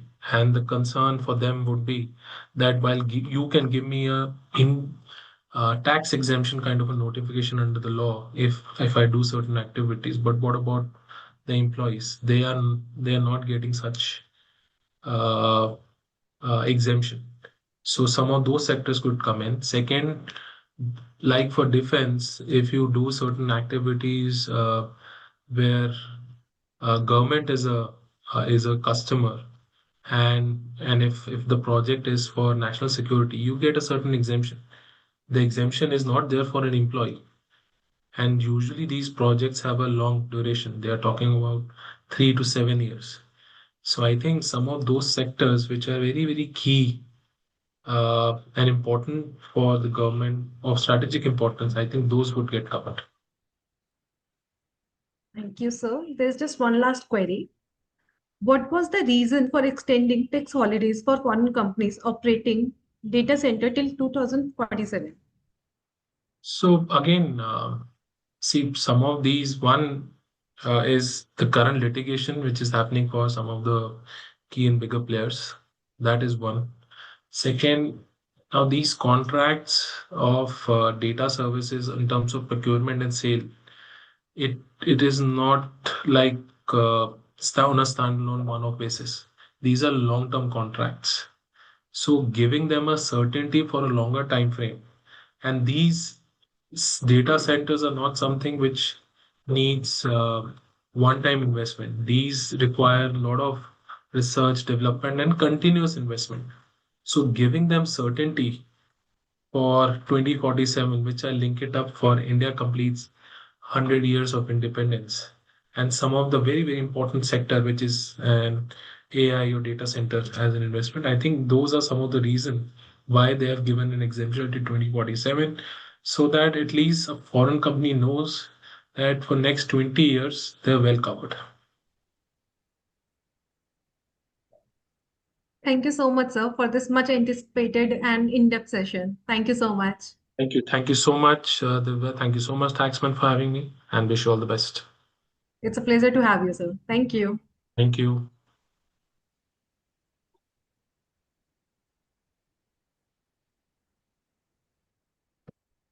So now we further proceed to our next session on amendments in indirect taxation, GST and customs. We are privileged to welcome our visiting speaker, A. Jatin Christopher, partner at JCSS and Associates. A. Jatin Christopher is a chartered accountant, cost accountant, and law graduate with nearly 3 decades of experience specializing in indirect tax laws. He is a published author and recognized resource person for ICAI, contributing to its post-qualification programs on indirect taxation and supporting the institute in developing the educational and research material.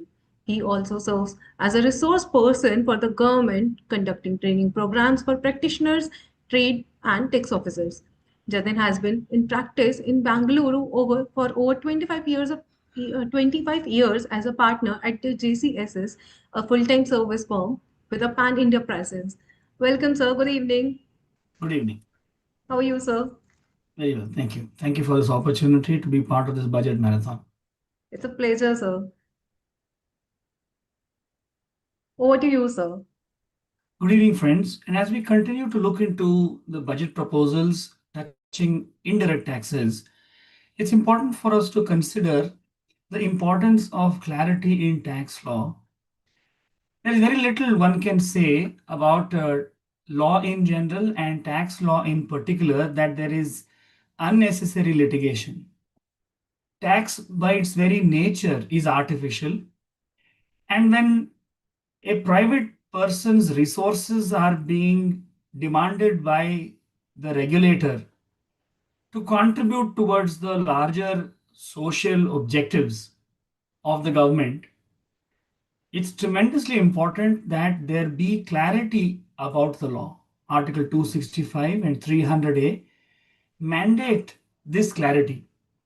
So to brush aside ambiguity in the law as unnecessary litigation would be uncharitable to the taxpayer and more to the government who has proposed to exact tax on the premise of a certain language in the law.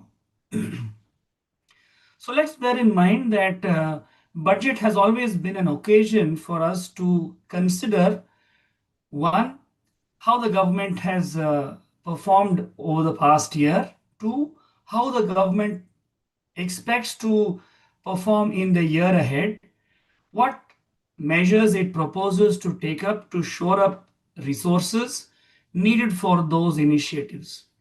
And tax is a very big component of a budget exercise and not the only objective of a budget exercise. When we look at indirect tax proposals, we find fewer clauses, but not to imply that inconsequential amendments are being proposed. The very fact that government has a section dedicated to indirect taxes in the budget highlights the importance of these proposals. We also need to bear in mind when we look at provisions in the finance bill dealing with customs and in the past central excise, we need to read these proposals in the light of the Provisional Collection of Taxes Act 2023, which superseded the Provisional Collection of Taxes Act 1931. The reason why it's important is, unlike any bill proposal, these clauses which have been declared under the Provisional Collection of Taxes Act will take immediate effect. So if we see the clauses that will take effect immediately, the government has made it very clear that the tariff changes to the customs law will have immediate effect. But please bear in mind, changes to the Customs Tariff Act will not alter the effective rate of customs duties to be paid by importers, for the reason the construct of the customs law is that there is a act which is the Customs Tariff Act 1975 that contains the tariff rates. There are notifications issued under section 25 of Customs Act 1962 reducing the tariff rate to what will be the actual effective rate of import duties. So therefore, friends, please consider tariff changes are changes to the statute. Effective rates have to be read along with the exemption notifications. Government has proposed a variety of tariff changes. We won't go into the specific changes themselves, but take cue from the direction that we can discern from the nature of those changes. Clearly, government has taken decisive steps to bring down the tariff rates, which means if the tariff rate was, let's say, 20% and the effective rate was 7.5% by way of an exemption, at any time by altering the exemption notification, the government of the day could toggle between the effective rate and the tariff rate. With tariff rates itself being lowered, government has taken away power for itself to increase the rates beyond these tariff minimums. So therefore, I think it's a welcome step where government is moving towards a more quality and efficiency based competition for our products in the domestic market than tariffs being a factor to make our products more affordable to their counterparts overseas that could infiltrate our markets.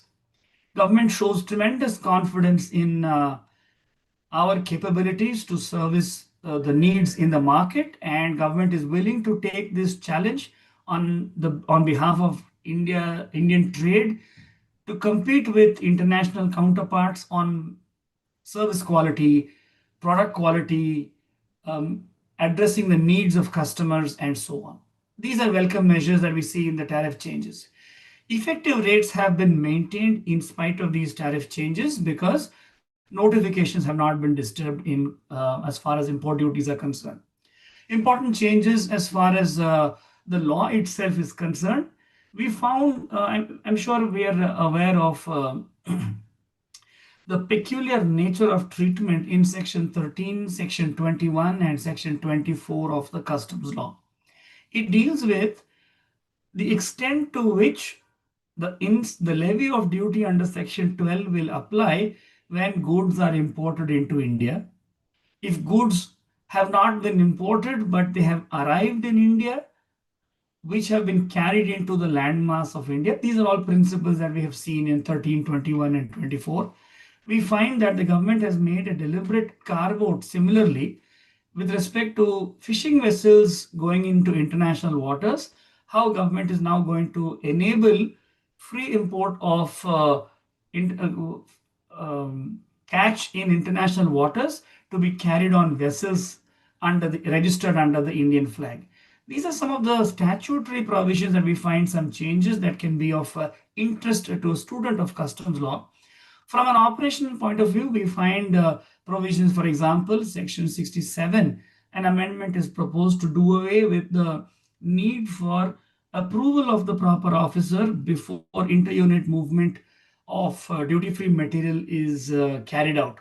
Friends, right from 2016, the government has made very profound changes to rely more on the operators of bonded warehouses, taking away regulator controlled compliances and letting bonded warehouse operators to regulate their own compliances with steep penalties for non-compliances. On the other hand, we have extensive liberalization. So we find this is another important step where inter-unit transfer between bonded warehouses is permitted without any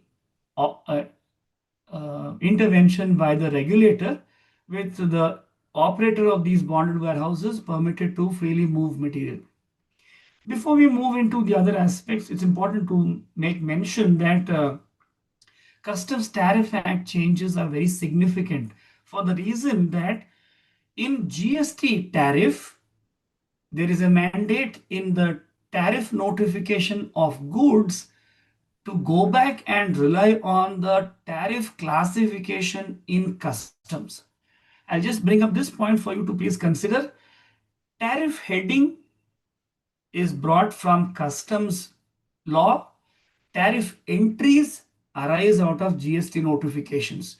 Please keep this in mind. In 1995, Taxmann.com 361, Supreme Court has said in Woodcraft Products case that whenever there is ambiguity about how any tariff entry needs to be interpreted, the mother legislation, which is the HSN system of classification, needs to be referred. So friends, refinements brought about in the form of subheadings at the 4 dash level, 8 digits plus the 4 dash level, new entries have been inserted in the Customs Tariff Act. So that's going to provide a lot of clarity, not just for customs duty purposes, but also will illuminate our understanding as far as GST tariff notification. I'll invite you to please consider a Taxmann publication on GST classification that brings about this correlation between customs headings and GST tariff entries for understanding the classification. When we look at certain important aspects relating to the customs amendments itself are concerned, please bear in mind which of these clauses will take immediate effect, which of these clauses will take effect from April 1st, from May 1st. Dates are of tremendous importance. We've seen the mother of all cleanup exercises being conducted as far as customs tariff is concerned by notification 45 of 2025. It was done as recently as 24th October 2025, but in the short span since that significant cleanup exercise, we find that there have been changes proposed in this budget. Friends, please bear in mind that's the nature of the beast. A notification driven administration is what customs and central excise has been. GST is also in that direction. There is no need to become anxious that there are so many changes to the notifications. The reason is notifications enable the government quick reaction time to respond to changes. And this government has particularly been tremendously humble in responding to the needs of trade. There is no qualms about, we'll see more examples in this budget where the government has not been reluctant to concede, saying that this was something that was attempted in all sincerity. Trade did not accept it. There were some judgments that came in raising questions on the legality and the validity, and therefore the government is not willing to drag its feet, is not interested to drag its feet on this issue, but quickly resolve this by putting forward those amendments. And we'll find 45 of 25 undergo changes to extend the dates when the sunset clauses are to kick in, or to confirm the dates when these sunset clauses are to expire. It's very significant when we find that from 1st of February, we also have this Health Securities, say National Security Cess Act that has taken effect to impose cess on pan masala. We have retail sale price based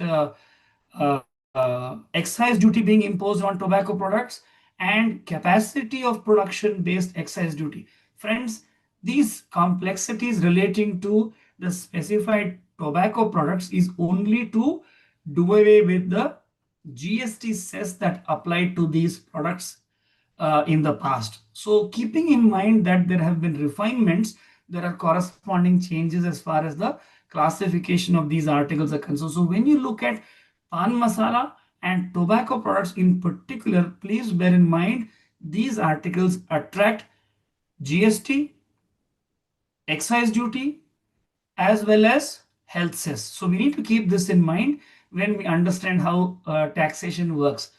This goes back to the opening comments I had to share.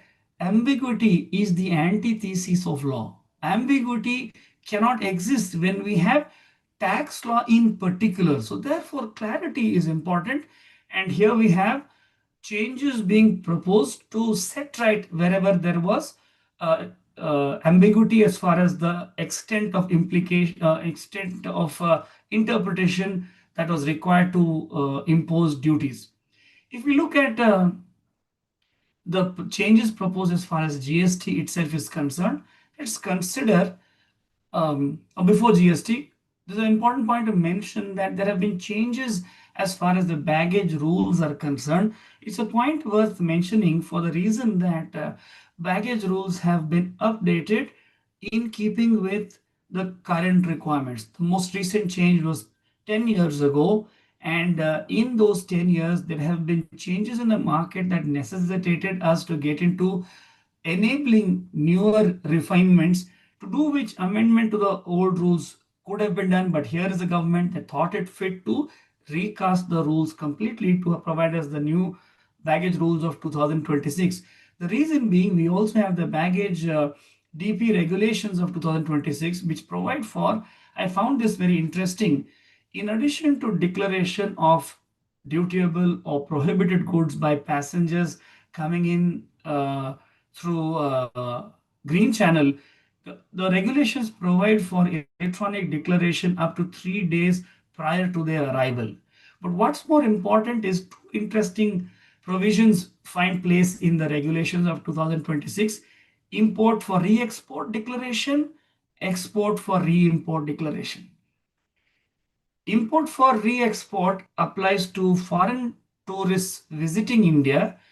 Export for re-import applies to Indian tourists traveling outside India, proposing to carry some dutiable articles to be brought back on their return journey. So therefore, keep these regulations also in mind. It requires a lot of dissemination of this information so that people are aware as to what these new regulations are, given the explosion in international travel both ways. So these regulations are up to date. When we look at the GST changes itself are concerned, there are two areas of concern. There's one area of big relief that I want to bring for your consideration in this budget.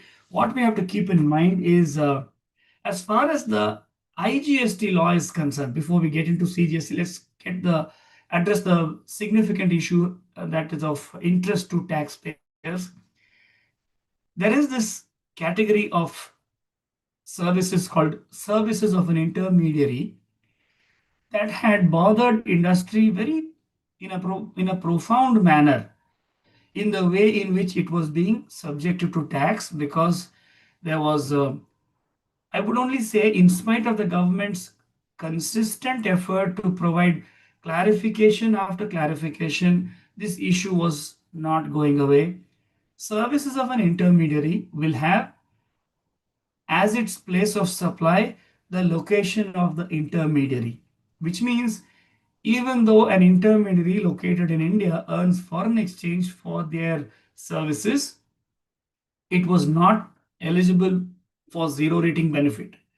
Now the government has proposed by clause 141 to omit 13(8)(b) in the IGST law.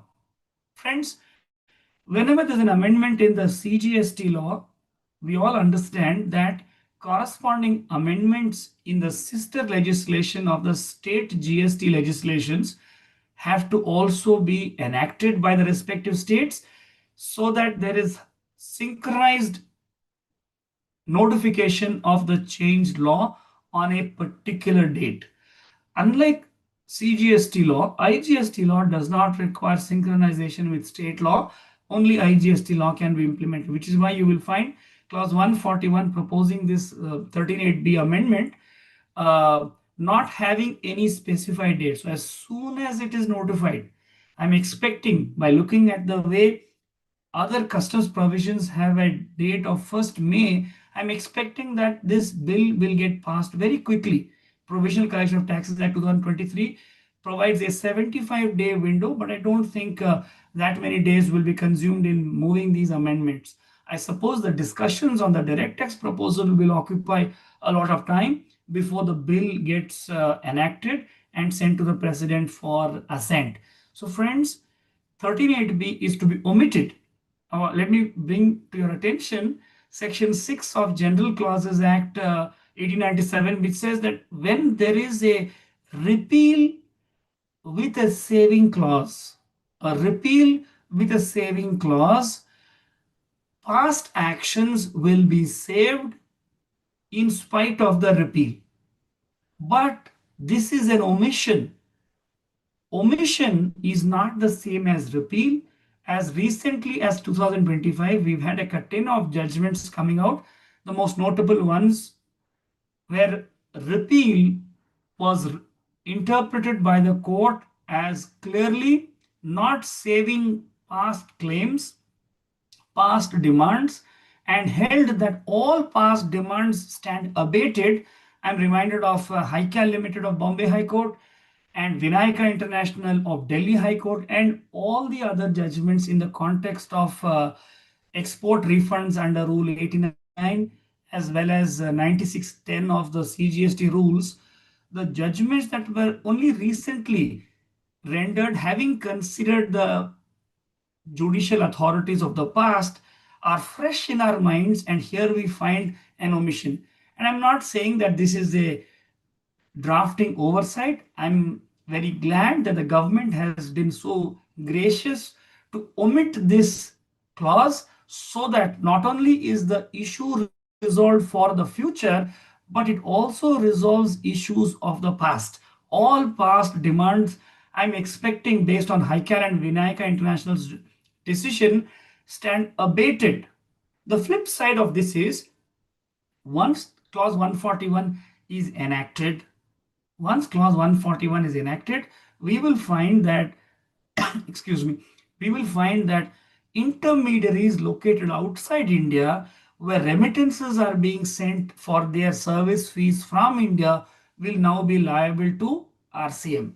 Friends, please bear in mind, when outbound services have their place of supply under 13(2), inbound services also will have their place of supply under 13(2). So if the payer is located in India, the payee being located outside India will attract RCM. Mind you, the circular 210 that applies to distinct persons, related persons, and establishments of such persons outside India will not apply when intermediaries are being remunerated from India who are unrelated to the importer in India. Having talked about this, we'll quickly get into the amendments proposed to the central GST law, Section 15(3)(b) and Section 34 on credit notes have been the bane of the government since the very beginning. Here is yet another sincere attempt by the government to see how relief can be brought to bona fide taxpayers so that their credit notes mimic the reversal of credits as far as post-supply discounts are concerned. And all the way from Circular 105 that came to be withdrawn up to 251, we find that this discount business has not been resolved. The pointed answer is no tax adjustment for bad debts. No tax adjustment for bad debts. Every other use case that we would like to consider, we can debate about it till the cows come home. Post supply discount has to be tested whether it is unilateral write-off of receivable or is it a bilateral mutually consulted write down of the receivable. Again, there's a book on allied laws and GST published by Taxmann, which spends a lot of time discussing the nature of discounts, the effectiveness of credit notes in giving the accounting effect to a commercial discussion. We have to touch upon Section 63 of contract law, where a very marked change from the English law we find exists in our Indian contract law. Moving on to the other amendments that we see as far as the CGST law itself is concerned, government acknowledges the difficulty in constituting the National Appellate Authority for Advance Ruling. Government has attempted, I must appreciate, has attempted a interim solution where an existing authority can be designated to be the National Appellate Authority for Advance Ruling, which can even include a tribunal for the government to entrust this responsibility of being the referee wherever there are divergent rulings that an applicant has received from two different appellate authorities in two different states for their questions that were open for advance ruling consideration. Friends, this is definitely a sincere effort. I'm not so sure how effective this forum might be. I mean, let's say this forum is the principal bench in Delhi. What about the AAAR in Delhi? That becomes if the AAAR in Delhi is one of the orders that are pronounced and up for consideration, then this could pose a challenge. Be that as it may, there is no taking away credit where it is due, where we find that this amendment has been proposed to bring this change as far as resolving this National Authority for Anti-Profiteering. How will it be addressed? Friends, there are certain questions that have not been addressed, which is of interest. For example, I mentioned change where government in the past has amended the rules and it has resulted in all past demands getting abated. We find that in this budget, there are no retrospective saving attempts being made by the government. And I think that is very gracious of the government to let bygones be bygones and see what needs to be done going forward. If you see in GST, we've seen government make a tremendous effort to set right areas where there has been gaps in communicating the idea. But like I said in the beginning, it is the responsibility of the government to make it clear as to what is the law all about, so that the tax knowability and certainty is the hallmark of law and particularly of tax law. If there is room for ambiguity, the ambiguity has to be done away with by legislative intervention. And here we have an occasion where the government has decided to intervene to set right, where the government had an occasion to intervene to set right things of the past, and we find government has let it be. That is Rule 89 amendments, Rule 96 amendment, where all those claims stood abated. There is no effort here to save any of those, and I think that is something that is welcome. At the point where we are, one question that has been bothering everyone dealing with GST is what about GST Appellate Tribunal? We find, notwithstanding the Tribunal Reforms Act of 21 being struck down once again by Madras Bar Association 6 by the Apex Court, excuse me, we find that the government is determined to go forward with the current structure of the GST-80, and I think it is welcome. Government is already notified that all the appointed officers report on the 21st of January. Everywhere they have reported. Wherever appointments are pending, it will soon be resolved. But what is welcome is that GST-80 is just around the corner. Systems are up. We find absence of any tweaks on GST-80 welcome as far as this budget is concerned. If there are any questions, I'll be happy to take them.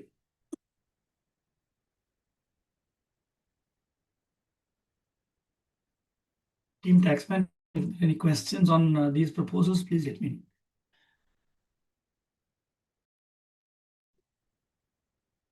Thank you so much, sir, for this insightful session. There are a couple of questions.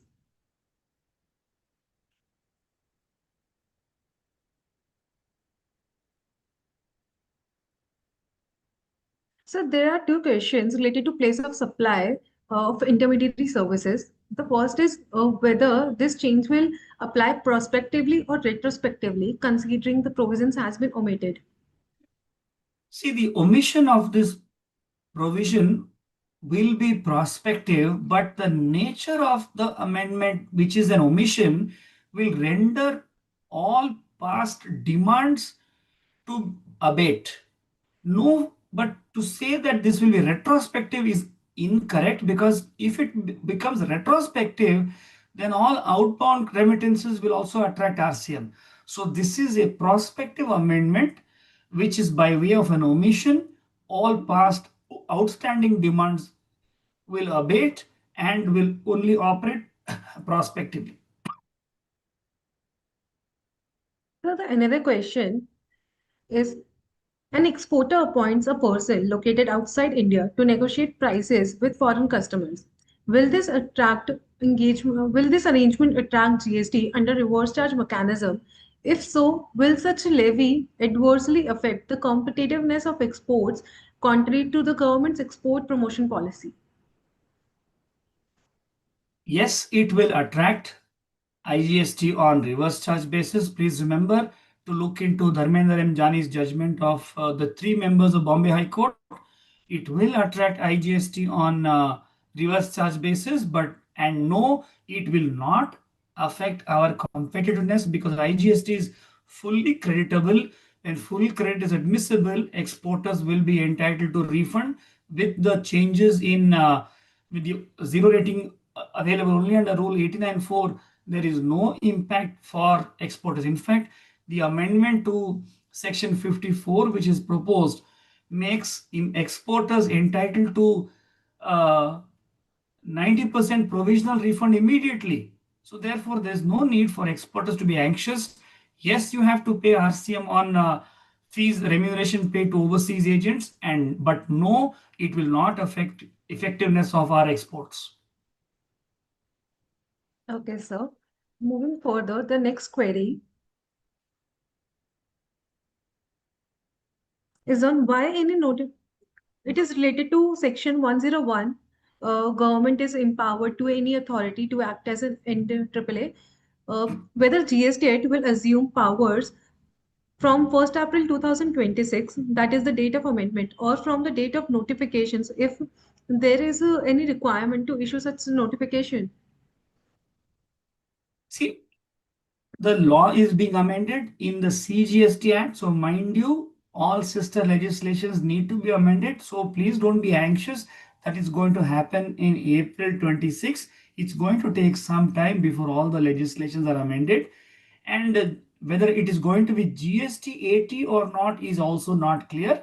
Government has made provision for any existing authority to be entrusted with this additional responsibility. It's not going to get implemented in a hurry.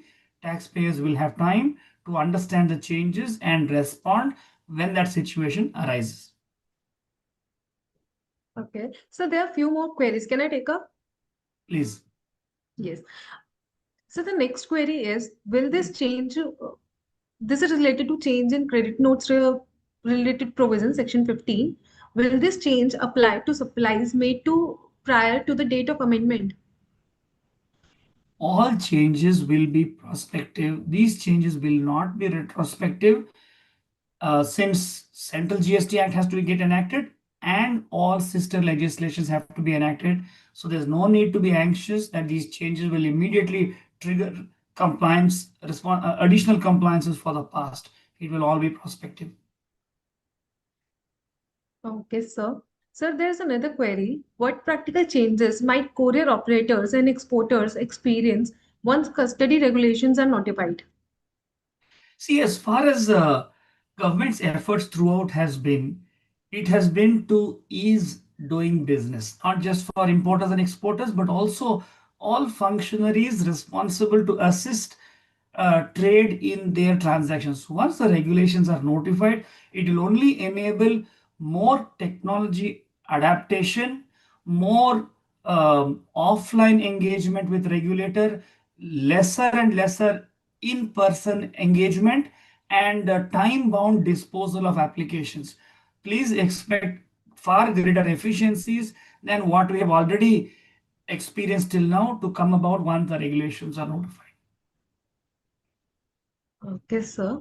There are a few more queries. The another is, what kind of risk-based checks may be applied before granting provisional inverted duty structure refunds? See, as far as risk-based checks are concerned, it's a very progressive approach that the government is taking so that there is no bias, no subjectivity.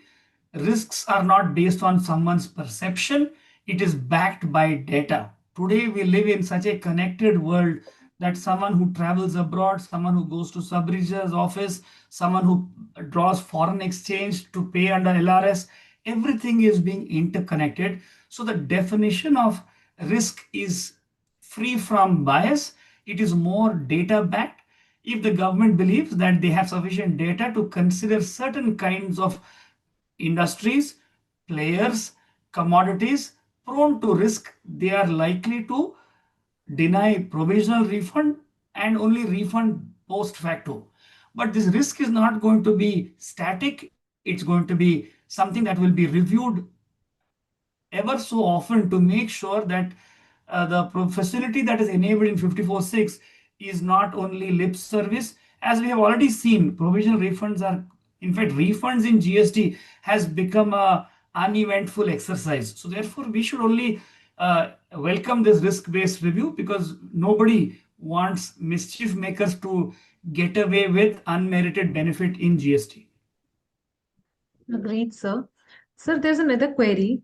Uh, by deeming the penalty paid under Section 28, subsection 5 as a charge for non-penalty or for non-payment of duty, what exactly has law changed in law? See, actually, there's a judgment of Apex Court in saw pipes where finality has been ensured by this amendment. See, if there could be, if the penalty has been imposed in the notice, proposed in a notice, adjudicated in appeal, if the penalty amount is varied, it is possible for revenue to carry certain matters in further appeal to restore penalty. Here is a provision that is proposed to bring quietus to say that the government will not re-agitate once the specified amount of penalty has been discharged. We've experienced that in GST. 15, 25, 50% penalties have brought an end to all those disputes to taxpayers who don't want to themselves agitate these matters forward. So this is a welcome measure to bring quietus to demands and their corresponding penalties. Sir, there's one more query. What procedures will be followed for checking, assessing, and clearing fish harvested by Indian flagged vessels? See, we have to understand that this is a very important provision because the laws of India don't apply beyond the territorial waters, given our definition of what India is. Here, an Indian flagged vessel, when it is traveling in international waters, customs law applies. Therefore, when these vessels bring back their catch to shore, we have a specific provision in 56A proposed to allow them duty free. So therefore, all that is required to be found out is in the manifest when these vessels return to shore to claim this concession in 56. This is a welcome measure that we find in this provision. So there's just one last question. How will the tax authorities verify the genuineness of low value export refund claims once the threshold is removed? See, as far as determining what is low value is cumbersome in the absence of data. Today, government has more data than the taxpayer himself about his affairs. So therefore, who is considered a segment of trade who needs to be extended relaxed compliance procedures, the data will reveal. To say that X lakhs of rupees is the threshold would be unfair to the dynamic nature of the system that the government has put in place. So I think it will only be fair to say that government will interfere with the taxpayer by exception. It's maximum governance, but minimum government as far as the taxpayer is concerned. Great, sir. Sir, there's one query in the chat box. That is, I have paid RCM on Taxifare in February 2025 when the service is utilized. However, the cab company filed its GSTR1 late after 2 months. The 3B got auto-filed based on the belated GSTR1 filed.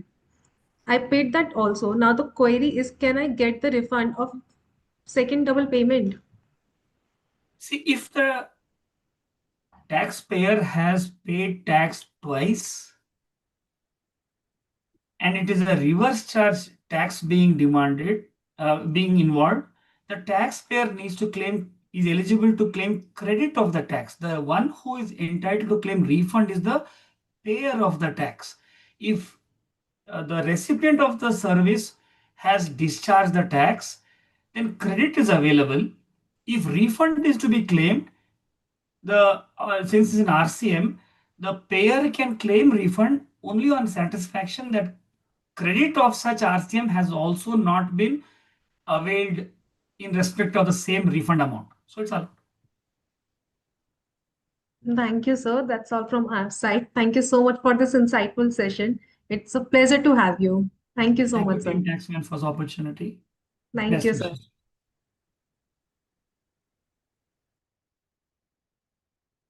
So moving further to our second last session on the topic, MST scheme for undisclosed foreign assets and income, we are pleased to welcome Sandeep Jhunjhunwala. Sandeep Jhunjhunwala is a partner at Nangia Global, leads the corporate and M&A tax practices of the firm in Bangalore, India, and emerging laws practice of the firm nationally. He has spent more than 20 years working with Big Four accounting firms in their tax and regulatory practices. Sandeep regularizes in the areas of corporate international tax with expertise in strategic transaction advisory, cross-border tax structuring, capital market transactions, and tax regulatory controversy management. He works closely with regulatory and policy formulators in providing inputs to aid in the development of new regulations and policies and in assessing their efficiency. Welcome, sir. Good evening. Hi, Divya. Thank you. Good evening to the audience. Divya, can your team put up the presentation that I had shared, and maybe you can just take charge of it, and I can maybe Yes, sir. request you to flip over. Just please give me a minute, sir, please. Sure.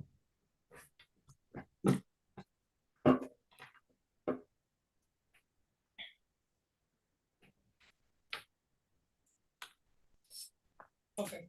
Thanks, Divya. Maybe you can just go to the third slide. So hi, good evening, everyone. This topic has also been covered by the previous speaker. So I'll try and cover, some of the content specifically around some of the practical scenarios that can arise once the contours of the schemes are notified a little later, because while the Honorable Finance Minister mentioned in her finance speech and she has also given the broad, scheme in the finance bill itself. But obviously, we will have to wait for a more detailed mechanical aspect of the scheme to be coming a little later point in time. So maybe I'll give you all a little background as to why probably the government and the tax regulators thought that there's a need to come out with an amnesty scheme for maybe helping or enabling people to come forward and make the disclosures of the foreign assets and the foreign income that probably they wouldn't be able to do, or they were not able to do it in the past, maybe because of some legacy issues. But before we get into that, it's important that we understand a little bit about the Black Money Act of 2015. So, India has always faced a very serious problem of black money, which has been stashed abroad, which has led to the loss of tax revenue and also weakening of the financial discipline. And the reason why Black Money Act 2015 was brought, because Income Tax Act in some sense was not adequate to deal with the undisclosed foreign income and assets. So therefore, the regulators at that point in time felt that there is a need for a separate and a stringent law to maybe detect the cases of undisclosed assets and income, and maybe then penalize those kind of wealth. So Black Money Act was then enacted with the objective of curbing the generation and concealment of black money which is stashed abroad, and to deter the tax evasion with strict penalties and prosecution.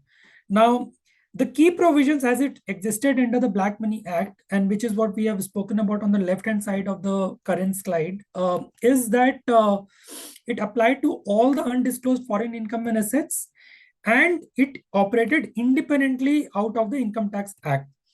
So any undisclosed foreign income and asset was to be taxed at a flat rate of 30%, and there was no deduction, no exemption, or no set of allowed. So it was taxed at a gross rate, at the gross level, at the rate of 30%. And over and above this tax, there was also a penalty equivalent to 3 times of the tax amount. So in total, it is 90% of the value that comes for penalty and 30% that comes for tax. In total, 120%.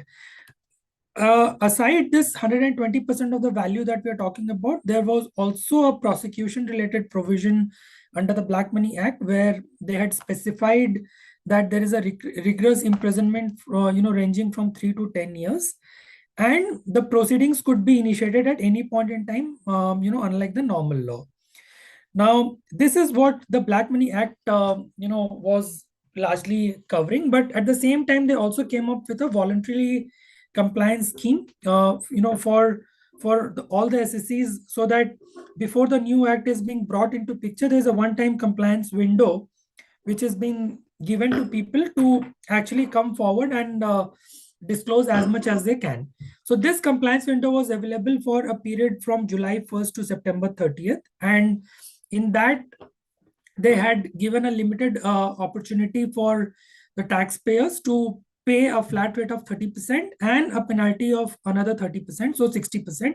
Technically, if you see under the provisions of the Black Money Act, it was 120%, whereas under this compliance window, which closed in September 2015 itself, the total tax liability could have worked out to be 60% itself. So there was a clear saving of 60% for anyone who wanted to probably go and opt under the scheme at that point in time. Now, obviously, the scheme was successful in some sense. There were close to around 650 declarations, close to around 4,000 odd crore of foreign assets which were disclosed, and the government could collect a penalty, the tax and penalty of close to around 2,500 crore. Next slide, please. Right. Now, after 2015 and this limited compliance window, it's also very important that we understand about what kind of developments have happened on the judicial space as far as non-disclosure of foreign asset and foreign income is concerned. I think this has been a very active space in terms of jurisprudence. A lot of cases where assessees have knocked the doors of the tribunals and the higher appellate authorities to understand whether the penalty which has been imposed on them for non-disclosures is is a case of merit, or it needs to be dropped. Obviously, the courts have and the tribunals have, in the past, based on some of the rulings that we have discussed on this slide, they have held that if there is any procedural kind of lapse that has happened, then obviously the taxpayers needs to be given a beneficial kind of position, and therefore penalty should not be applied. One important ruling that comes out, on this also is a case of ruling coming from Mumbai ITAT in the case of ACIT versus Rohit Krishna. This is a case where the taxpayer had disclosed the foreign ESOPs, the perquisite value which arises on exercise of foreign ESOPs. It was already taxed in India, and the sources were explained. However, the failure was on account of disclosing the foreign ESOPs in the FA schedule in the ITR, and therefore, keeping in mind that the penalty under Section 43 is discretionary in nature, the courts actually took a view saying that it is a mere technical or a procedural reporting lapse, and therefore the revenue should not go very harsh on the taxpayer. Now, there are certain other categories of assets also. For instance, the next ruling that we have spoken about is a case where a life insurance policy was in the name of the SSE, but the premium for that was paid by the brother-in-law who was staying outside India, and therefore in some sense the disclosure was not made by the SSE that she was holding a life insurance policy outside India. Again, here the courts have taken a lenient view. So the reason why we are developing this is, we are discussing this is because of the fact that between the time that the black money law was legislated way back in 2015 and the compliance window was opened, pursuant to that, obviously this is a space where there has been a lot of confusion in the minds of the taxpayers as to what qualifies as a foreign asset. Obviously, foreign income has a little more guidance under the law itself, under the tax law, as compared to the foreign assets. So this has been an active area of multiple litigation, and maybe therefore that is one of the reasons why the regulators also felt that there's a need to come out with one amnesty scheme which can keep things simpler, at least for the smaller taxpayers. And if they want to come out clean by disclosing all the legacy non-disclosures on foreign assets and on foreign income, they can probably utilize this window to do that. Next slide, please. Right. Now, as I was saying that, the Black Money Act and the voluntary compliance window is pertaining to the period 2015. Obviously, after that, we are aware about the exchange of information that keeps happening between the regulators and the foreign agencies outside India.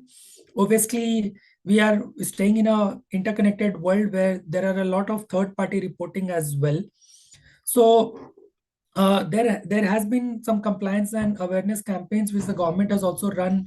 For instance, the nudge campaigns, where by way of SMS, where probably the government had some data about taxpayers holding foreign assets outside India and still not finding a mention in the income tax return which they have filed. Obviously, they have been intimated, and the success ratio has been quite laudable in some sense, because if you look at the economic survey report for 25-26, which was released before the budget, that itself gives a mention of the campaigns which prompted almost 25,000 taxpayers to revise their returns, which resulted in a declaration of foreign assets almost of around 29,000 crore, and also a declaration of foreign sourced income close to the extent of 1,000 crore.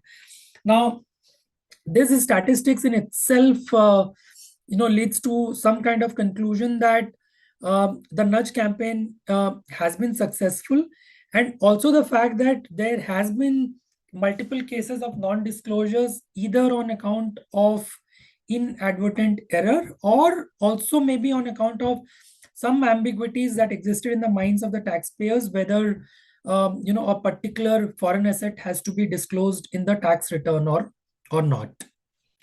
Next slide.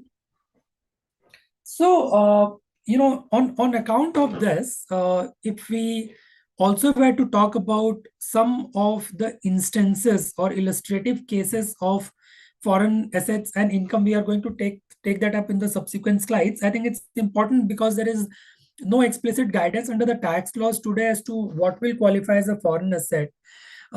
Plain vanilla holdings, say for instance, a property outside India or a bank account outside India is a case where it's very simple to decide.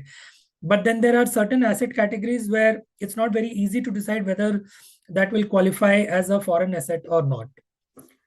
Next slide, please.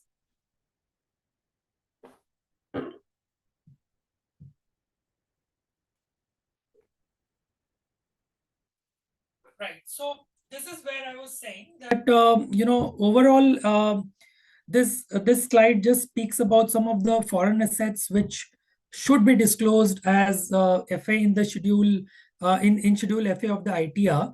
But these are illustrative in nature. There is no explicit guidance which is available under the law currently as to what will qualify as a foreign asset for the purpose of disclosure. But we have tried to capture as many as we could think from a practical standpoint. Say, for instance, if a person is holding a savings account or a current account outside India, even if they are dormant, it should be disclosed. If there is any foreign mutual fund or a foreign stock or any convertible instrument, and the taxpayer in India is a beneficial owner of those kind of instruments, then that definitely needs to be disclosed in Schedule FA. Any kind of policies, say for instance, life insurance policy, endowment, ULIPs, investment linked insurance plan, which are issued abroad. And we already spoke about one of the cases where a foreign a life insurance policy was taken in the name of a resident taxpayer, whereas the premium for that policy was paid by a non-resident outside India. But still, the question was whether that life insurance policy has to be disclosed by the resident taxpayer, and a failure to non-disclose can lead to any kind of a penal consequence. Similarly, if there is any sort of a holding structure, say for instance, there are situations where people create trusts outside India for the purpose of inheritance and for the purpose of succession planning, etc. Those kind of holding structures, definitely needs to be disclosed. In the case of companies where there are overseas bank account and the signing authority is given to any person who is a resident in India, then those kind of bank accounts also needs to be disclosed, though there are multiple practical challenges around it.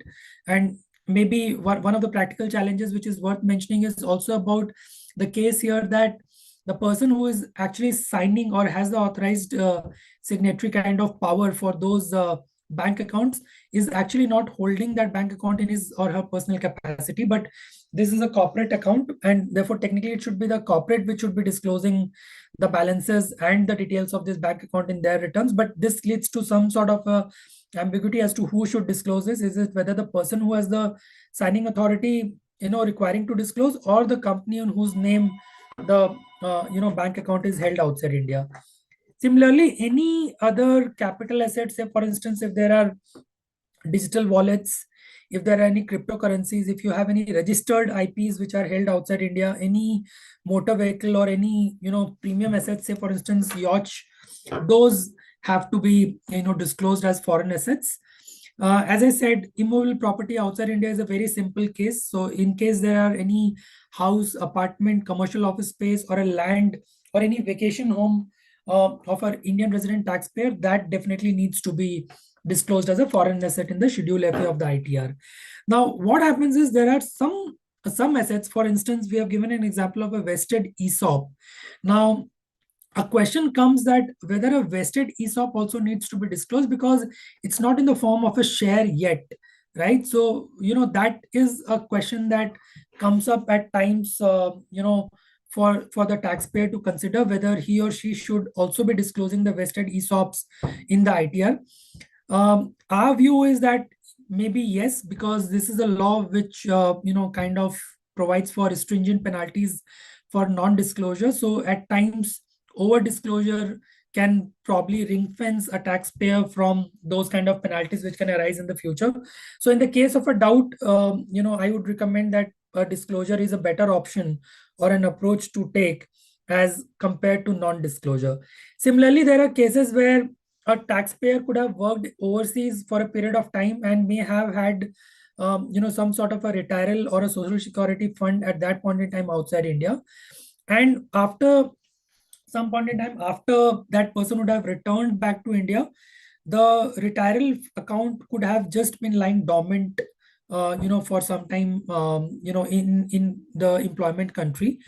So therefore, a question comes: if the account is dormant, do we still need to disclose? And there are practical scenarios around it where a taxpayer would just say that he or she is not able to close that dormant account permanently because there may be a need for that person to go overseas only for the purpose of closure, right? So therefore, in some sense, the account may just have some minimum balances, or it may not have any balance at all, or it could be a case where the account has actually been classified as dormant in that country. So the question is whether those accounts, even if they hold no or insignificant balances or have actually turned dormant, whether they need to be disclosed. Again, the point of view remains the same, that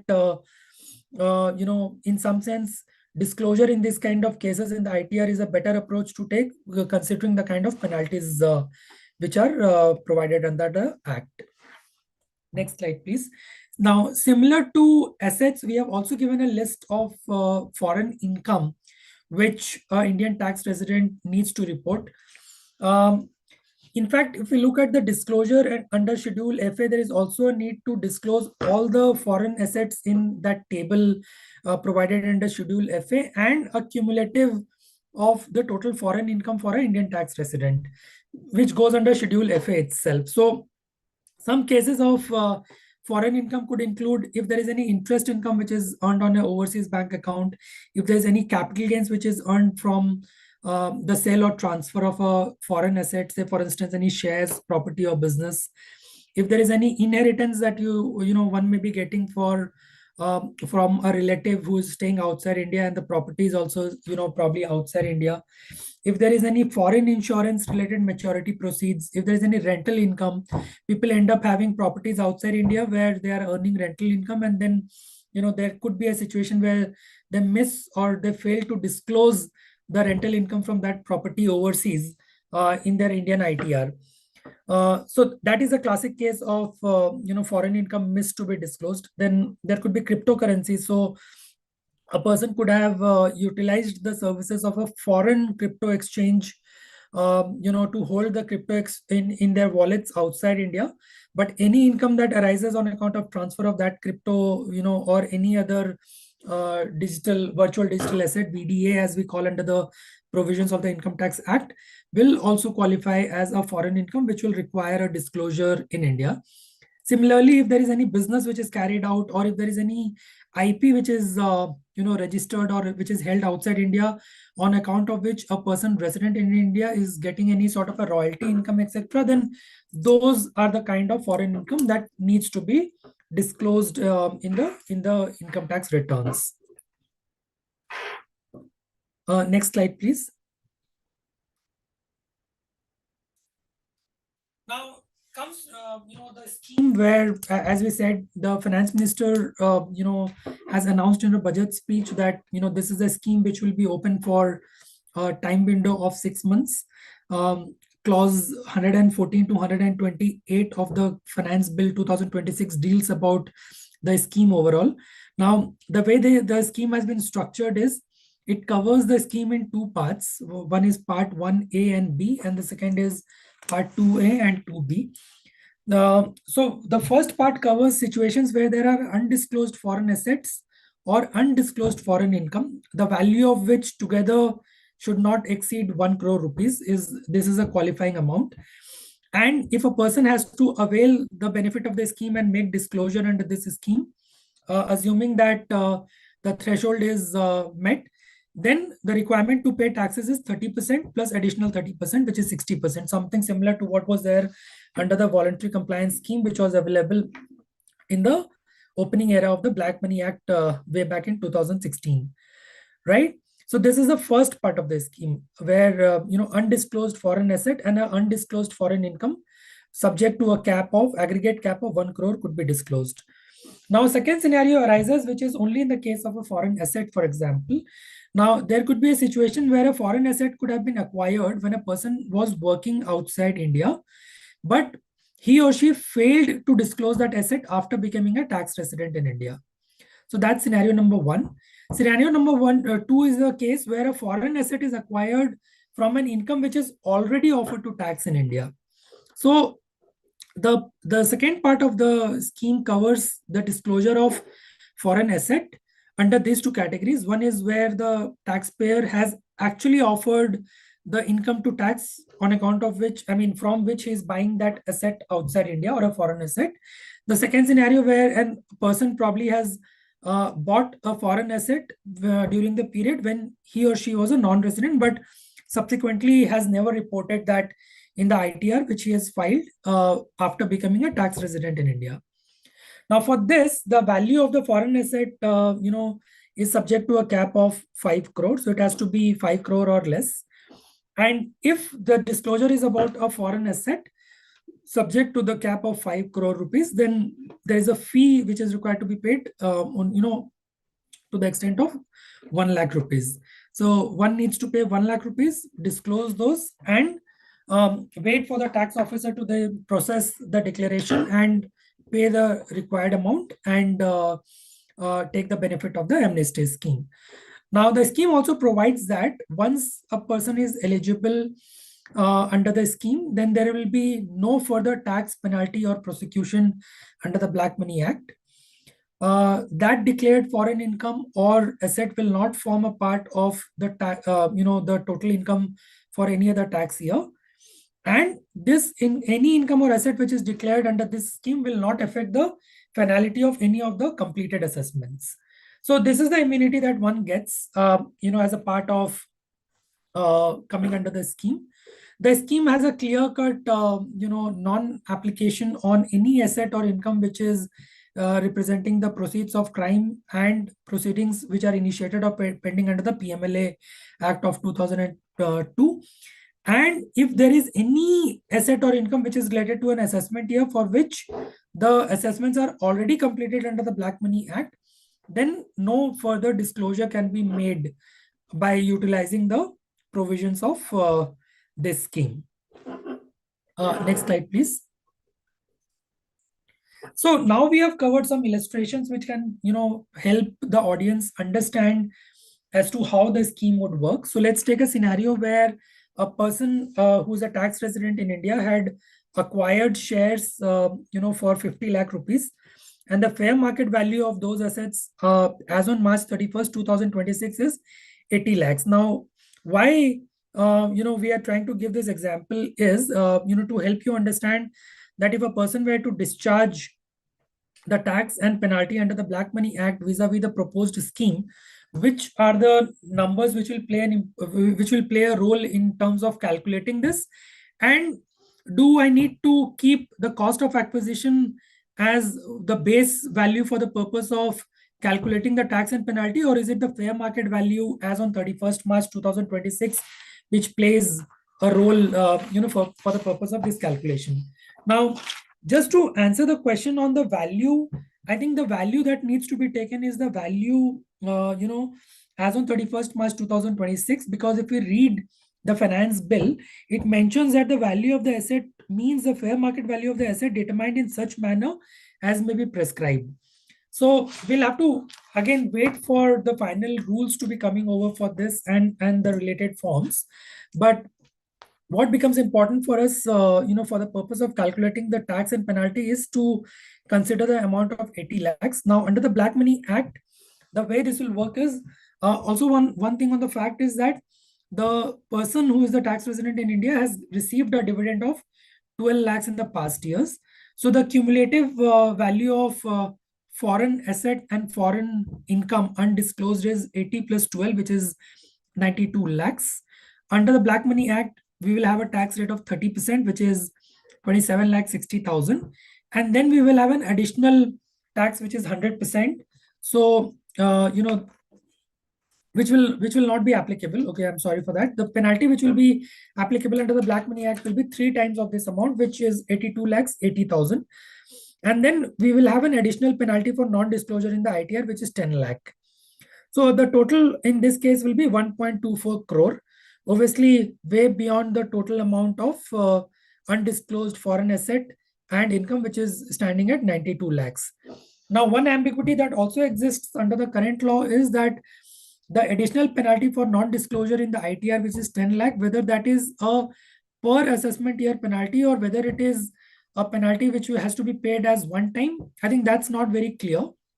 But for the purpose of this illustration, we have just kept it as 10 lakh for the purpose of simplicity. And as I said, this is an aspect which is not quite clear in the law. Now, the way it will work in the proposed scheme is that the aggregate of undisclosed FA and FI is 92 lakhs. I need to discharge 30% tax on that, which is 27.6.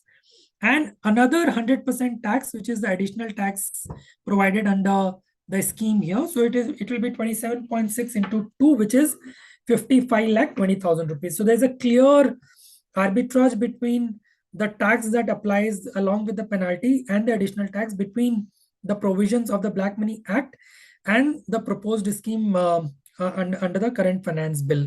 So one, subject to all the qualifying conditions, should definitely look at the cases where there has been historical non-disclosures on account of multiple reasons, and try and see if they would want to take the benefit of the proposed scheme. Now we go to the second illustration. Next slide, please. Here is a case where the shares have been acquired pursuant to exercising of ESOPs, which is, say, for instance, 3 crore rupees. And this was acquired when the person was a non-resident from a foreign source income. So definitely, this is only about a case where the foreign asset has not been disclosed. So this will fall under part 2A of the table, which deals about cases where an asset was acquired outside India from an income which was generated or sourced outside India, but that asset was never disclosed after the person became a resident. So this is a case where 3 lakh would suffer a tax of 30%, which is 90 lakhs under the Black Money Act. And it would also suffer a penalty of 3 times, which is 2.7 crores, and an additional penalty of for non-filing of ITR, which is 10 lakhs. So in total, it's a 3.7 crore of tax outflow under the proposed scheme. Obviously, since it is lower than the cap of 5 crore, one can just disclose this by paying a fee of 1 lakh rupees, and then there will be no additional penalty, and there'll be a immunity from any sort of a prosecution. Now, this kind of benefit of disclosure by paying a fee of 1 lakh can also be availed in situations where a person probably could have acquired ESOPs, or he could have a foreign bank account, including some of the dormant accounts, if there is any balance in the social security funds outside India, subject to an overall cap of 5 crore. Because this is the source of acquiring these assets is coming from an income which is also earned outside India, and this is based on the assumption that that income could have been offered to tax in the source country whenever that person was residing outside India. Next slide. So this is a scenario where a person has acquired shares from India taxed income and has also been receiving the dividend. So there's an undisclosed foreign asset, which is the value of shares as on 31st March to the extent of 3 crore rupees. Under the Black Money Act, tax payable will be 30%, which is 90 lakh, and penalty of 2.7 crore. So on the undisclosed foreign asset, it will be a 3.6 crore of penalty, whereas on the dividend income, which has not been disclosed in the past, again, something similar, 30%. So there'll be a tax payable of 3.6 lakhs and a penalty of 3 times, which is 10.8 lakhs. So in total, a total liability of close to around 3.84 crore under the Black Money Act. Whereas if you look at the proposed scheme under the finance bill, then 3 crore, obviously subject to the cap of the asset value that we spoke about of 5 crore, can be disclosed by paying 1 lakh, whereas 12 lakh as an undisclosed dividend income can be disclosed by paying 30% tax and another 30% as an additional tax, which is a total of 7.2 lakhs. The only ambiguity that we currently don't have, and maybe we'll have to wait for the final rules and maybe the forms to come over, is that we are utilizing two parts of the table in this scenario that we're talking about.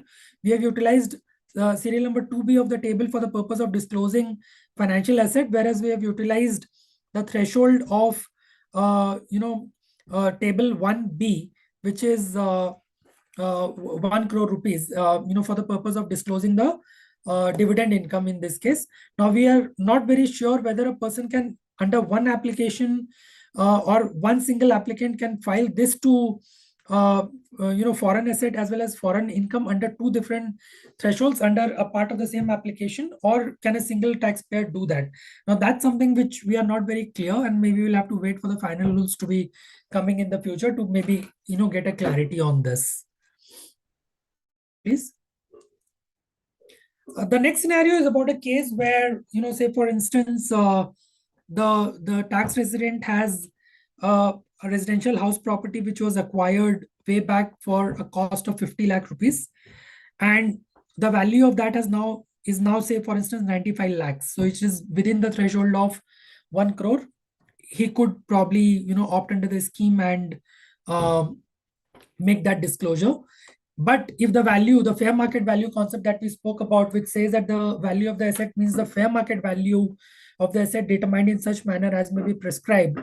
If we were to take the value as the fair market value as on 31st March 2026, which say for instance could be 1.5 crore, then obviously since it goes beyond the cap which is specified under the scheme, the exposure will be 120% of the asset value plus 10 lakh rupees for non-disclosure in the ITR and prosecution, because there is no immunity under the current law outside the scheme for even prosecution related provisions. So the tax outflow therefore will have or the participation in the scheme, as we spoke about in this scenario, will have a bearing on the fair market value of the residential property and not the cost of acquisition which the taxpayer would have paid for the purpose of acquiring that asset in the past. Next slide, please.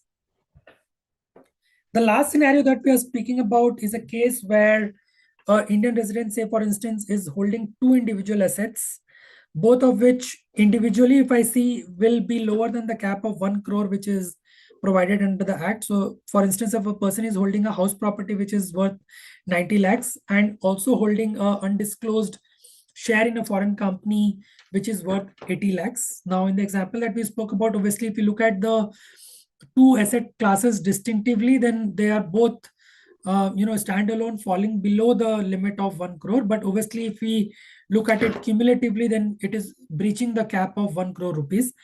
The point is, if the person intends to disclose, then the question arises whether a selective disclosure of these two category of foreign assets can be made to take the benefit of the scheme. In our view, no, because this could be seen as a case where there's an abuse of the scheme.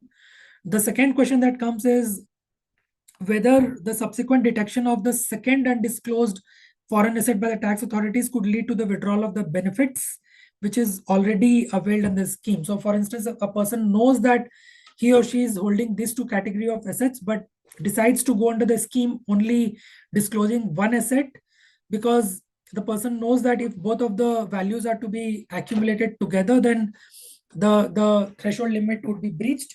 Now, if there is a subsequent detection in this case is that the taxpayer has only disclosed one of the asset and failed to disclose the other one, and there is an abuse in terms of utilizing the scheme for the purpose of the cap which is provided, then obviously, in our view, the tax department can withdraw the benefit, and there could be penal additional tax and penalty provisions which could be invoked under the normal provisions of the act outside the scheme in this kind of scenario.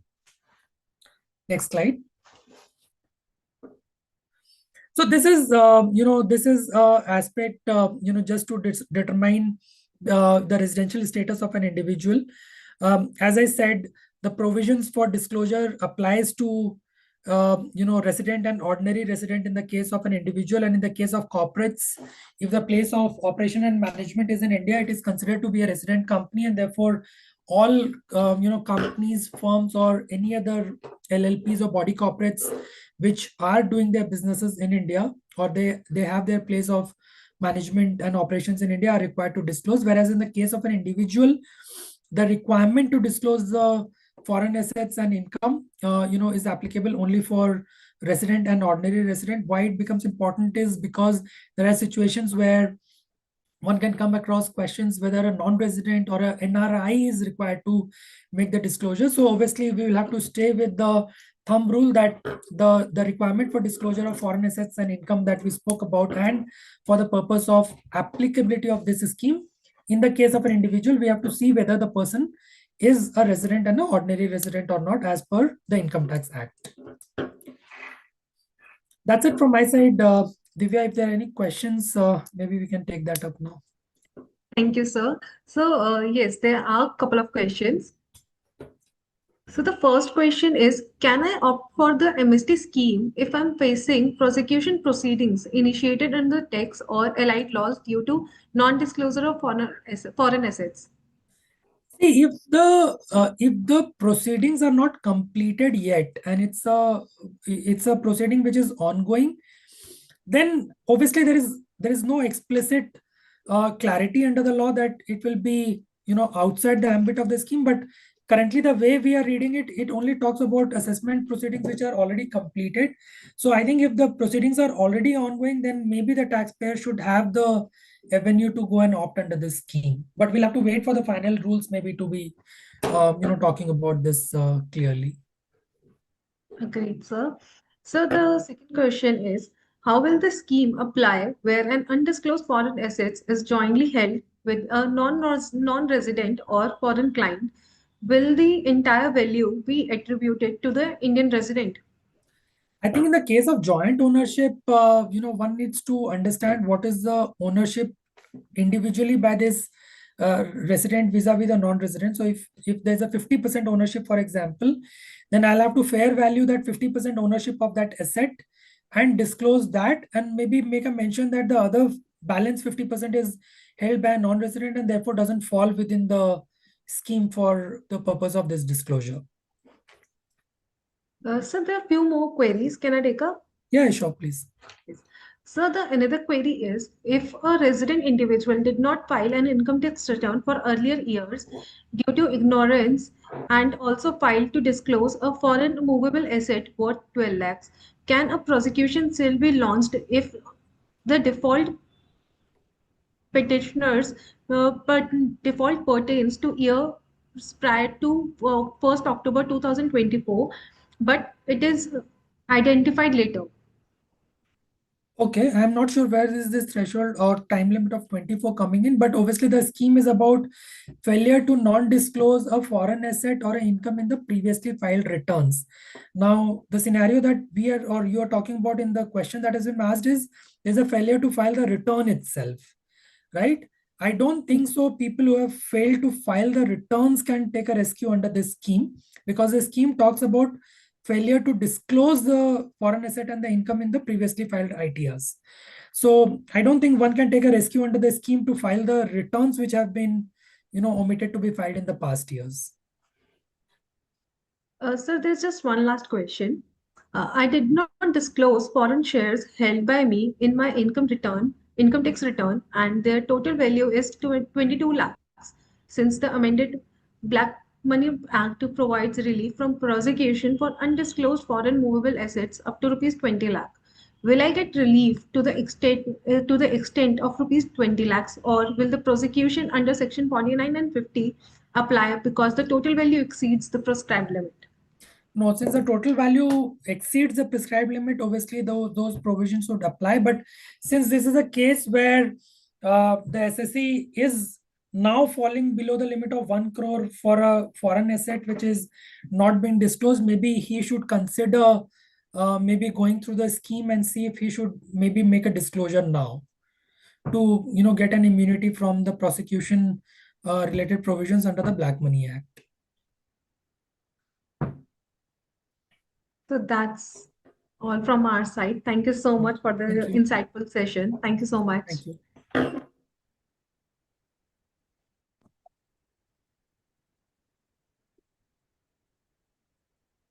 And now we come to the final and essential session of the evening, which is surely cannot be missed. The changes in the transfer pricing. We have Nilesh Reddy as a subject matter expert. Nilesh Reddy is a founder and CEO at Stead Business Consulting. He is a seasoned transfer pricing and international taxation professional with over 17 years of consulting and management experience. He has built and lead a 50 plus member tax and consulting firm with a strong presence across India, UAE, and United States. He specializes in BEEPS allied three-tier documents, global transfer pricing reviews, benchmarking studies, litigation support, and advanced pricing agreements. His international tax expertise also covers cross-border structuring, inbound and outbound advisory, Pillar 2 implications, and dispute resolutions under mutual agreement procedures. In addition, Mithilesh advises multinational enterprises on taxation, on transaction tax, FEMA, and tax due diligence, working closely with regulators and professional advisors. An ex-Big 4 professional and cooperated member of the ICIS Committee or International Taxation, he is widely recognized for delivering practical decisions and global compliant tax solutions. Hello, sir. Hi, you're able to listen and see the screen also? Yes, sir, I can see the screen. Okay. So, but you're not visible. Sorry? You're not visible. I'm not visible, okay. Yes. I have shared my video actually, so it's not coming?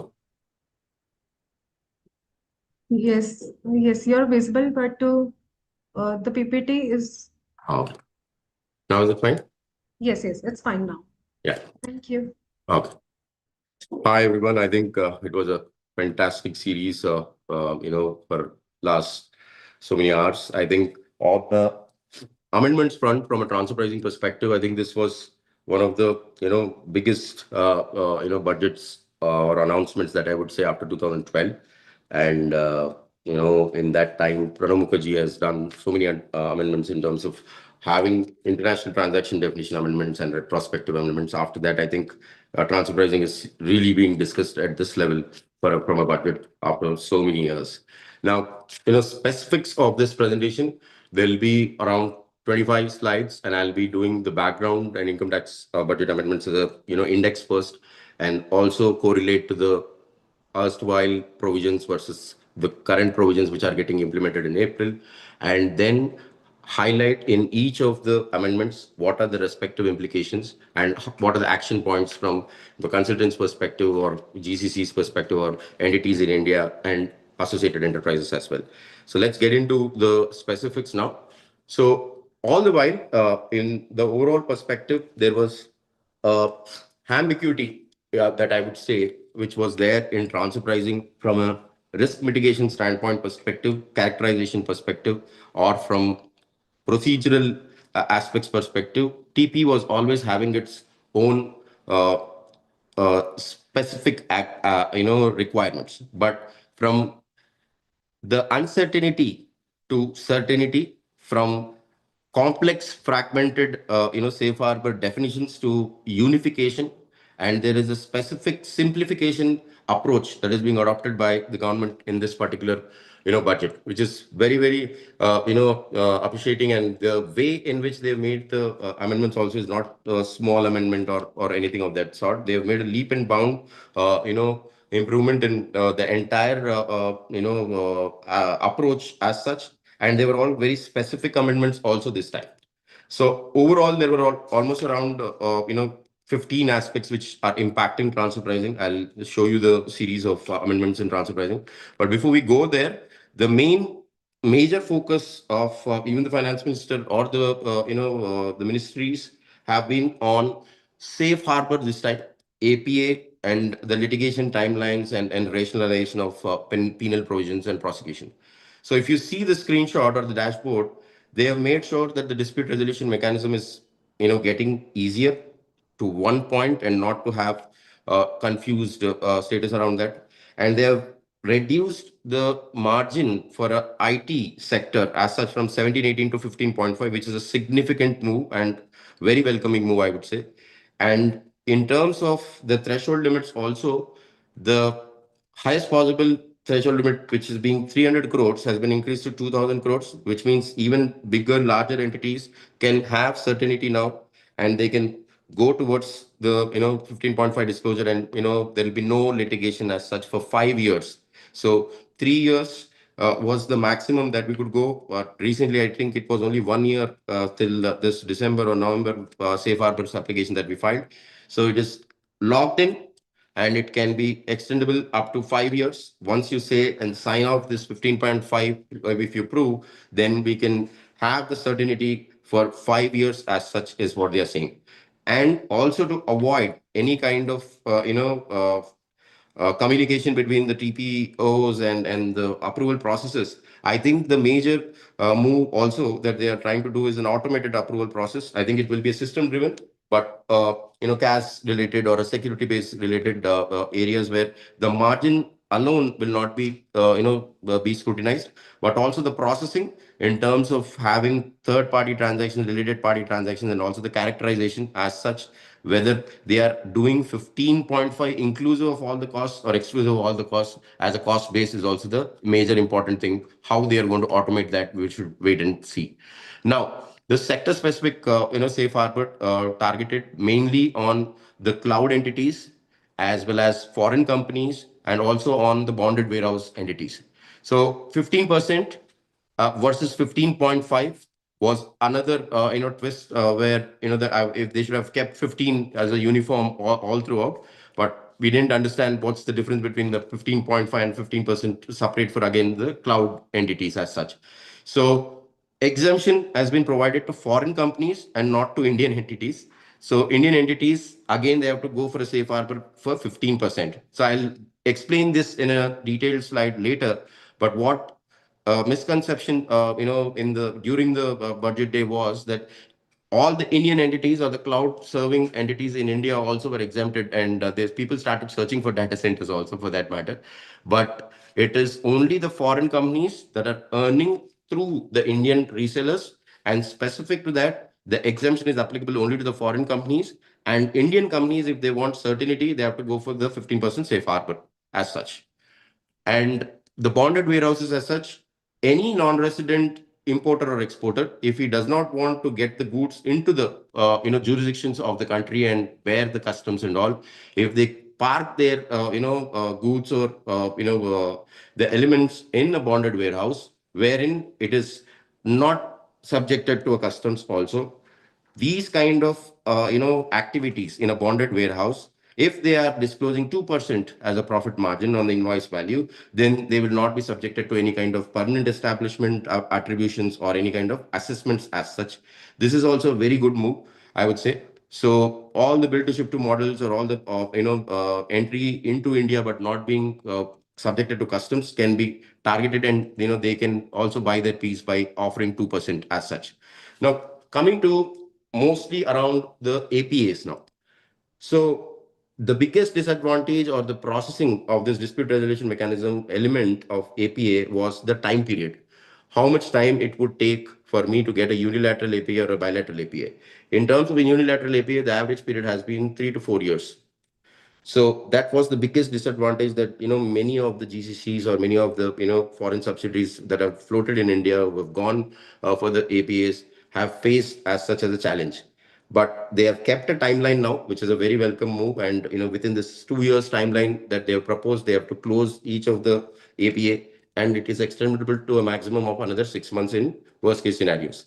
But the benefits extended to associated enterprises. Another big move is that if the Indian entity is closing an APA for a payment transaction for FTS royalty and interest kind of scenarios, if the APA authorities reduce the arm's length based on the arm's length decided by the APA resolution, then will the corresponding adjustment be done on the other side? Will the reduction can the reduction can be claimed on the other side? Can refund can be claimed on the withholding on the other side? For the foreign AEs who are filing returns in India was the biggest question again. for the payment transactions especially. So this has allowed, and they are now being allowed to file the modified returns also on the other from the other side, saying that my payment transaction has been reduced, so the corresponding income of the foreign entity filing return in India can also be modified and they can go for higher refund. That's the objective when allowing this and making it as a equivalently the double taxation wise also it's getting avoided, and litigation wise also it is getting avoided. And most of the time the question was in under what provision is this modified return coming from, also was a question from the tax authorities. So very welcoming move, all this. Now moving towards the litigation and timelines and the procedural clarity perspective, Roka Bathroom was one of the biggest waves in the last 1-2 years that we have seen, and the limitation period question mark and the quashing of the assessment orders. And another biggest question was around including the limitation date, that is the 31st March being included in the entire timeline period was another point. So addressing both the issues, they have kept an overall timeline, which is the statutory timelines of 153, and quashed the entire, ROCA side of it from limitation standpoint is concerned. Now on considering the 31st or not to consider the 31st, we will see the specific days, but it is already in implementation, I believe, practically, because even on January 28, 29, they were hurrying up in closing the TP assessment this time. So the point is, it's already under implementation, but the specific rule has come into clarity, and procedural element has been established that 60 days clear timeline has to be maintained. Now compliance rationalization, 3CEB, if any technical glitch or by inadvertent errors, if you're not filing the 3CEBs, and if you've not filed, if you file 3CEB now, the current scenario is that you can go back and file the 3CEB for how many years or so. In the income tax portal, that glitch has always been there, that you can go back and file the 3CEBs for the past years, and also file a revised 3CEB as well. But from the technicality standpoint, they have never questioned on the certain 3CEBs which are filed late or belated or revised. If it is not picked up for TP assessment, then it is compliance in itself, was the understanding. Now, if you are filing a 3CEB late, or you want to revise it after the specific timelines, there will be no penalty, but a specific amount of 50,000 and 1 lakh, 50,000 within 1 month, and after 1 month it will be 1 lakh is the procedural fee that they have kept. And also from the aspect of penalty and interest provisions, monetization and rationalization, and avoiding the prosecution elements as well, it is a very welcoming move, and most of the GCCs will breathe air in terms of having all these rationalization moves coming into picture. It was very confusing in terms of the timelines. They've addressed that. It was very disappointing on the safe harbor not being so successful. They've addressed that. The advanced pricing arrangements, the timelines was a very big move. And if you see on an overall basis, there is a clear intent that is being driven in giving the best possible to the global capability centers as such. Now, mapping of the provisions perspective, this is how the old provisions versus new provisions just given for reference now. And most of them, wherever the amendments are, they're going to come into effect in this April. Now, if you see each of the 15, I'll just walk through each of the 15 and then take you down on the detailed slides as well.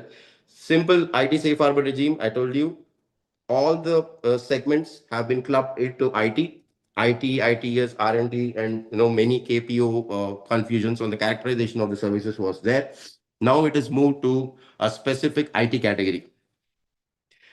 Another important question that comes up is whether characterization and any intangibles coming into picture, and are there any questions around that intangible or the capabilities as such?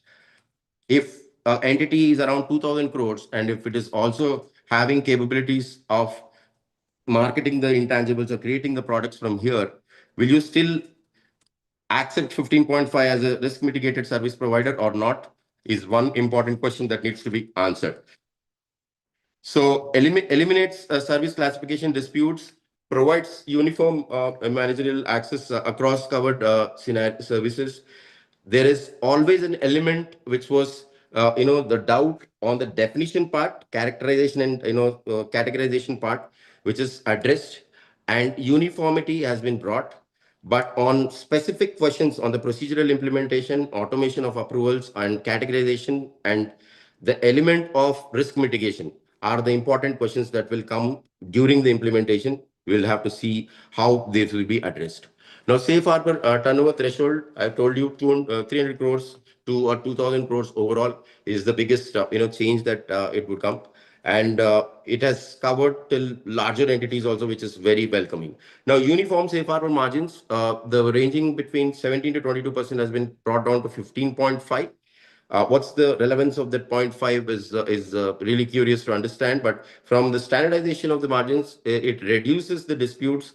There is a element of benchmarking that is always portrayed by the taxpayers during the tribunal hearings or during the specific arguments before the TPO, DRPs, saying that I'm at a 15 or 16 or 17%, which is on par with the safe harbor rules that are notified. If anybody is 17 and 18, they've always taken this argument. Now, if it is 15.5 and if I still don't go to a safe harbor, will that be a benchmark? Or if I'm not opting for 15, will the TPOs still propose 20% around ALP?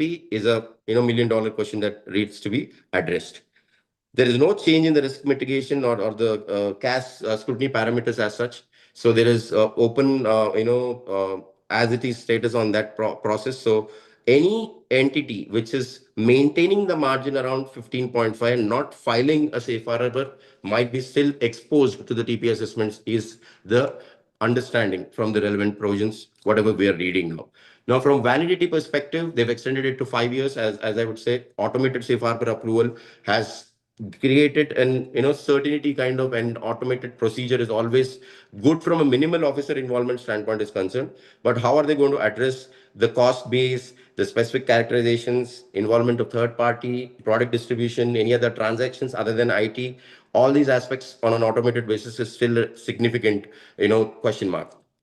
Now, APA fast track on the timelines part from 5 years, 3 to 4 years on an average to 5 years has come down, or they have kept a lock-in of outer limit of 2 years and extendable up to 6 months. TB documentation, the penalty rationalization, non-furnishing still, is considered to be, penal exposure. But the point that I'm trying to tell you is they've modified or rationalized that for a fee, not for a penalty that is up to 50,000 and 1 lakh, which we'll see in the latest slides. Now, APA return filing flexibility for the associated enterprises. This is the corresponding adjustment that we have just discussed in the starting slide. Now, data center and safe harbor extension. This particular move was made for this particular industry to push the cloud infra in India and make the reseller in India also optimized and secured from the positioning standpoint is concerned.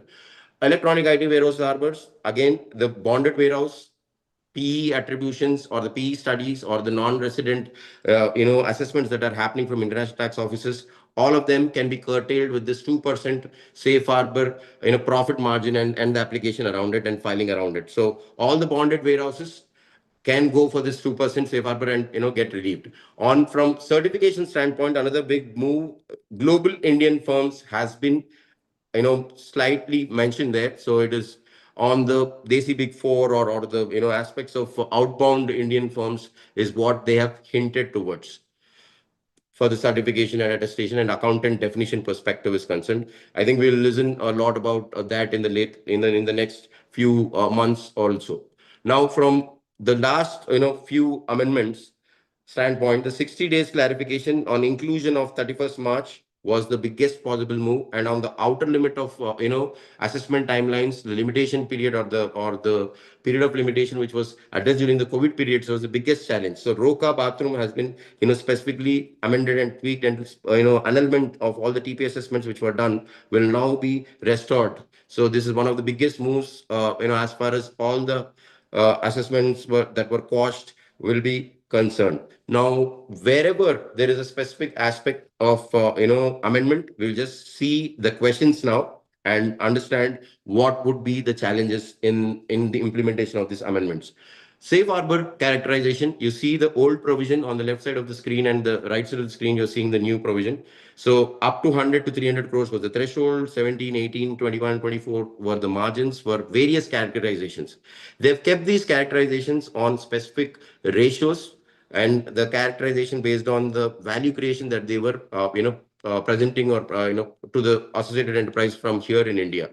Now, if everything is rationalized to IT sector specifically, and also they've extended it widely to the 6 time or 7 time kind of a threshold of 2000 crores. Now, the biggest challenge would be for the existing GCCs or the existing players, what should they do? They should stick to 17, 18, or they should revise it and they can bring back to 15.5 with existing any FAR being changed from existing business terminologies not being changed. If you want to go for a safe harbor and you can save another 2.5 or 3%, then will that be considered as a business restructuring? And how to address those specific points on the underlying FAR, being the same is the biggest question mark that would come and in the analysis point of view. And this might be one of the biggest questions that most of the GCCs who are existing around 17, 18% would have immediately. Whereas the third party segment is involved or any transaction which is not notified under IT sector in these categories is involved, what would then they be doing? They'll be doing a segmental, and will the relevant margins be announced for them as well, or only this particular segment can be analyzed and given a safe harbor for that particular transaction? Or if it is a third party transactions completely, if only this is maintained at 15 and on the other side, if it is around 2025, will they still allow 15.5? All these aspects and questions are still there. And I think it's not a cakewalk to implement this, but definitely there is a need for clarifications, FAQs, and specific, guidance notes that might be announced by the government very soon in implementation of these provisions. So wherever the lock-in period is there, I mean, earlier it was 1 year, and some years it was allowed in 2017 or so, in 3 years also. But current trend of allowing 1 year safe harbor has been extended to 5 years, which is a significant move for certainty. Automated, yes, reducing administrative touch points and giving that fairness in the entire process is always acceptable, but addressing the questions on how all these elements of PLI, cost base, and the specific aspects of segmentation and other transactions being involved, how will you automate all this on a rule based process is a biggest challenge. And the non-residents engaged in warehousing bonded is a time logistic process which was always questioned on the P attributions of this non-resident impact. If they'll be very happy in giving the 0.7% of the invoice value and try and mitigate the entire TP litigation risk as such. So effective dates of the impacts proposals remain unnotified. Can the same be implemented for AY 26-27 is another question mark, because 3/2016, 8/2015, and any other circulars which were announced, and the specifics of the plus or minus 3% notification which comes every year also has to be amended and announced quickly for implementation of AY 26-27 from April. So there are still a lot of things that are going to come up, is what I feel. Now, from cloud-based data centers is very important in understanding who is exempted, who is not, and what the Indian companies that are actual data center means in India. As such, there are three questions in this. Who is exempted from the tax holiday? I mean, who is exempted from the tax elements in India? Whether the foreign AE operating in the cloud business and implementing a restoration center or data center in India. Among the two entities, the Indian entity mostly plays the Indian reseller kind of a characterization. And thus, the reseller, which is an Indian entity, can go for the related party data center services characterization and opt for a 15% safe harbor is the notification that is there. Now, from every aspect, wherever the exemptions are available, only and on the Indian sales that are being made by the foreign companies till 2047. So foreign company engaged in cloud, providing services through the Indian resellers, and the sales made to the Indian users are the key tick points that are to be understood for analyzing these exemption provisions. And any Indian entity that is engaged in this data center services with the related party can go for a 15% and not 15.5% safe harbor as such. Now, another biggest confusion was they've not defined the data center and specific services that can be categorized under data center. If entity is categorized under IT, can it still have a opaque definitions, or inclusive and exclusive definitions is one more important thing on absence of statutory definitions anywhere on this data center services. Now, any company owned and operated which is set up under the Ministry of Electronics can be considered as data center, then there will be a huge volume. But we need to get into the specific aspects of implementation, and then these questions will open up. Faster resolution in terms of the entire process timelines, they've curtailed it to an external limit. But extension of the APA benefits to the group entities is the biggest benefit that would come from a corresponding adjustment standpoint is concerned. In these elements, I'll just quickly tell you what were the challenges earlier. Any foreign company which was filing a return in India for their incomes like fees for technical service, royalty, or interest elements was always struggling for the withholding tax refund claims. So for this aspect, there were a lot of litigations that have gone into, and there were questions on asking, there were questions that were asked by the department saying that under what provision are you filing or asking for a modified return corresponding or giving effect to a APA payment transaction. So the Indian entity which is making a payment to the foreign entity, if it goes for an APA, and if this payment transaction is adjusted or set back to a reduced amount in terms of, say, suppose we have a payment transaction of 1,000 rupees and ALP or the APA process has set a standard of 500 rupees only as the arm's length, then there is a reduction of 500 in the entire payment per value. Now, this 500 on the opposite side for the receiving entity, the foreign AE, if it is filing return in India, then the 1,000 transaction is the sale value that would have gone into their return. If the modified return is not allowed, how will they claim the refund was the biggest question. So extending this APA benefits on the corresponding adjustments side also is one of the biggest moves. That means they've indirectly told that you can file the modified returns for the foreign entities or the associated enterprises and claim those refunds as such. So very good move, and all these downward adjustment categorizations on fees for technical service, royalty, and interest for the in a 9-year period, if you're going for the backward 4 years also can be analyzed and tested on the cash flows impact basis or the benefit cost benefit basis as such. So from a timeline perspective, these were the statistics that were announced by the APA annual report.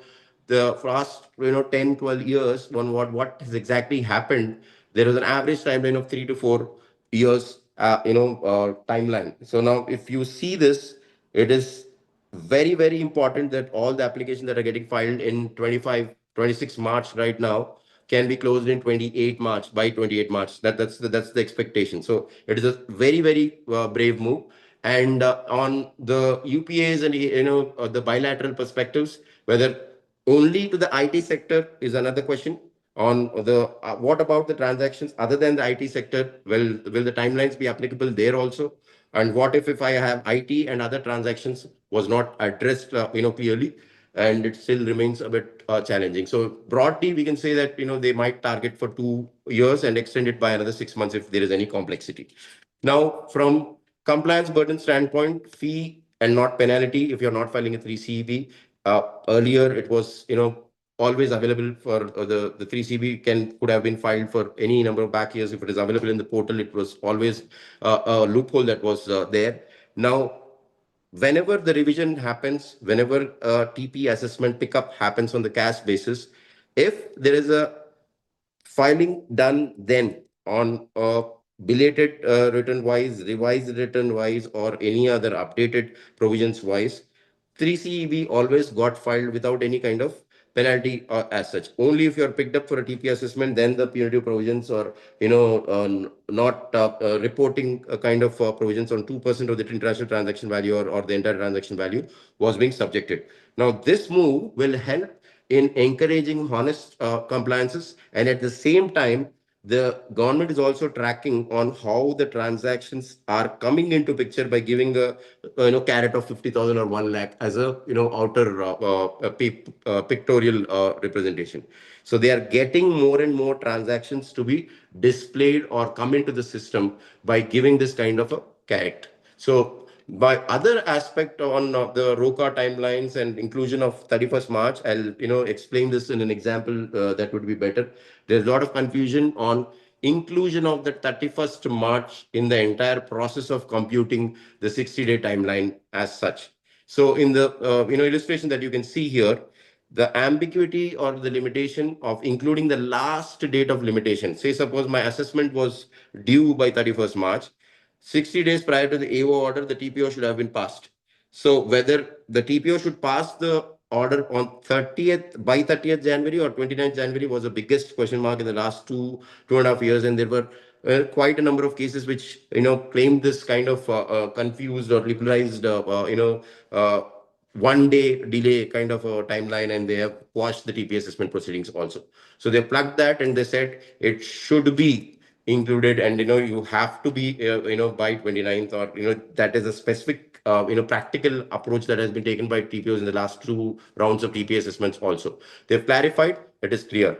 Now, from the timeline procedure standpoint, 60-day timeline period has to be strictly implemented. On a leap year, on a non-leap year basis, it will only move from 30th January or 31st January. Now, from 60 days means exactly 60 days is what they have, mentioned very clearly. To pass an order 60 days prior means the passing of the assessment order or the order expires if the provision is made applicable retrospectively from 2007. So, they've plugged all the TP assessment quash orders with this one move, and we have to wait and watch whether all these retrospective amendments will be accepted by high courts and supreme courts, and whether they can bring all the quashed assessments of faceless JAW issue, and also this particular ROCA bathroom issue, and the implementation of the inclusion of the last date issue. So many retrospective effects have been given, and so much withdrawal again into the litigation system is being done. Whether it is a correct move or not, and whether the retrospective amendment will be allowed to be progressed is a big question mark that is going to come in the next 2-3 months. Now, wherever the leap year is there, please be aware of that 1 day change, and 30th January and 31st January, and this is for illustrative purposes that we have given it on the screen. Now, wherever we are looking at the entire round of amendments, there is a clear intent in giving a certainty for all the GCCs, especially and captive units or the foreign subsidiaries.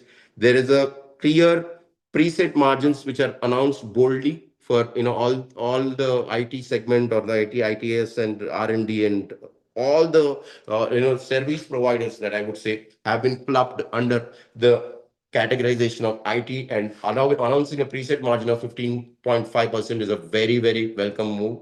And people would have loved it around 13 also, but 15.5, announcing was a very big and brave move, which is very widely accepted, and there was a lot of appreciation globally also on this particular point.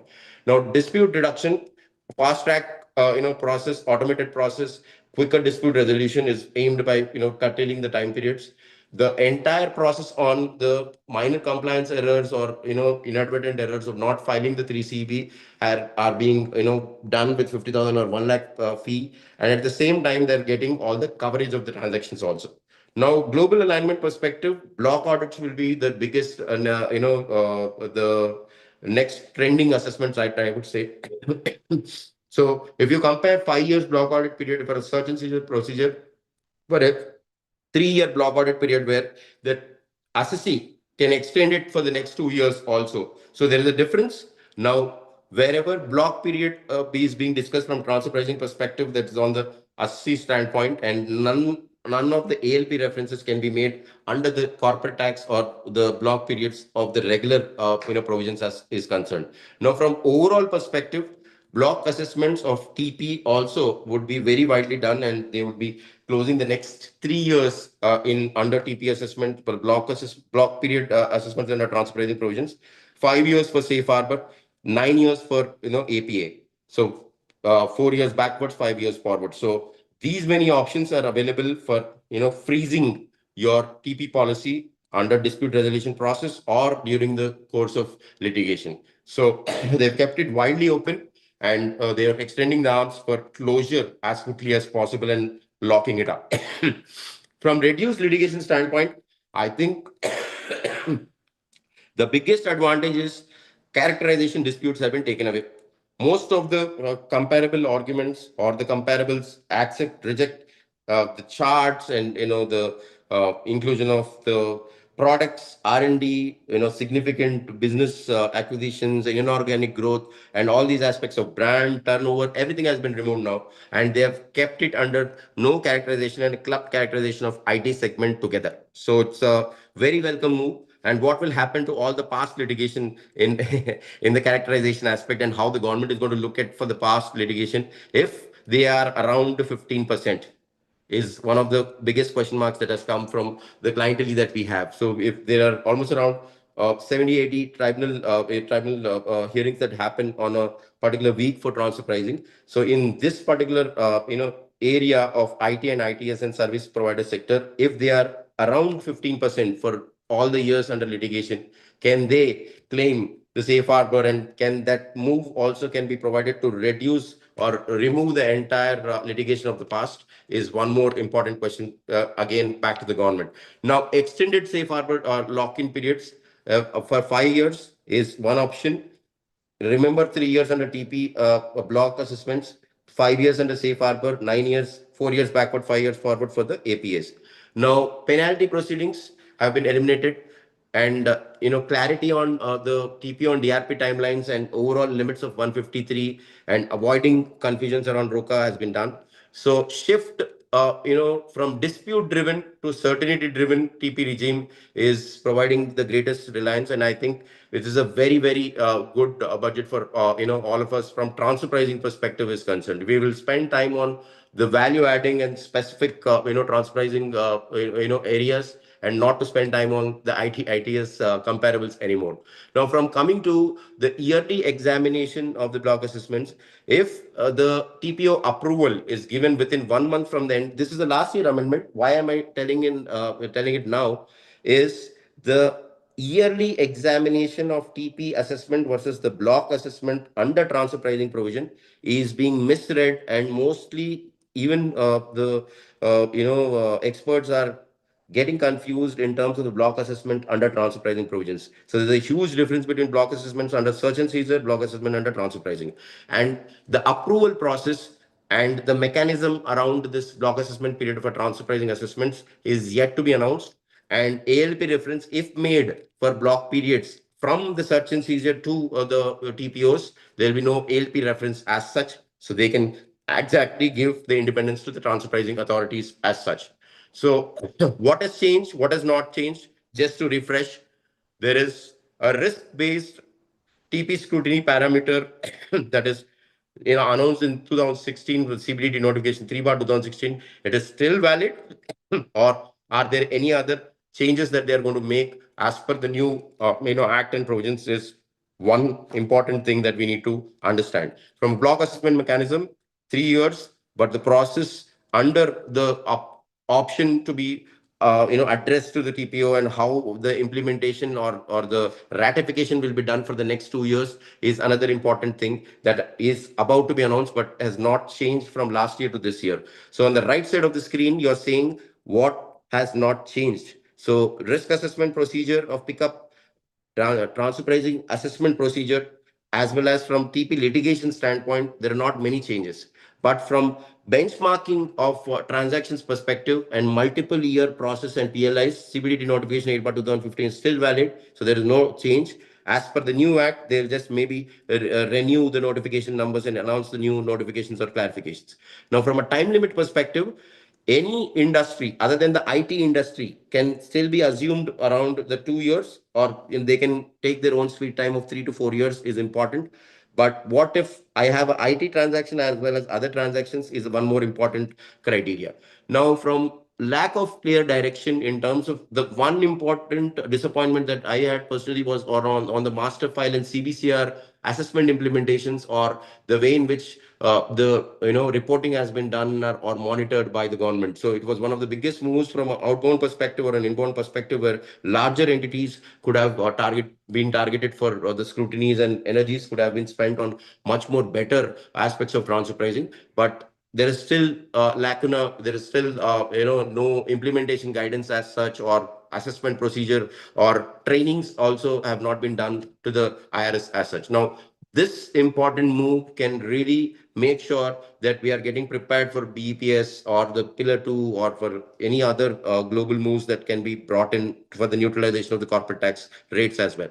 Now, provisions of 3CEB, I've told you the revision was possible all throughout, but now you can file the revisions or update the 3CBs with that 50,000 in 1 lakh fee as such. So what has changed, we have spoken, and all the topics have been covered on the left on the screen, and what is not changed but open-ended questions are still there is on the right side of the screen. This is the overall summary, and I'll take a break here because only 5 minutes are there, and I would see if at all there are any questions, we'll answer them.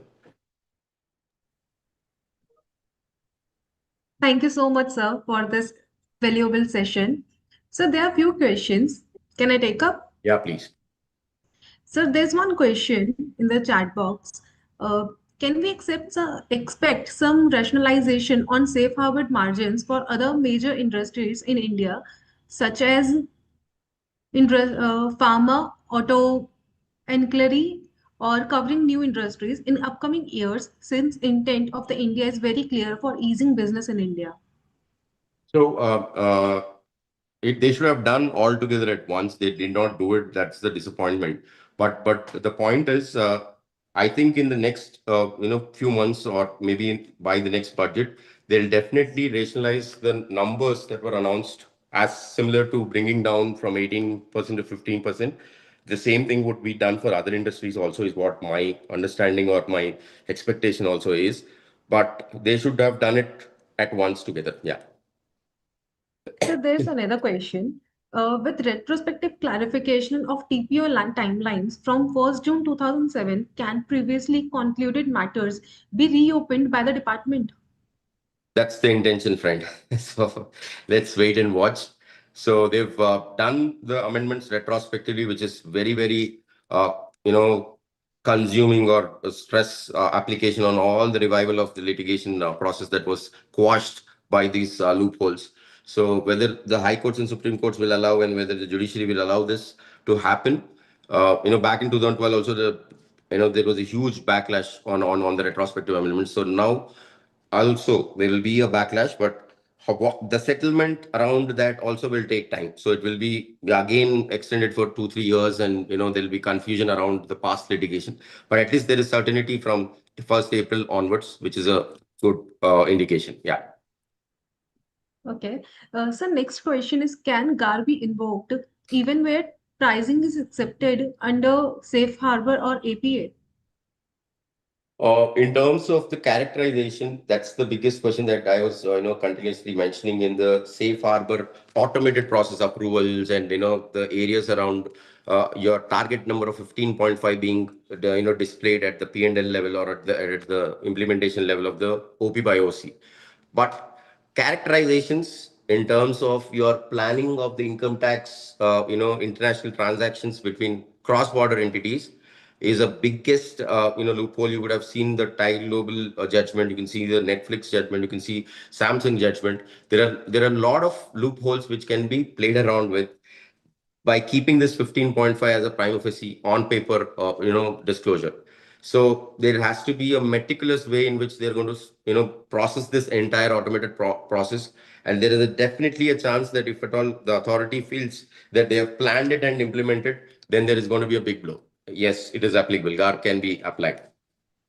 Okay. So there's just one last question before leaving. Data centers related safe harbor, which is not even questioned since ages. Can this be majorly on account of Google announcing investments in Vizag for data centers? Yes, I think it is targeted towards those new investments only. And it was the request being made from the industry side for those larger giants as well.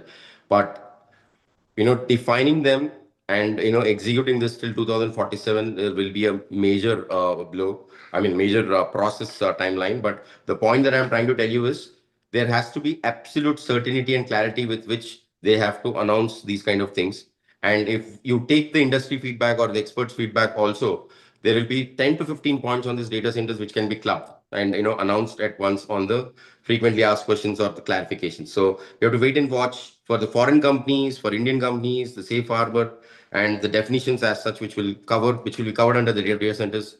If they want to cover only Google, then their relevant definitions will be announced only around that Google. But they will keep it open, is what I feel. Yeah. So that's all from our side. Thank you so much. Thank you. Thank you so much. Yeah. Pleasure having you. Thank you so much, sir. Thank you. Thank you. Yeah.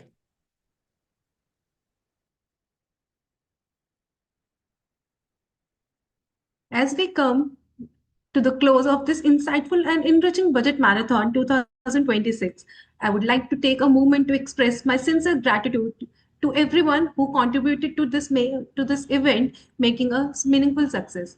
First and foremost, a huge thank you to our extreme speakers, Vishal Anand, Nilesh Modi, Dr. Manoj Fogla, Suresh Kumar Kejriwal, Tarun Kumar Madaan, Vinod Kothari, Amit Bablani, Rohit Garg, Harshal Bhuta, Asim Chawla, Vaibhav Luthra, A. Jitin Christopher, Sandeep Chandrawala, and Mithilesh Reddy. Your depth of expertise, clarity of analysis, and practical insights have truly elevated today's discussion. We deeply appreciate the time and efforts you have taken to share your perspective on the budget and its wide-ranging implications. I would like to thank to all the participants. Your active engagement and enthusiasm and thoughtful questions and continued interest made the sessions lively, interactive, and truly rewarding for everyone involved. A special word of appreciation goes to my Taxmann team, whose dedicated efforts ensured that this marathon was executed seamlessly across platforms. I, C.A. Divyajan, sign for today. May the insights shared today assist you in navigating the evolving text and regulating framework with greater clarity and confidence. Thank you once again for all the participants. See you all in the next edition.